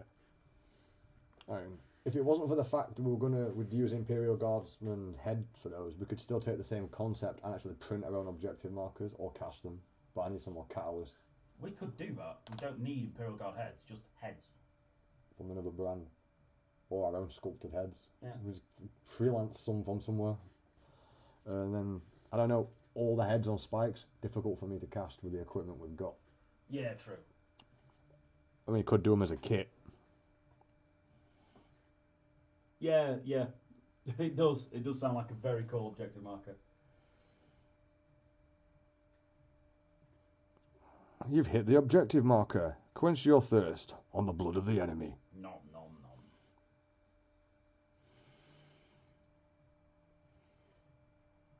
Maybe some impaled children as well. Do I know it's you mean the really dark. cherubs? I know it's really dark, but I'm a Night Lord player. It's kind of like, It's 40k, the whole thing's dark. yeah, cherubs. Yeah, lobotomized cherubs.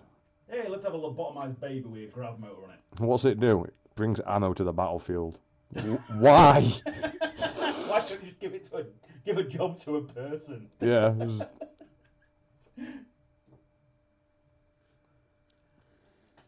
It's basically a tape recorder. Great.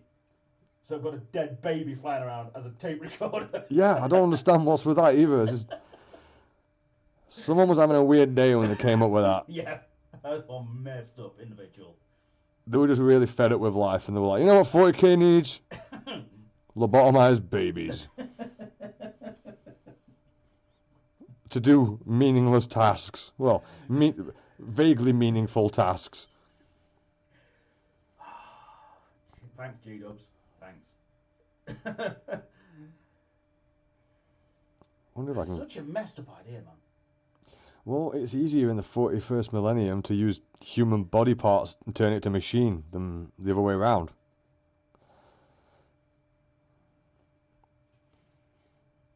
No, it's not like there's not enough people to go around, is it? When they mentioned the Dark Anger technology, they weren't joking.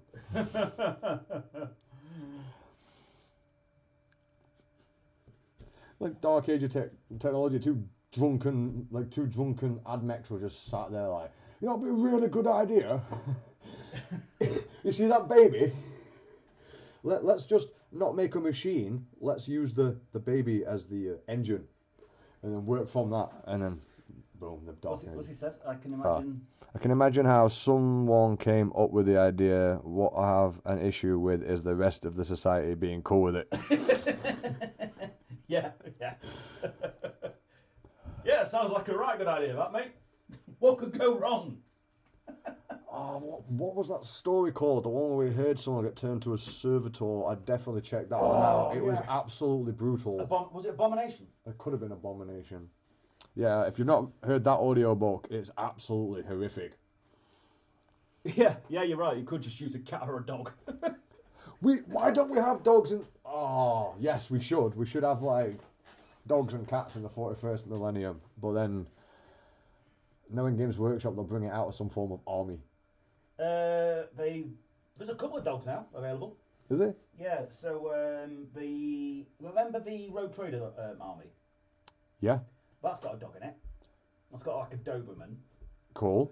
And the new Adeptus Arbites have got a Rottweiler. That's cool. And it's actually a really good sculpt. I think it's got a bionic leg as well. Why does that not surprise me? It makes sense though. But yeah, I want that Arbite kit. Really, really nice. I'm just going to wait for it to come out as a kit because it's in the Kill Team box in a minute. For now. For now, it will get released. Oh, I thought you meant you had it in one of your Kill Team boxes because you have so many boxes of just unfinished, unopened stuff. No, it's a new Kill Team faction, and the models are beautiful. Never played a single game of Kill Team, I don't think. Oh, I didn't know that. I didn't know Esther had cats. Horses and dogs and cats in the new Necromunda boxes. Ah, right, nice point. It's something I'm going to have to look into because the Necromunda figs are lovely. They are. They do have some banging kits. And I keep suggesting to Dodge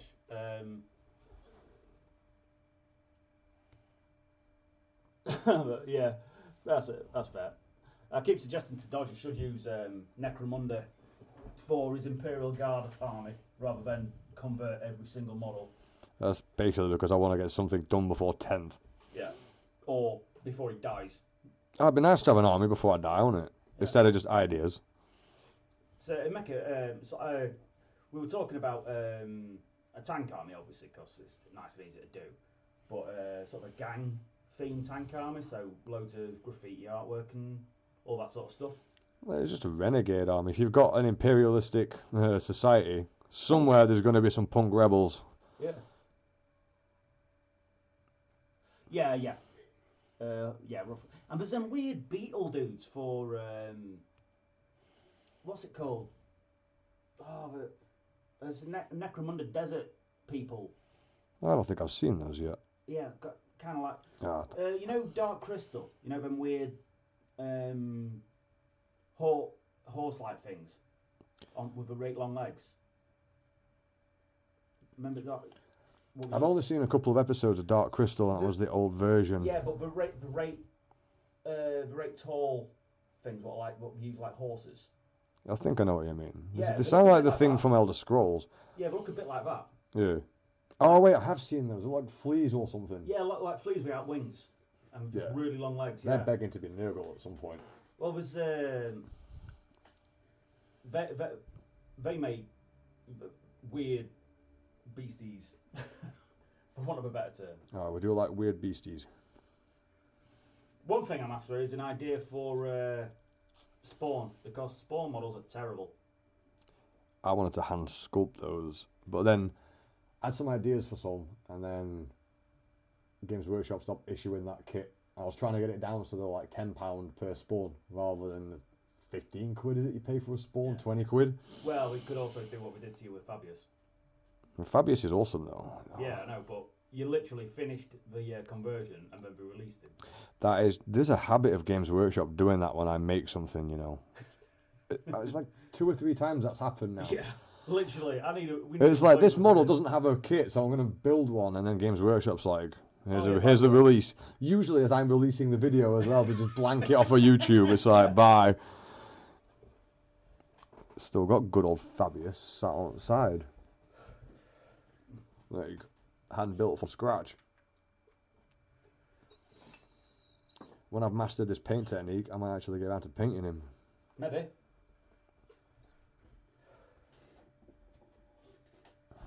Maybe. There wasn't much optimism in that, really, was there? No. I'm a realist, mate. It's why I'm determined to learn this technique, though, so I can paint and blend faster.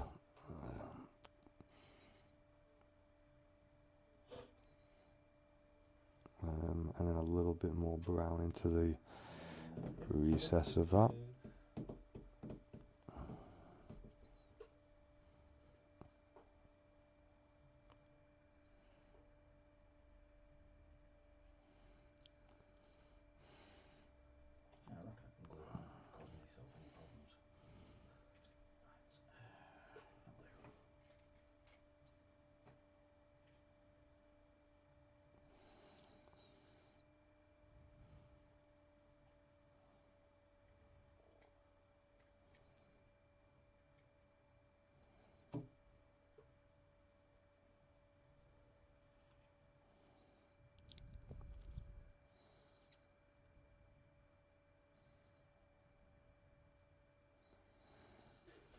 I wouldn't mind painting some Necromunda models.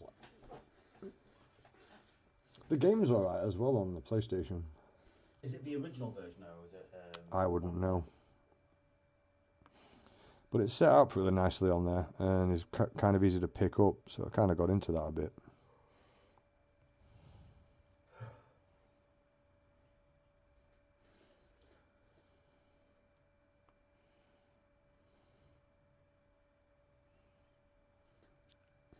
And that's what I get for not wetting the bit of model before putting paint down, but that's just an old habit. Gotta keep it wet.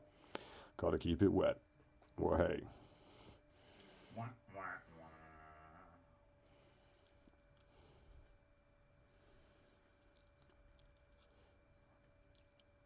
Alright.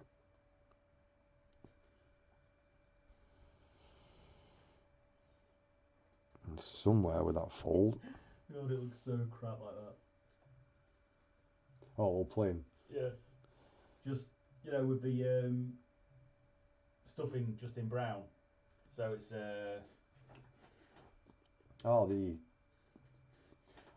base layer for your Yeah. freehand. yeah, a Necromunda hired gun would be a good call for a fig. Yeah, I'm definitely gonna get that other camera set up soon. Just gotta buy another tripod for it. There you are. Give him a look at that so he Yeah. knows what he's going to finish up like. Yeah, and he's starting some freehand. And then here's one he made earlier. Yeah, I got a little bit. Bit carried away. Yeah. It looks good though. Definitely unique. I think it was getting a hired gun video game after I got Darktide. Darktide's a 40k one, isn't it? I'm not. I don't think I played that one.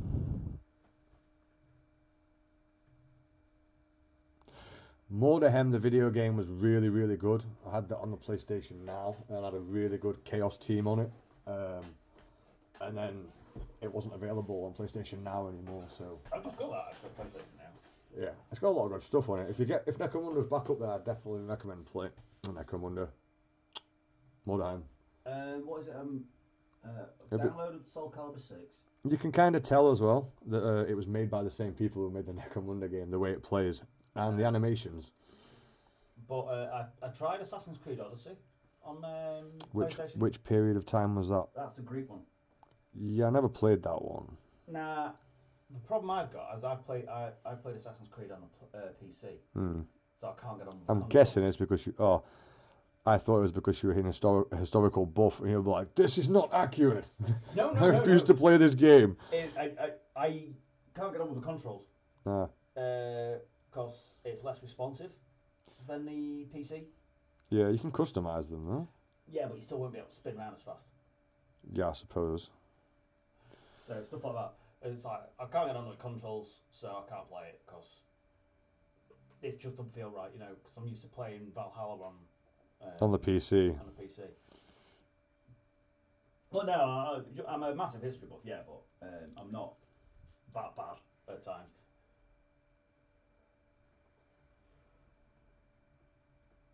Yeah, it's the same as Vermintide. Yeah, it's a 40k Oh. one. I've not played Darktide, but I've got a couple of mates who play it. But yeah, I did play Vermintide too. I played Vermintide. That's When a I lot last of fun. played that, it is. It's a lot of fun. So it's basically the same sort of idea. I'm looking forward to Space Marine 2 coming out because Yeah, I'm looking forward to that. the only cool Ultramarine in existence, Captain Titus. Yeah, when is that coming out? Oh, soon. I'm gonna force my lass to play it, basically because she's terrible shot when it comes to like free aim. So it's PvP based. I just want to see her rage at everybody.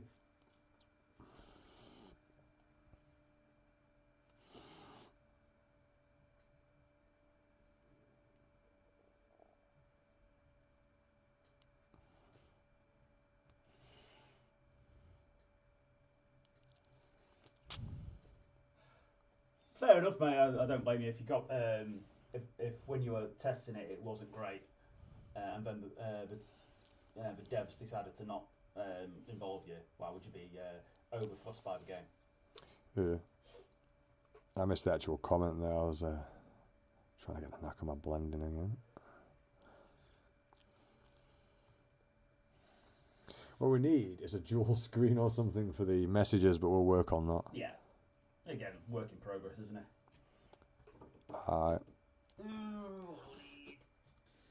To be honest, we just enjoy the extra company in the painting room. Yeah, yeah. It gives us something to talk about. It's nice to talk.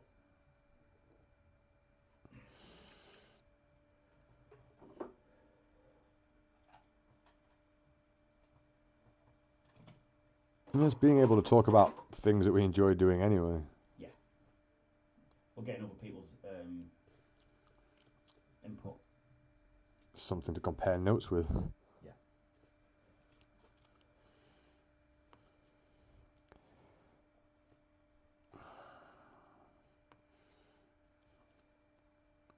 I'm not doing this technique right anymore. Like that and that.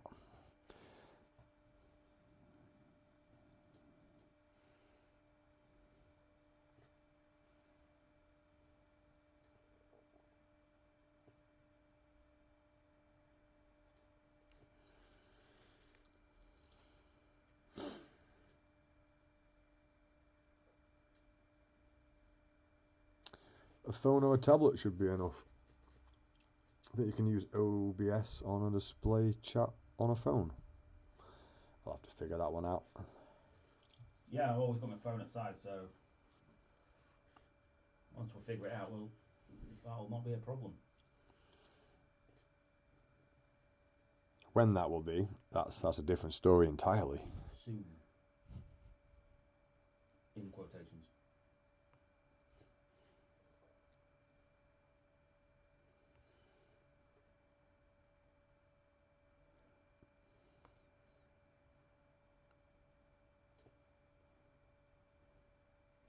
Well, I don't think Sarah's got a tablet she doesn't use. Saying that, I've got We've got laptop that. here. Yeah, we've got the other laptop there, so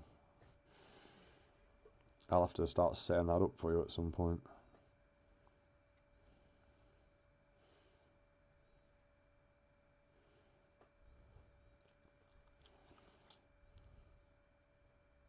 Streamlabs.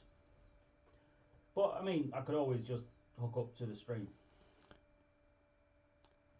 Yep. I was going to do that anyway on the other one. I just got to figure it all out.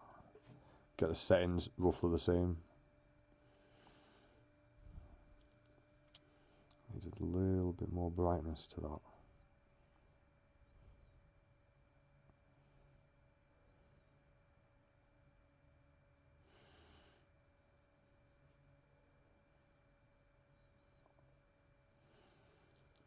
Supposed to be learning how to do this quicker, but I keep mucking it up.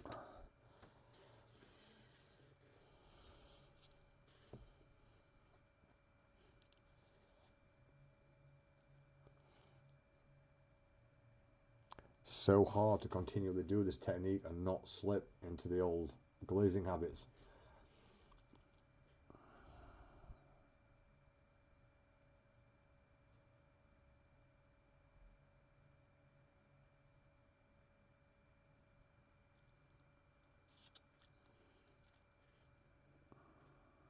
I'm going to pop off for a smoke break and let that fully set because I'm just moving paint around now that I'm not happy with.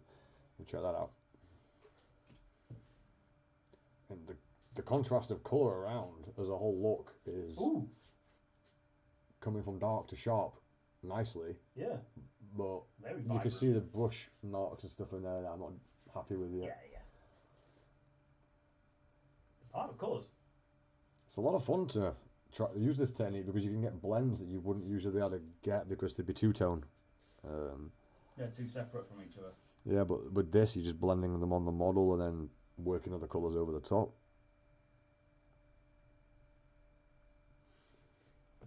It was a good little box, that, was it? The Beast Grave one. Some interesting models in it. All of them kits, were all got some really nice figs in. Some better than others, but you know, Yeah. that's just how it is. Well, I think you only need a few models per thing, isn't it? So Yeah. they put a bunch of extra detail in there. Say if you only need a set of 3 models or 4 models or whatever, then they can go nuts, can't they? Aye. Well, there's a lot of playground on these.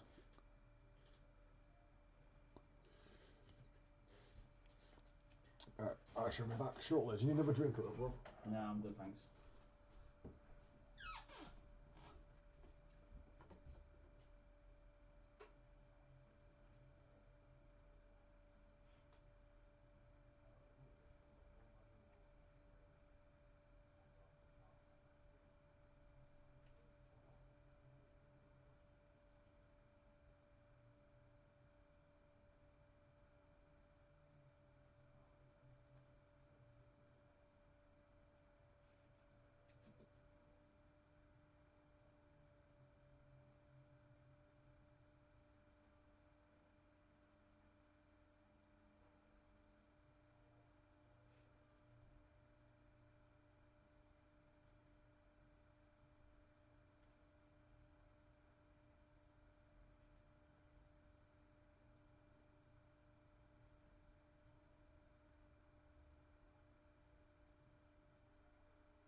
So the blue one has been done. Customer's really happy with it. We're just waiting for the next one to arrive, as he wants us to do one in a more traditional forest cam. So once that gets here, we'll be doing a similar sort of idea with a halo thing. So it's an interesting scale because it's slightly bigger than what we're used to. So going to offer different challenges.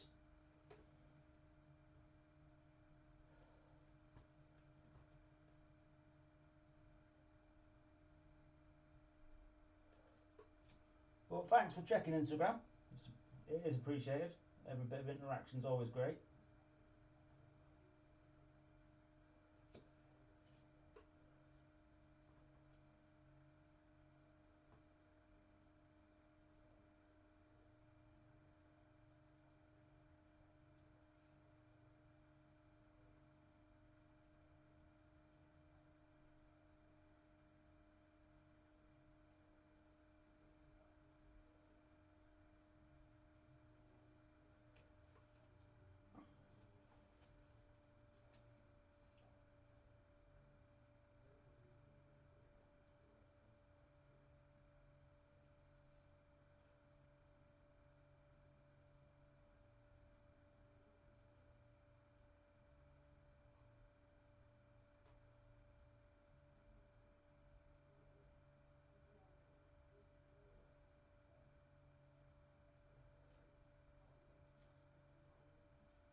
back.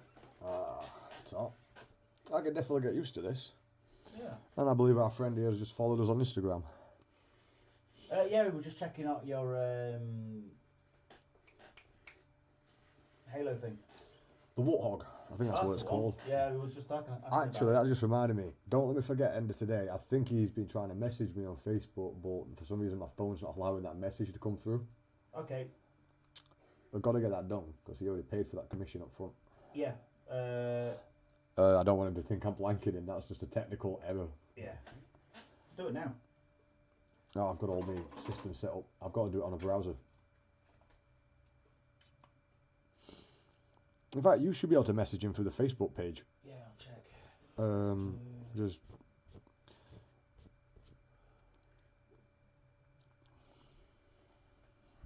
because we need to pick that one up so you can start painting it. It does suck that you got that commission and all it paid for was to get your car fixed. Bloody cars. Isn't it? Pain. Right, so we're going to go back to turquoise and pay attention to what I'm doing. And a little bit more of the blue. That's going to be bright.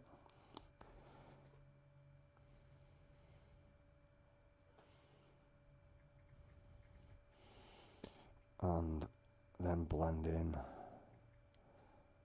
a little bit of that arbuckle.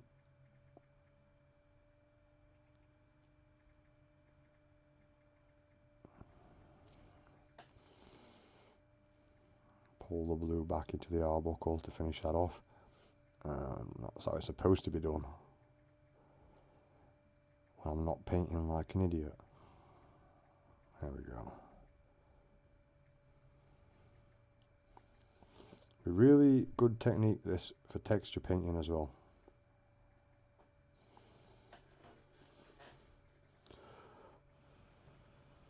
It's a little better. Now let's get some more of the straps done. Although I think the straps would use a different technique. The one that comes in the scale 75 is really nice with the scratches and the other detailing in it. Take a little bit of that brown, tiny bit of that off-white, put a highlight there, and does he there. message you direct or does he? We'll figure it out later, mate. Just We're not message him on by Okay, yeah, for some reason my phone was just not allowing the message to come through for whatever reason, and I realised it had possibly been sat there for some time. But then again, I was up a mountain this weekend, so not much connection up there.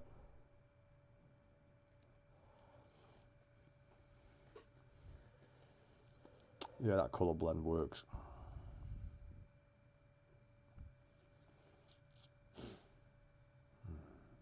Just to stop boredom, I might start figuring out what colour to do these shoulder pads.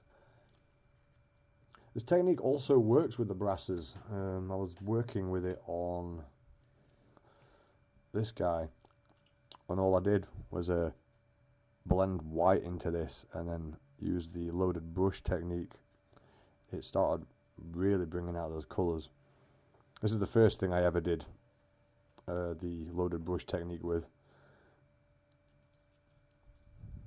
Finish him off at some point. I was enjoying the face. His face is full of detail. But I wanted his skin to be black, and I'm used to painting black people's skin, so it's gone a bit more white, but I will tone that down. Right. Some greeny metallics then. Actually, I have some greenish metallics somewhere. Options. We have some purple metallics. That one's too similar. Fucking epic. What's going on, okay? Epic. Old world.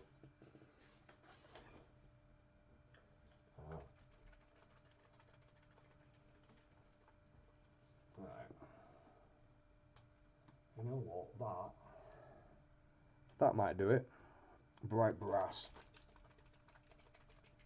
and the metallic green. Scale 75, Emerald Alchemy, mixed with bright brass. Let's see what we get.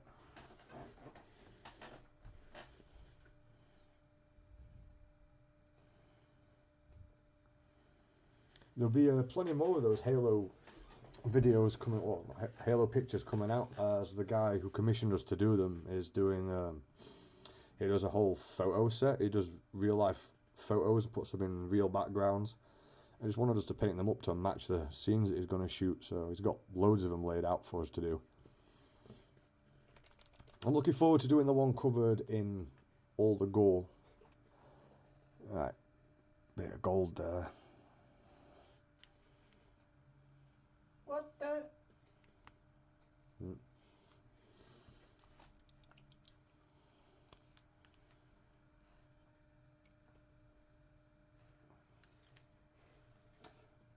Nope.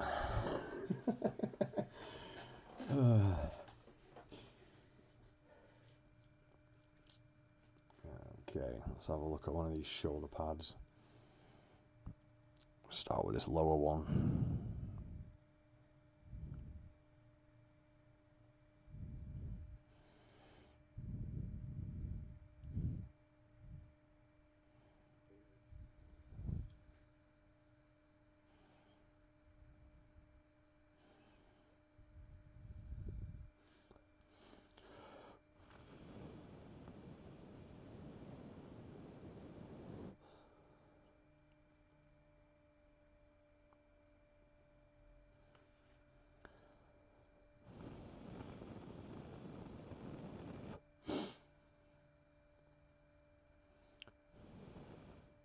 It's nice just to grab a model and experiment with it for a change, instead of having a technique that you stick to day in, day out.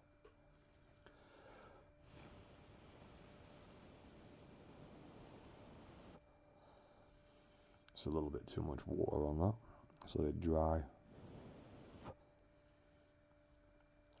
I think this brown would be useful as well. See that on camera.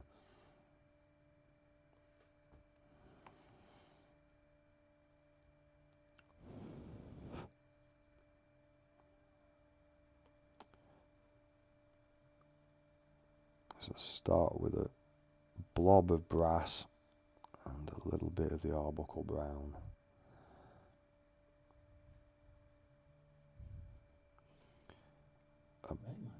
Brass is a little watery.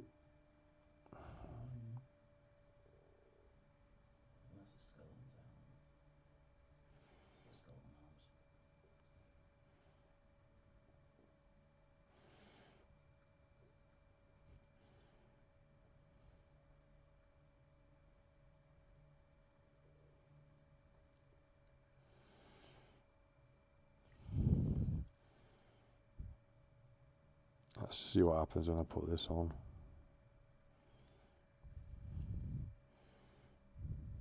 That's too similar to the skin tones.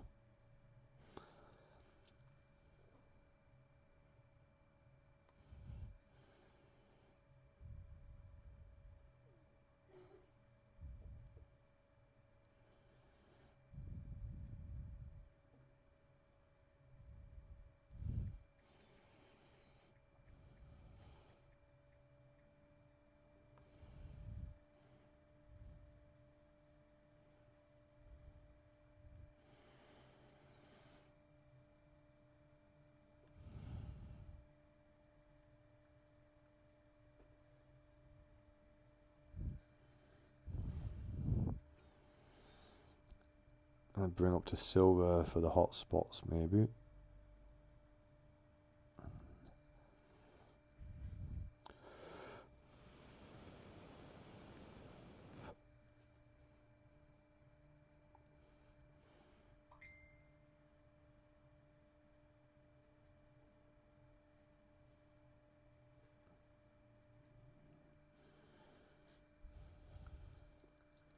That could be interesting.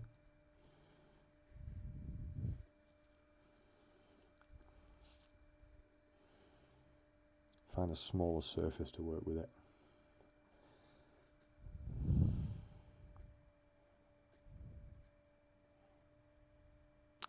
Still need to get my little Bob Ross tire done.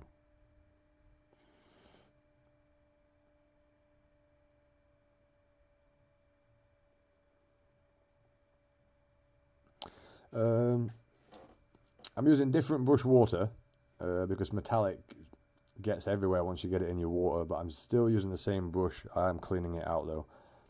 I just really like this brush at the moment. I've only just started using it in the past few days. The Artist Opus, definitely worth having one in your collection. Arbuckle brown. Really add some colour to the recess.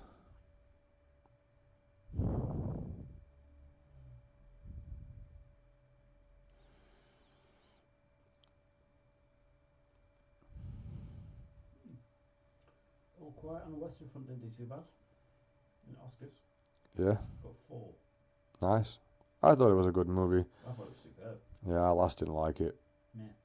Funny. She like Hacksaw Ridge though. That one messed me up for about 2 days. Yeah. Pro screwed me up about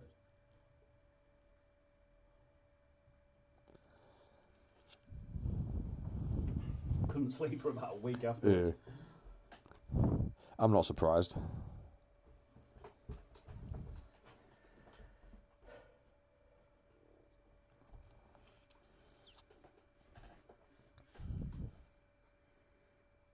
I'll be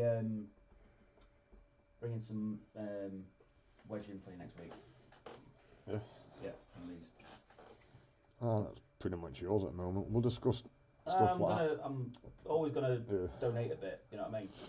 Well, like I say, I'll just to cover supplies and electric and whatever. Yeah. I would say, because with all the equipment running, I'm not actually sure, once we've got it all up and running, how much electric that's going to use. Exactly. So Figure it out. when I do a commission, I'll, like, you know how we've always done. It's like a bit goes to the studio, irrespective. Yeah, just to keep it ticking over. Yeah. Apart from the last one with my bloody car, because my car. It's its own reason. Bloody thing.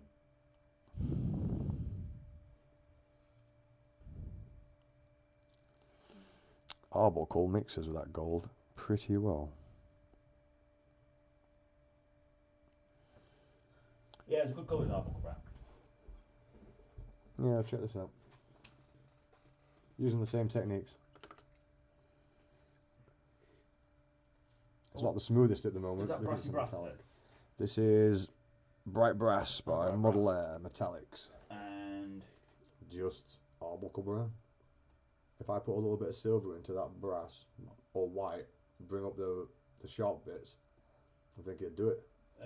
we have a metallic white. Oh, we do actually. Stop it losing its sheen.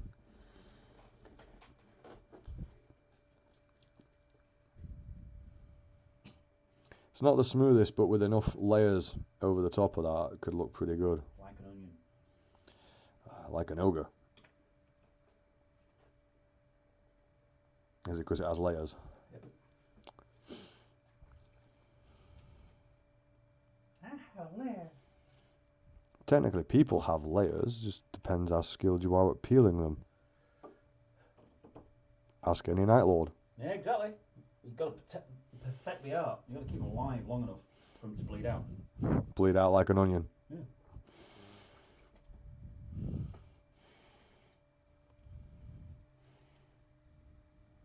Now, the real trick is degloving their arm before they even scream. Ouch.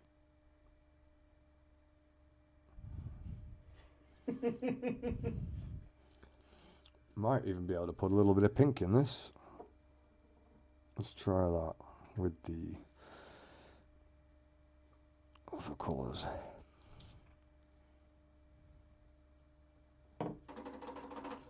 Bizarrely, that works. A little too bright though.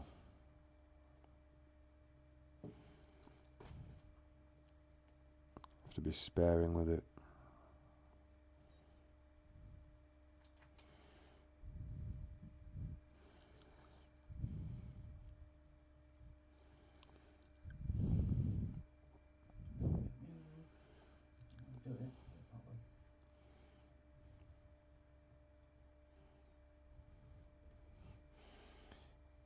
Arbuckle brown and silver. Oh, silver, sorry, brass. Didn't wet the model.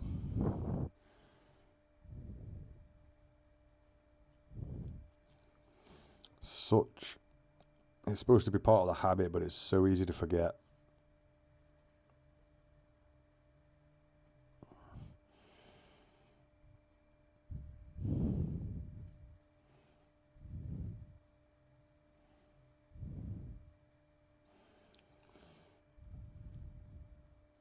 Pull it away from the shade.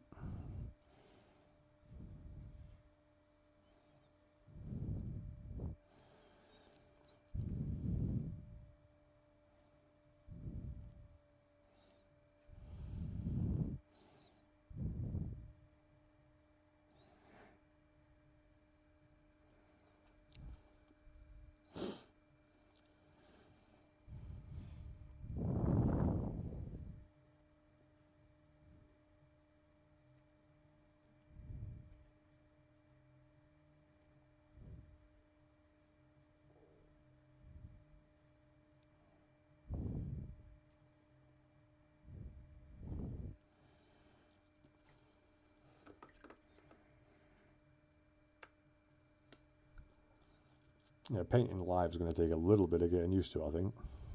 It's Yep. a little different.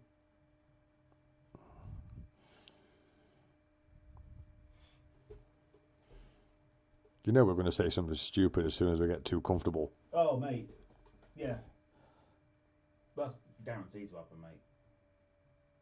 We'll just forget cameras on and then be like, I'm going to open my mouth now. Oops. Banned. Banned from the entire internet. You're no longer allowed anywhere near a computer. Forever. Oh, mate, that'd suck in the future.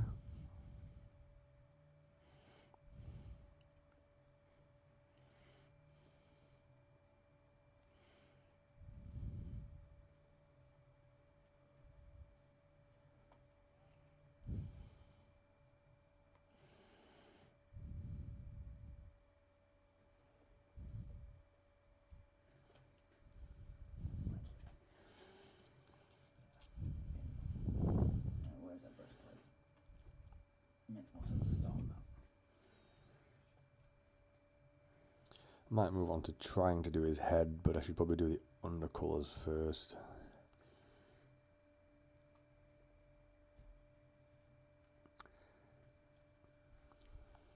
I've got this huge shoulder pad to do.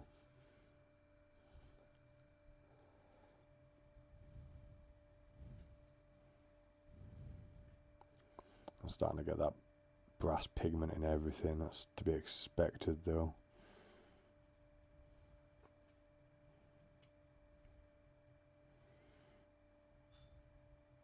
With the amount of water things I've got, water containers I've got going here, I'm surprised I haven't put like my brush in my coffee yet.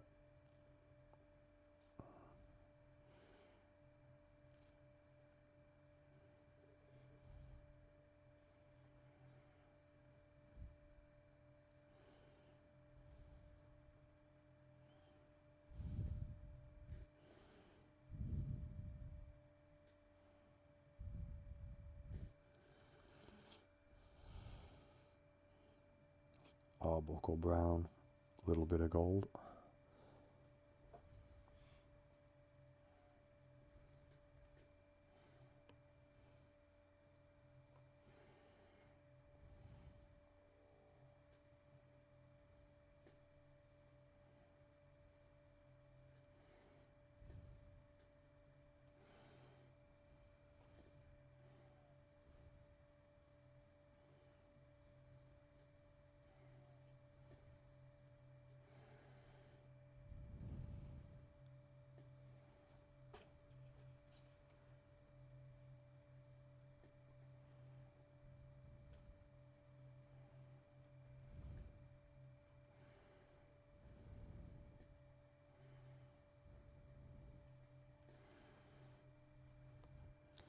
Probably would have been better off with a scale 75 gold or metallic. It just spreads a little bit easier.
You're doing this with an actual gold. It seems to be a lot more difficult as the pigment separates and floats around. Yeah. I can imagine that being a bit of a problem. Because the water's supposed to be breaking up the surface tension, but then the metallics don't have a grip. Yeah. You gotta have a grip. I lost my grip a long time ago. Floating around in obscurity somewhere.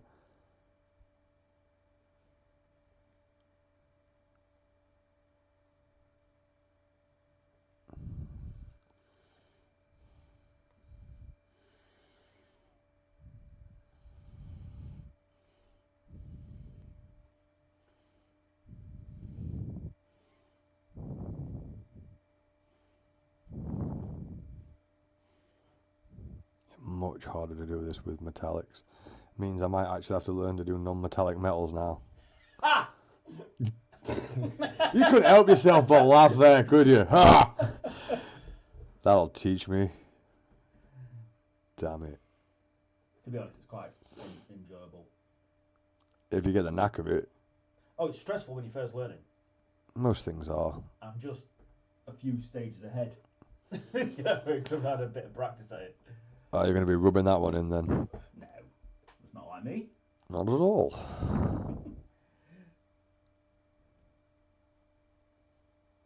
I've never done non-metallics on such a large platform. Hmm.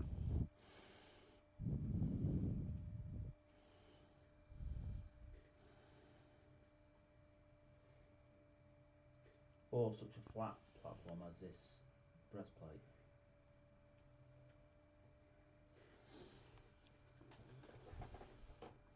Yeah, I do think having a marker on here will be a good idea. You know, on my desk with tape. Yeah, it makes sense. Also, it'll give me a rough idea of where to sit. You know, like the old, what was it, the old camera stand did. It's like I put my elbow against that camera stand, and then I know I'm sat in the exact right position to keep everything in focus. Yeah, I couldn't do that myself. No, it's still long enough. So do you like non-metallics?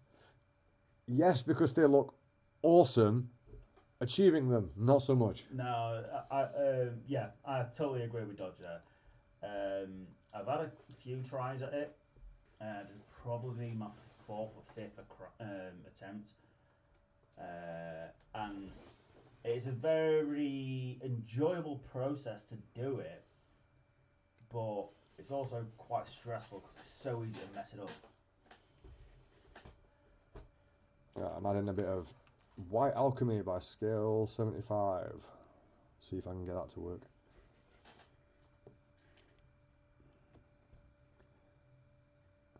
Obviously everything's now contaminated with metallic paint. Why would it not be? Not as bad as when we're doing, what's it called? Airbrushing metallics. And it's room gets covered. Yeah, it's like glitter. Once it enters your life, that's it. I'll tell you what, I'm going to glitter bomb you one day. Oh, you dare. I know where you live, mate. Yeah. I'll put the letter. Yeah. Fuck you. Oh, yeah. It's a good job I don't know your birthday. No one does. I don't even know my own birthday half at the time.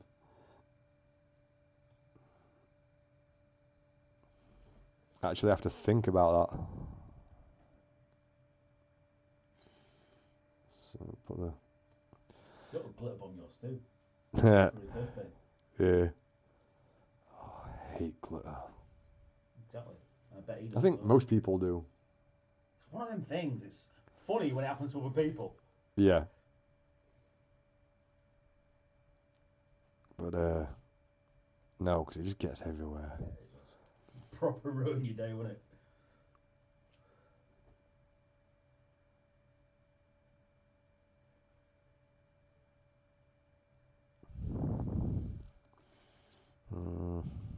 That's not going quite how I wanted it. And a tiny bit of metallic.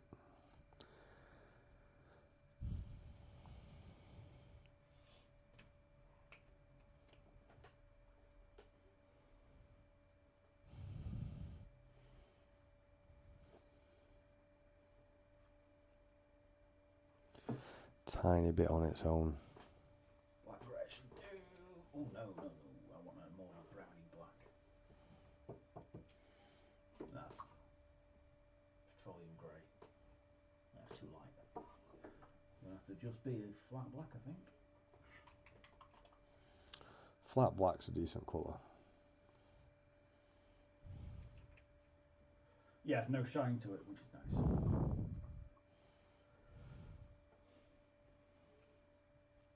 And then to make that blend in there, add a tiny bit of Arbuckle brown into the bottom highlight.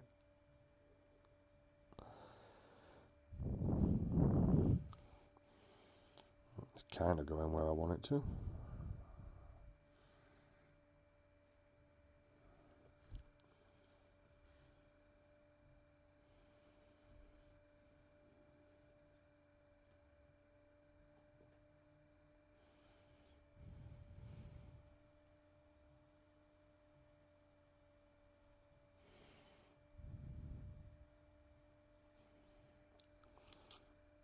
A little bit more of the brass. Go the opposite way. There seems to be a bit of a pattern to this technique. Do it the wrong way round. Coming in and doing a layer of blend in one direction and then going the other direction with the brush to push it back on itself to help blend them within that small area. I think I'm doing something very similar. We're going to compare notes after class. Yeah. No doubt I'm doing it wrong. Such faith in yourself. I just know I'm a walking screw up, mate. I think we all are.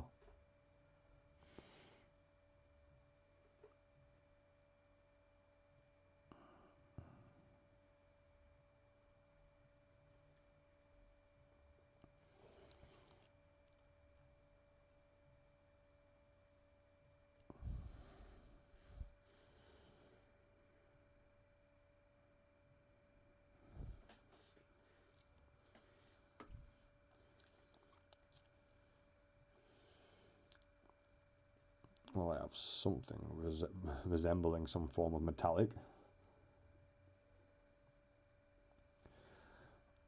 Alright, so go in a bit with a gold. Add a very watery bit of white because it spreads quite a bit.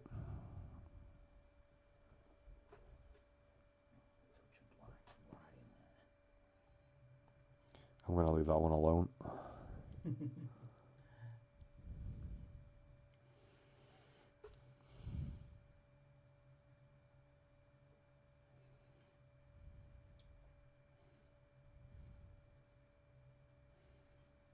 Be nice to put some scratching and other effects on this. I keep hearing mention of this slap chop method. I have no idea what it is. Oh, it's just painting as quick as possible with the least amount of layers. Pretty much, that's all I've gathered. Using a lot of Contrast then. contrast, yeah. Which is fine. If you've got a tournament, you've got to get an army painted. It's perfect, but I don't like the methods. You spend a lot of money on miniatures, you may as well make them look great. Put the time in, but that's not everyone's cup of tea either.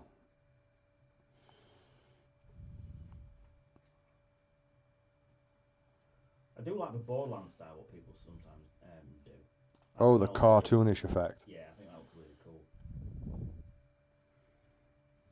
That takes some effort. Yeah, we'll take some brush control as well. Whoa, it's nearly 5 o'clock. Where the hell did the day go?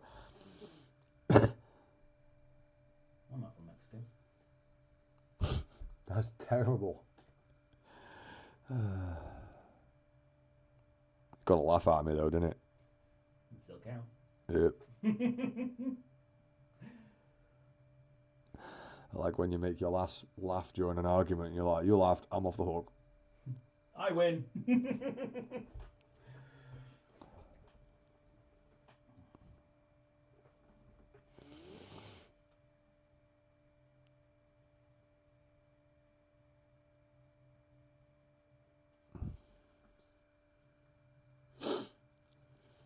Yeah, I can't believe where the day's gone. Boom, disappeared. For a change, I've actually been enjoying some of this painting. This painting lark. Yeah, I think it's the new technique that I'm trying out. It's nice to be able to look at the model at a part of it and just go, that bit's finished. You know, completely. You know, you don't have to come back in with anything else. Yeah. A little bit more of the arbuckle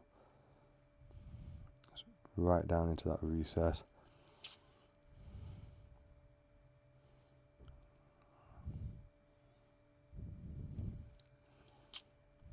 It's a bit strong. Pull it off. Do the other side.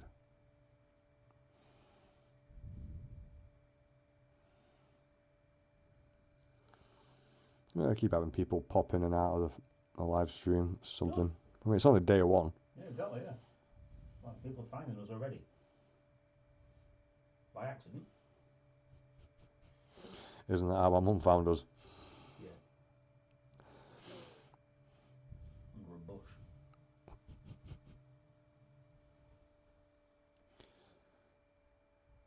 You had a bush? I don't tell everybody.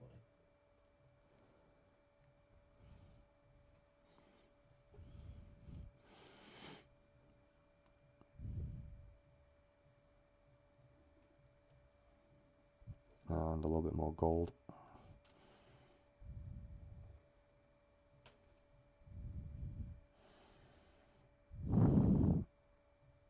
That was a very poor brush stroke. Back with the burnt umber.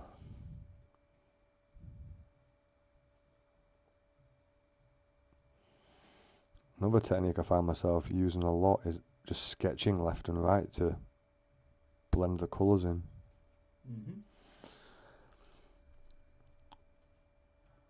Especially for edges.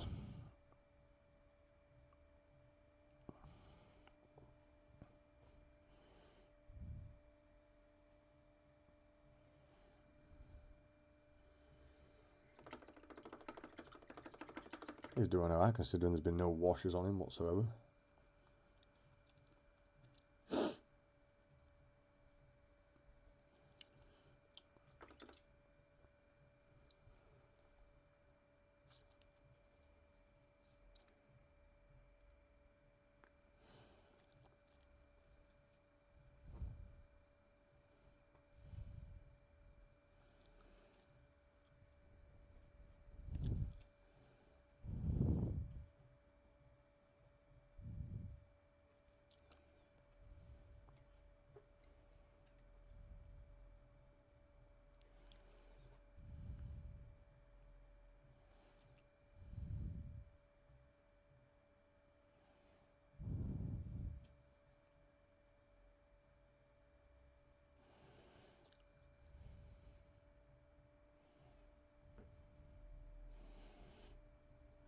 I like how our live streams do start at midday because that's when we can be bothered to get up.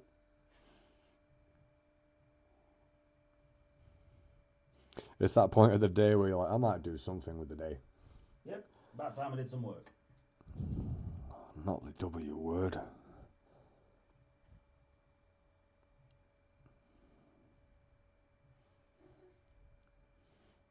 I could almost hear your brain clicking over then trying to come up with a sarky answer. Or a sarky response to that.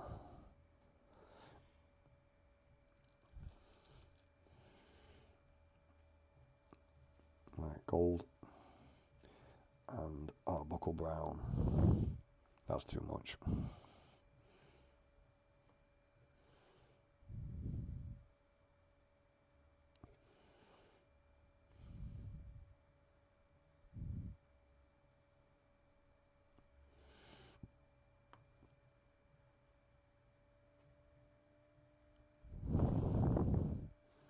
Whoa, that's far too strong.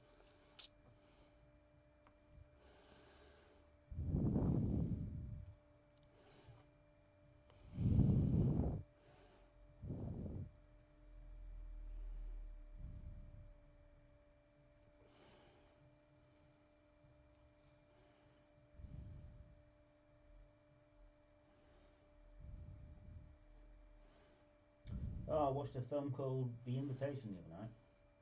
Yeah? Don't. Is it that bad? It's an hour and a half of my life I'll not get back. What's it about? Typical sort of vampire movie. I think I've seen that one. They go to a weird meal, don't they? Yeah. Seen it. It looked like it could have been an interesting twist on the vampire thing, and then they just, I don't know, it just flopped. And it was like, It wasn't even a good one. no. It was, yeah. Well, yeah, it was an hour and a half of my life. Oh, well.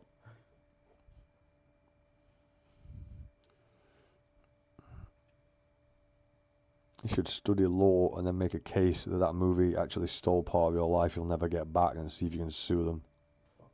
I reckon we'll be able to stand up. Like, watch it and then tell me.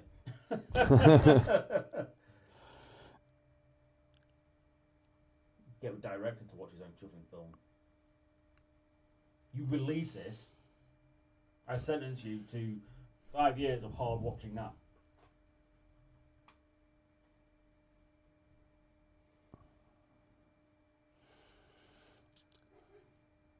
Worst movie ever then? What's the worst one you can think of? Now, define worst, because there's some films that are bad, but are that bad they're actually funny. Okay. Or is it just that bad, but it's actually bad? We're going for bad. Just bad where you're like, my senses, no thank you.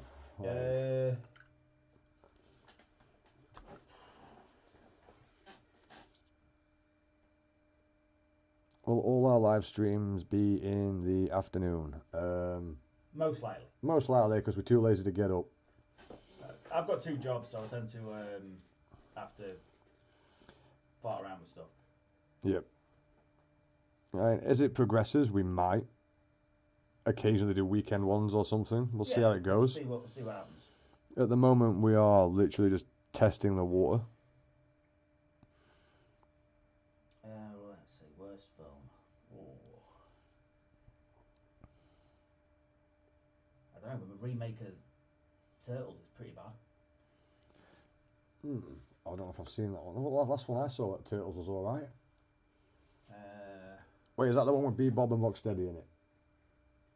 The one with Megan Fox in it. Yeah, I've seen that one. Oh, what's it called? It has got her in it, and it's basically a bloke commits suicide. Her husband commits suicide, and then after handcuffing himself to her. I don't think I've seen that one. Yeah. That sounds like an interesting plot. But I don't know. I don't think I've seen that one. Well, it's Megan Fox, so you're not going to get much out of acting, are you? I suppose not. That's pretty crap.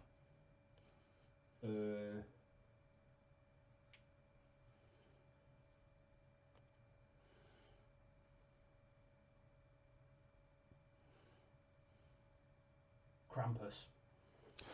Oh, that was so bad everyone walked out of the cinema. Yeah. I've not seen that one, unfortunately. I'm trying to think of the worst movie I've ever... What was it called? Oh, I don't forget. I'll last remember it. Right, the whole premise of this movie, right, was like some B movie, and some dude in a little red car pisses off a truck driver somewhere along in the story, which you don't ever get to see, and the truck is just paranoid that the truck driver's following him, and the entire movie is just this little red car driving around being followed by another truck. But it's like a proper old school B movie editing as well. No, worst movie I've ever seen, Camp Blood. Camp Blood by far. Like, it is just. I mean, it looked like the people who shot it have not even started film school yet. Well, I watched when I watched Krampus. Yeah, we understand it's going to take a while to build an audience. It always does. Well, that's cool though, because this is stuff we're going to be doing anyway, so it's not a drama. Yeah, I watched. Well, I say I watched Krampus. I didn't watch it. I watched the first 10 minutes of it and turned it off. So it was that bad that your brain went no in the before the film even really starts. Because 10 minutes, you've got to give us something. The acting was just that bad that you were like, no. Yeah. Yeah, I've seen a few of those. My brain just went, nah. Jen was trying to show me a series. I can't remember what it was. I think it was like The Island, but I, as in I, something like that. Anyway, it was basically like, it looked like it had an interesting concept, and it could have been good, but the acting was so bad. And the scripting is like, these people are just acting very weird. Considering they just walk up on an island not knowing what's what, they don't look very panicked. Sounds like he's talking about the entire plot of Lost, Yeah, it's pretty much Lost, kind of. but done better. Well, no.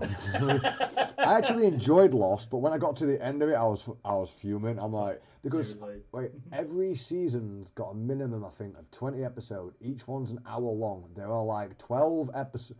There were like 12 series. seasons or something, and when you start counting up the hours, I got to the end, and I want my goddamn hours back. Yeah, so we're all dead or something, isn't it? It's terrible. Oh yeah, like spoiler alert for something that's been out for like 2 decades. It's like, yeah, they're all dead. You know, what was the whole point? And there were so many questions that didn't get answered. I think the scriptwriters were lost. Yeah, we're like, we need to write something quick. Yeah, I swear that's all they were doing. Quick, we've gone 12 years now. We need to figure out an ending. We're all dead. It was just a dream. Oh, that is the worst way to end anything, man. That's terrible. Who's big? Oh, Dan from Composite. All right, pal. All right, Dan. How you doing, matey? This is going to be 2 or 3 times, 3 times a week to start off with. Yeah, I see where it goes. At the moment, we're just discussing the crappiest movies we've ever seen ever.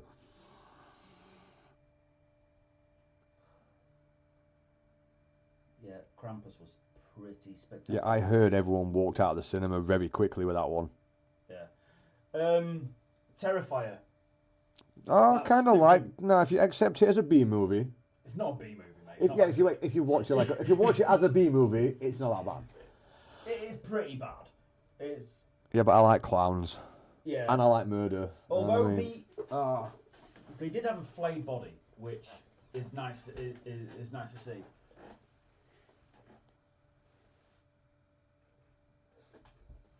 hey,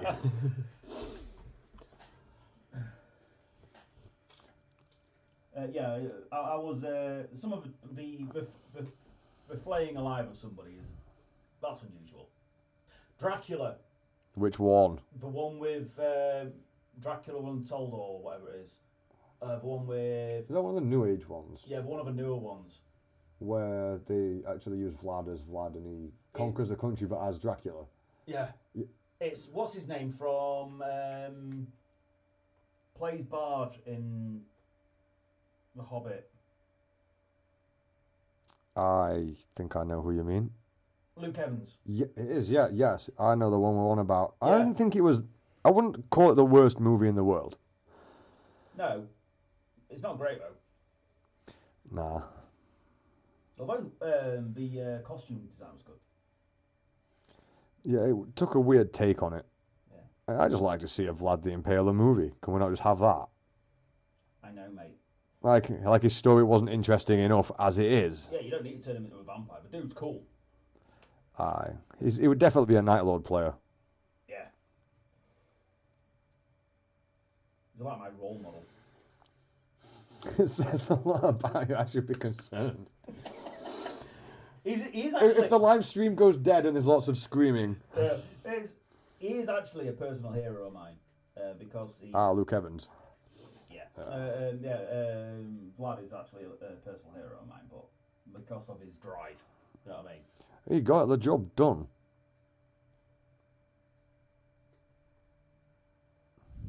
It's a very simple premise, isn't it? Right, a little bit of the white alchemy into the top of that knee.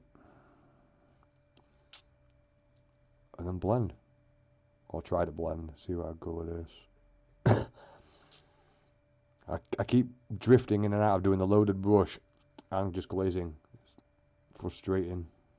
I think that's meant to be how it's done, to be honest. But I definitely think that I'm doing too much of the wet blending or glazing technique. Too much of one, not enough of the other. Yeah, because it's taking me too long to do the actual finish. You know what I mean? too many layers. I'm putting the water on too much water. I'm having brain fart moments. It's afternoon. You can't. I've been awake for a few hours. It's not possible to have brain farts. You've got to be a brain to fart. Yeah. Well, the amoeba is firing. It's like his hamster wheel just rolling about. Both hamsters are dead.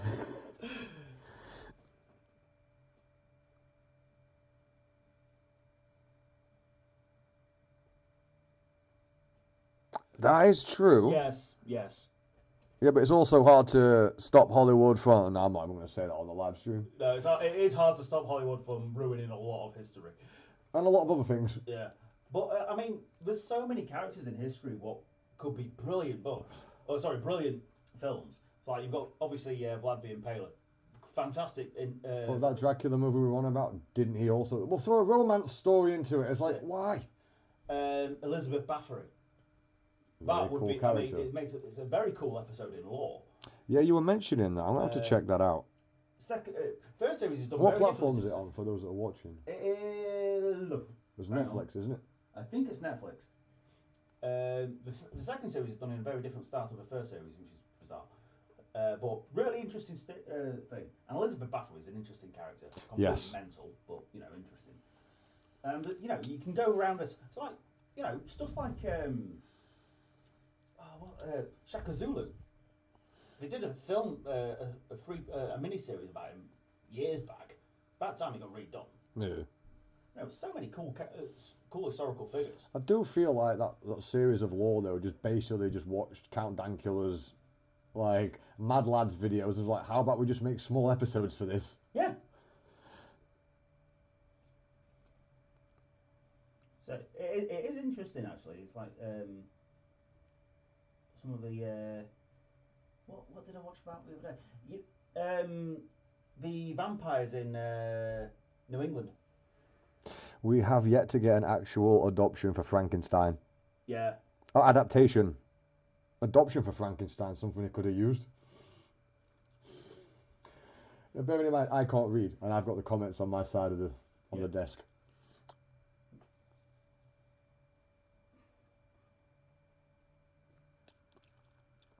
I think I did see a decent version of Frankenstein somewhere. As long as it's focused on the person, not the monster. It was actually. I can't remember who was in it. And I've put too much white in that. I screwed this up. Please fix. Send help. Yeah. I think some medium for the metallics would be useful, as they separate easily and then I don't get the same colour consistency. Some retarder. Have we got any medium? I don't think we do. Possibly. I was quite happy with this plate, the way that was coming up, but this other... It seems the larger the plate, the more difficulty I have. Don't you count I Frankenstein?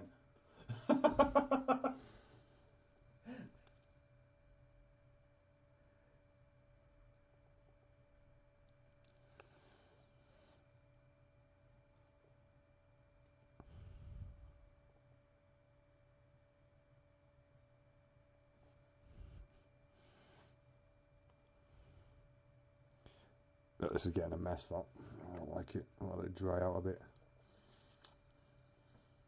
What I like about this technique is I just put him down and grab another model, start painting again.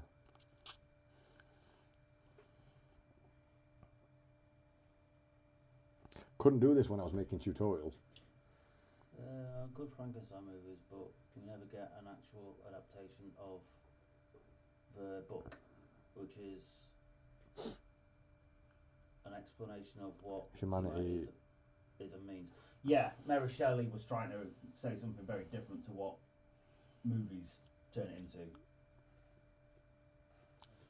Yeah, but Hollywood's proper basic, innit? Yeah, we're just trying to cater to Idiots. people. Well, the masses. It's just unfortunate the masses tend to be a bit slow.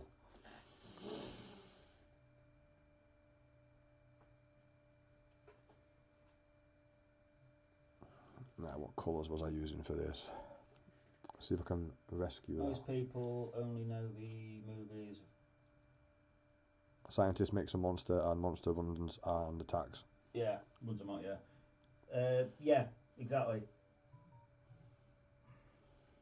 I mean, I'll be honest. I've never read Mary Shelley's Frankenstein. Seems like something you would have read. Well, yeah. I've just never done it. I should do. I'll be honest. You got some homework now. Yeah, I've got homework. I've got a book to read. Oh no. But I want I would love Hollywood to do a proper version of the Divine Comedy.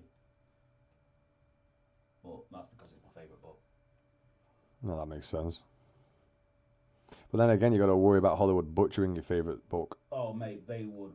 Oh, I mean, there's an anime version of it on Netflix. I turned it on and turned it straight off Yeah. because in the book, Dante Alighieri is being honest to himself and he's basically just a little bit of a bitch. Yeah. And in the anime, he's some kind of crusader knight. It's like, what? Yeah. Anime do really weird stuff like that. There's a Ragnarok anime as well. And all the gods are depicted very bizarrely because it's anime.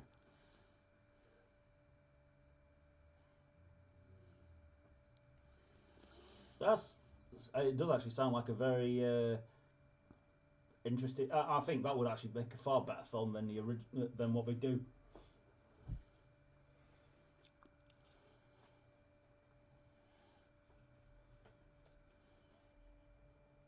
But then again, Hollywood's not all about what makes necessarily the best film, but what makes the most money. Yeah, which is why a lot of the movies are just regurgitated stuff. Just same story, different background. Yeah. Tends to just be the hero story. What's that? Where is it? Vinland is a Great Norse Viking anime. Yeah, I've got a mate who watches a lot of anime. I think he mentioned Vinland actually. Sounds like it might be alright.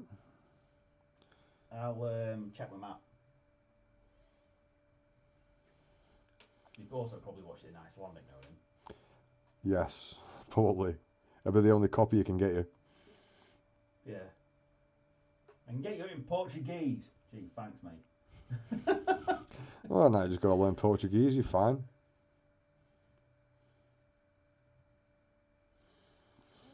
This shoulder pads is not going how I want it. It's not having it.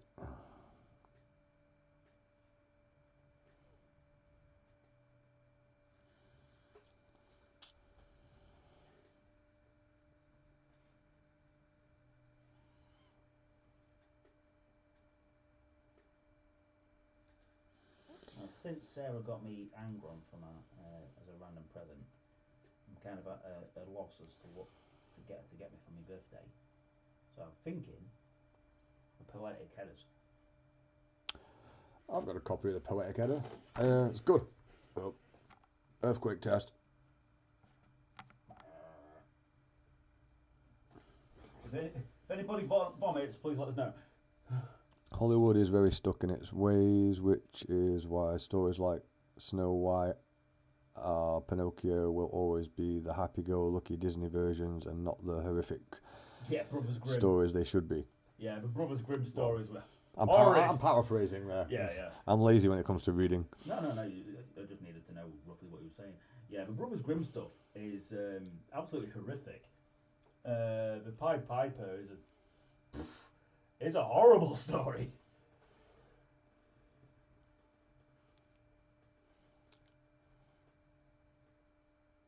Yes, the Countess living in the Spire is based on Elizabeth Bathory.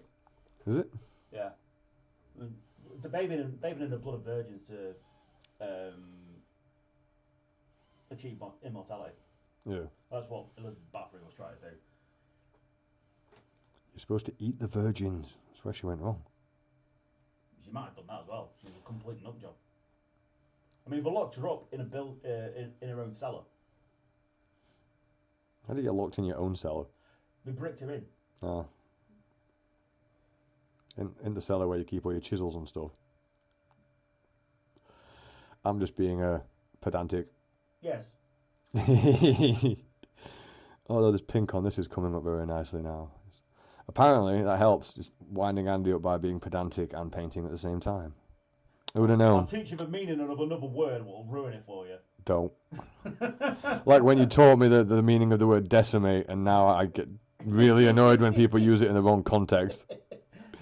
That would have never been a thing before. Now, don't sit there and sigh a sigh of relief like your work is done. And morning fan brown. Oh, you've let me do that for years. Years of naming it the wrong paint. Oh, I hate you at times. Oh, yeah, I'm ready yet. Then that's it out.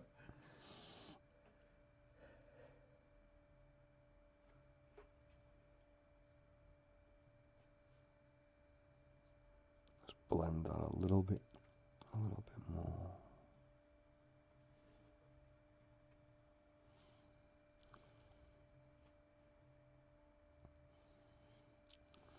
Got to remember to wash my brush properly with soap tonight.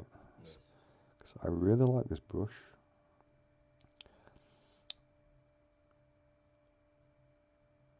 It's just changed the game up for me completely. I now don't want to use any other brush. You know, when I first got into Winsor Newton, the Series 7s. Yeah, the Series 7, that's a solid brush, that is. Excellent for eyes and detailed lining. The 000 superb control.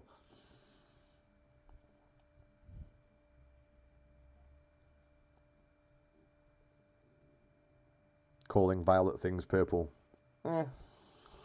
He's only been watching us one day. You wait to see how mad it gets after a few weeks of live streaming.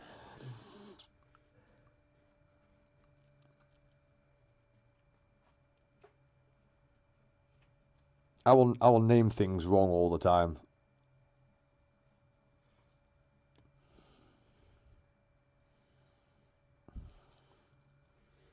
Hot spots are getting better.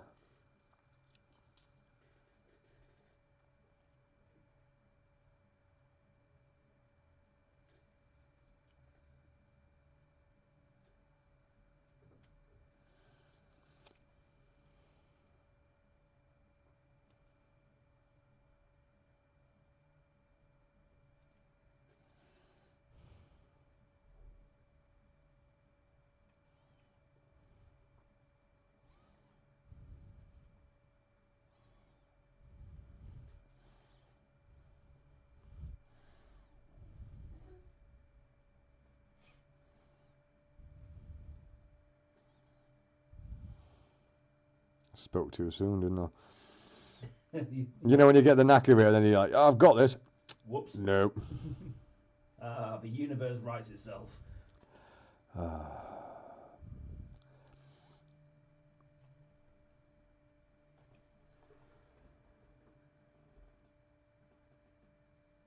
Oh, what brush size are you using? 0 at the moment. I do need to get a full set though. This is a very nice set of brushes. Yeah, we do that. We tend to just use the names of what's on the pot. Because it makes life a lot easier rather than actually using proper colours, because I'm just going to get confused. Which isn't hard. No. Like when you put your shoes on. Confusion. What's on the left one again? The one that I put an L on. There you go like that. L. Yeah, it's got an L outside of it for you now, Andy. I actually saw a person do that once. Couldn't figure out his left and right, so he put his hands up. Which one says the L is the left? Yeah, if the technique works. I just looked at him and sighed and walked away. It's like, you're a grown ass man. I bet his navigating sucked.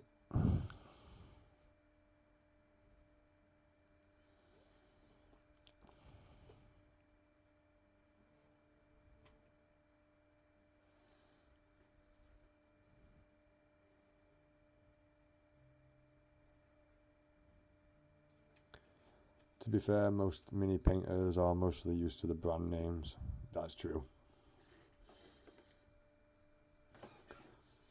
Especially with all the tutorials we've been making, you just get used to reading the pot for your notes. I'd say it's so much easier than trying to actually remember its actual Colour. Yeah. It's also easier when passing paints back and forth. So, can you give me an orangey like red? Is a lot more complicated than can you give me the red leather or something?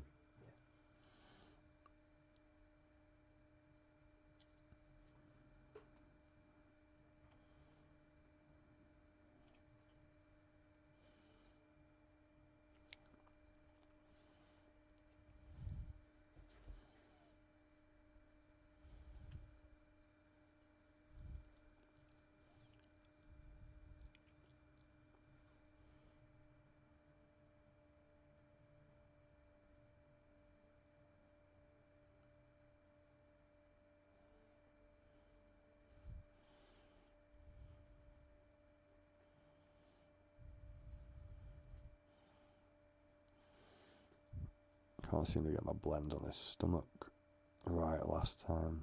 It's just them large surfaces. I do love using this blue to blend this in. I did learn that straight away, not to try and blend that with black.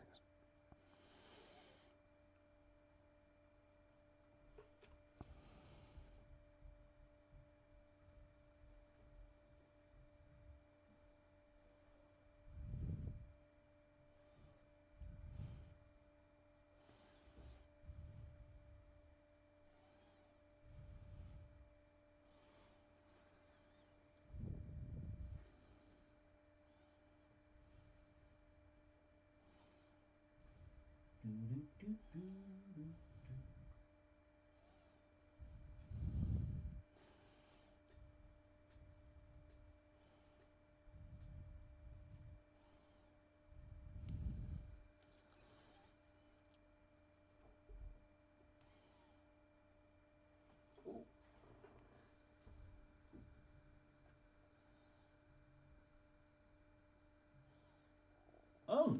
Yeah, I've pretty much started doing the same thing.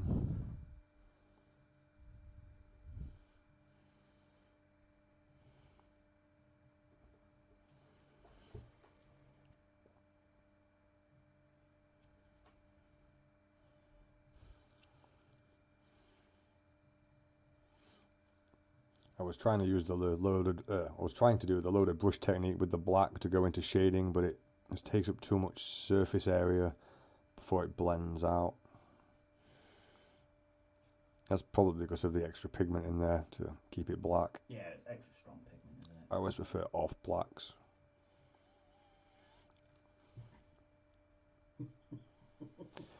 Don't you dare.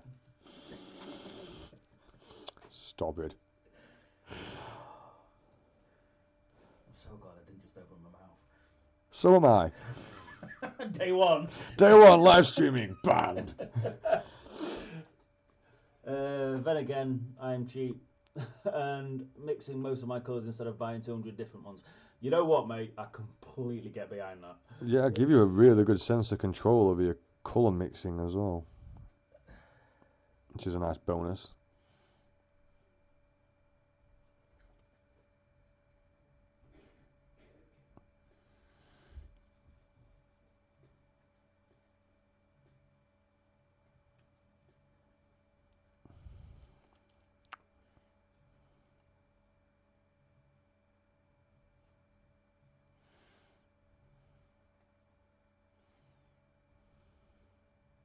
Oh, my cat's getting more dog-like again. And your dog, still more cat-like. You can't even call your dog a dog. No, it's a sausage with legs. That is useful.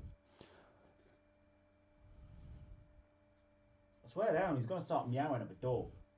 Has he not started doing? I expected him to have started doing that by now. Not yet, but it's time. He's not even 2 yet. He's got no inspiration though, because your dog's useless. She is like.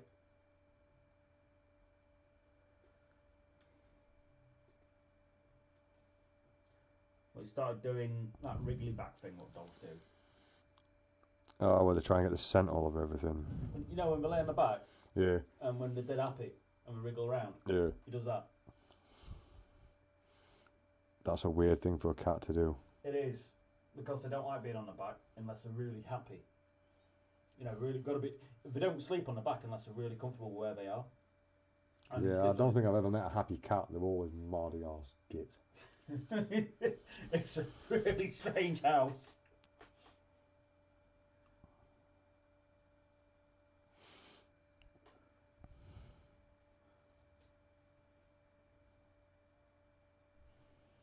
I keep making mistakes on this now. I'm not focused enough. Probably getting a bit tired of it. Probably, drifting from one tactic to another. I'm starting to have a problem with this plating. But Yeah, I'm not doing the same style of blending I started with. It's mucking my model up. it is looking pretty fly.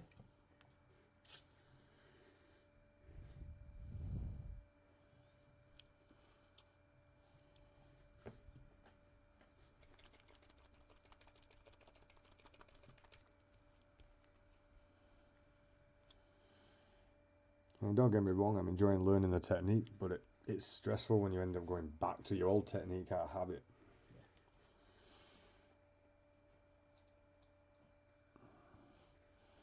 Right, and then a little bit of the white metallic on that. Blend that in together.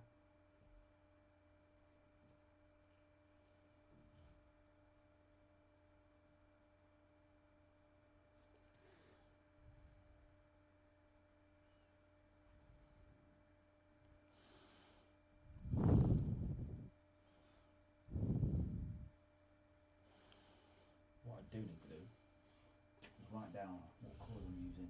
Before you forget. Yeah, of course I will. Yep. Coke and copper.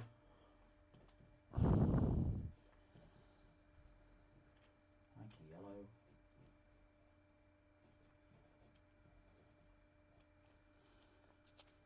Black leather.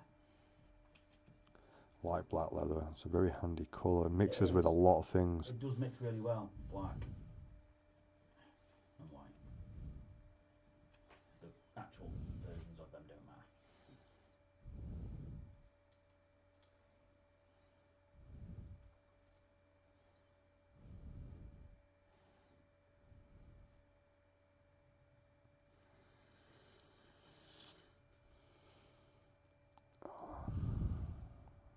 Love the taste of scale 75. I've gotten used to it, mate, which is depressing. Because it's nasty. I think it's a reason I should continue smoking so I don't have to taste it so much. If I ain't got taste buds, I can't taste the paint. It is some nasty stuff. I think that surgical spirit was one of the worst though. Oh, your body just said no before even in your mouth. Yeah, and I drink a lot of random nasty stuff.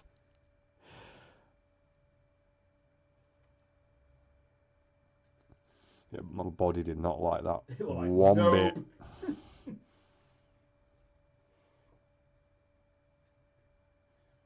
Nope, nope, nope. Put that inside me, and I'm gonna say, Yeah, it tries to do that a lot of the time, but not that successfully. You're like, no, bro, no, Dodge, no. And I'm not having it. I'm having none of this. Oh, that's a rancid flavour. But it's just the habit of putting brushes in your mouth to point them off. Yeah. Don't do it with the surgical spirit. Yeah. Memo to me. I mean, it's took a few years for my memory for me not to heave when you mention that. If you remember, you'd mentioned it before, and I'd actually dry heave and just be like, no. No.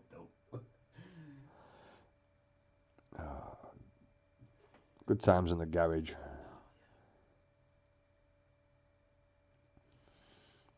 enormous spider in the corner. Gonna eat me, wasn't it? Bloody thing was huge. Remember feeding it like random flies that got stuck in the silicone? Yeah. Well, like a rat up a drain pipe getting to him, man. Yeah, But it went and got the other blooming spider, didn't it? it did actually. It was a bit of a territorial dispute. Right, and then a little bit of that white.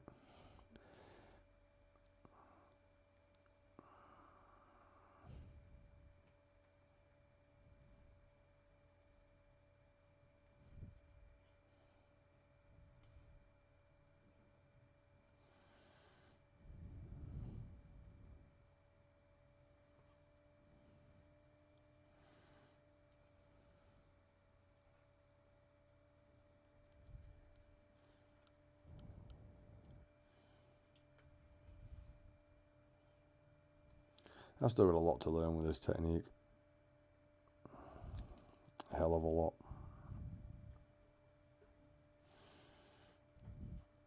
But I do enjoy it more than painting the regular way. So that's something. Well, it's different, isn't it? You know what I mean? You've not been doing it for 10 years or whatever.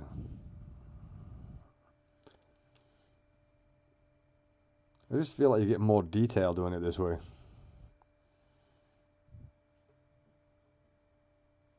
Because with the old way of doing it, you get bored of the model before you'd finished, and you won't want to go back in and do the details as the last layer.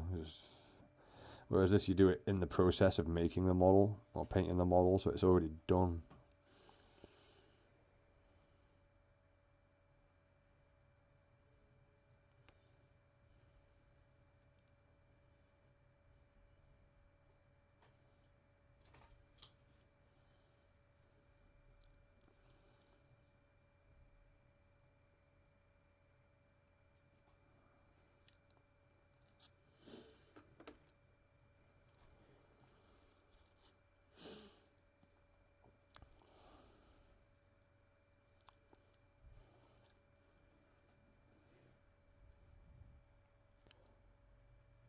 Practice this blue on this bit of arm.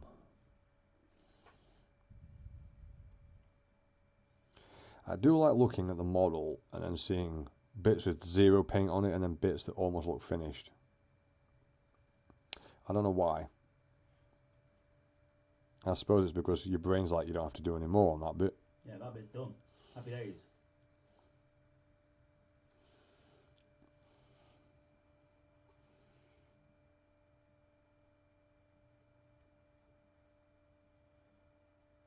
A little bit of that.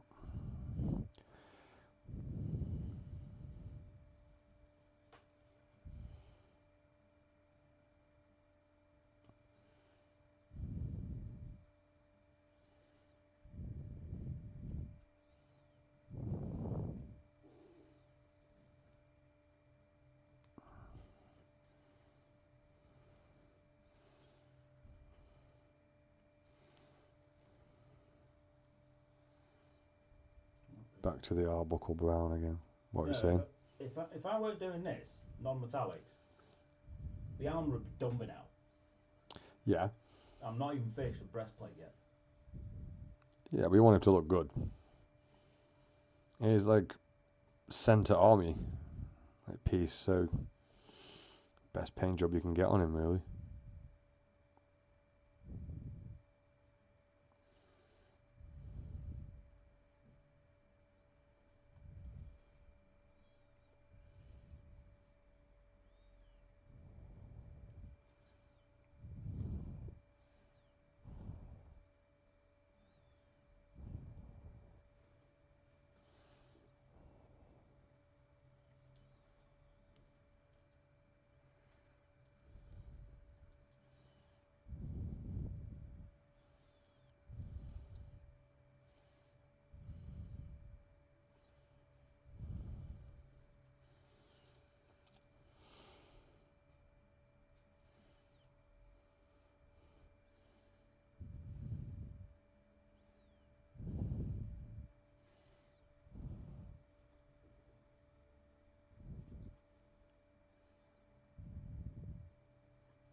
Do I like blending these reds and blues together though? That's a lot of fun. Well, there's reddish hues. I mean, it's not exactly red, but I know what you mean. I know what you mean. yeah, the Arbuckle Brown is definitely a very reddish one.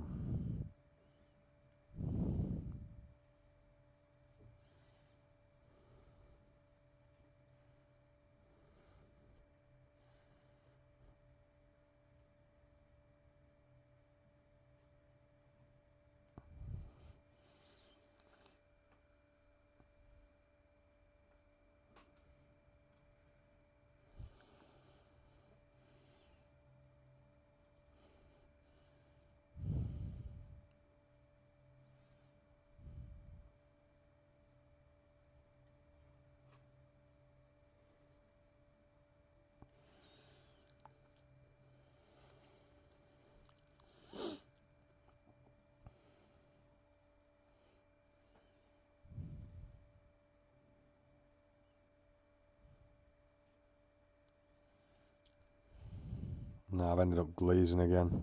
Just regular glazing. It's not what I'm going for. Probably about the time you get a break then. Getting towards that time we knock off anyway. Yeah. I can actually see the difference in the quality as well. Yeah, like when I first start and I'm proper focused. It's a very unforgiving technique. Yeah, we will definitely be doing another live stream in the week. I mean, there's no reason we can't have the cameras on while we're painting. Yeah. I don't know how bad the delay is on this though, so we might have caught that message. Yeah, we'll thank you for joining us, dude. We'll be We've doing this. We've had fun chatting with you. Yeah, we'll be doing this 2 or 3 times a week.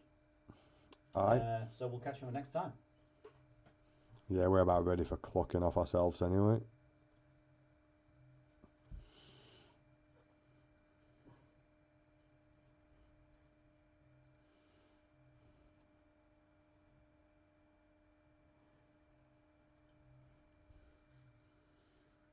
It's turning to what I want with those 2 tones, but not rich enough yet in the right areas.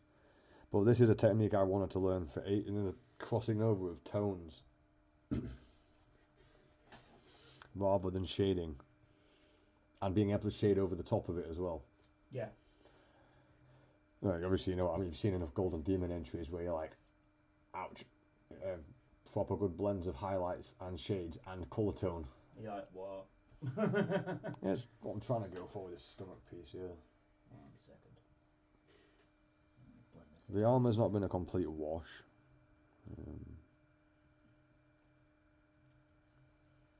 But I do feel like if I'd been focused on just this model and mastering that technique, I could have done quite a bit more. Just working my way around. Yeah.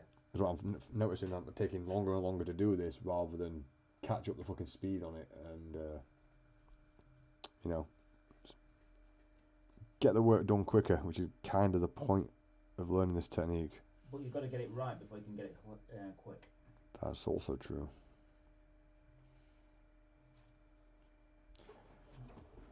Alright, then I'll swap you. It's just doesn't matter, I just put a layer on that. And I keep forgetting to wet the model, so.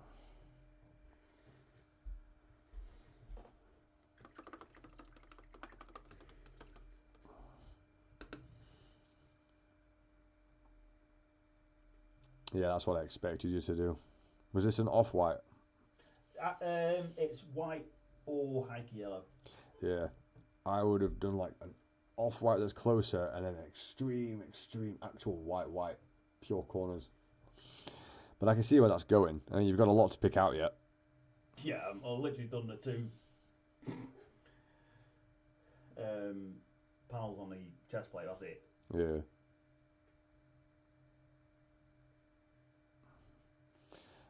Also, with this type of you can see your finger movements already on your other work. You might want to put that on a stand so it's not getting handled as much. Yeah.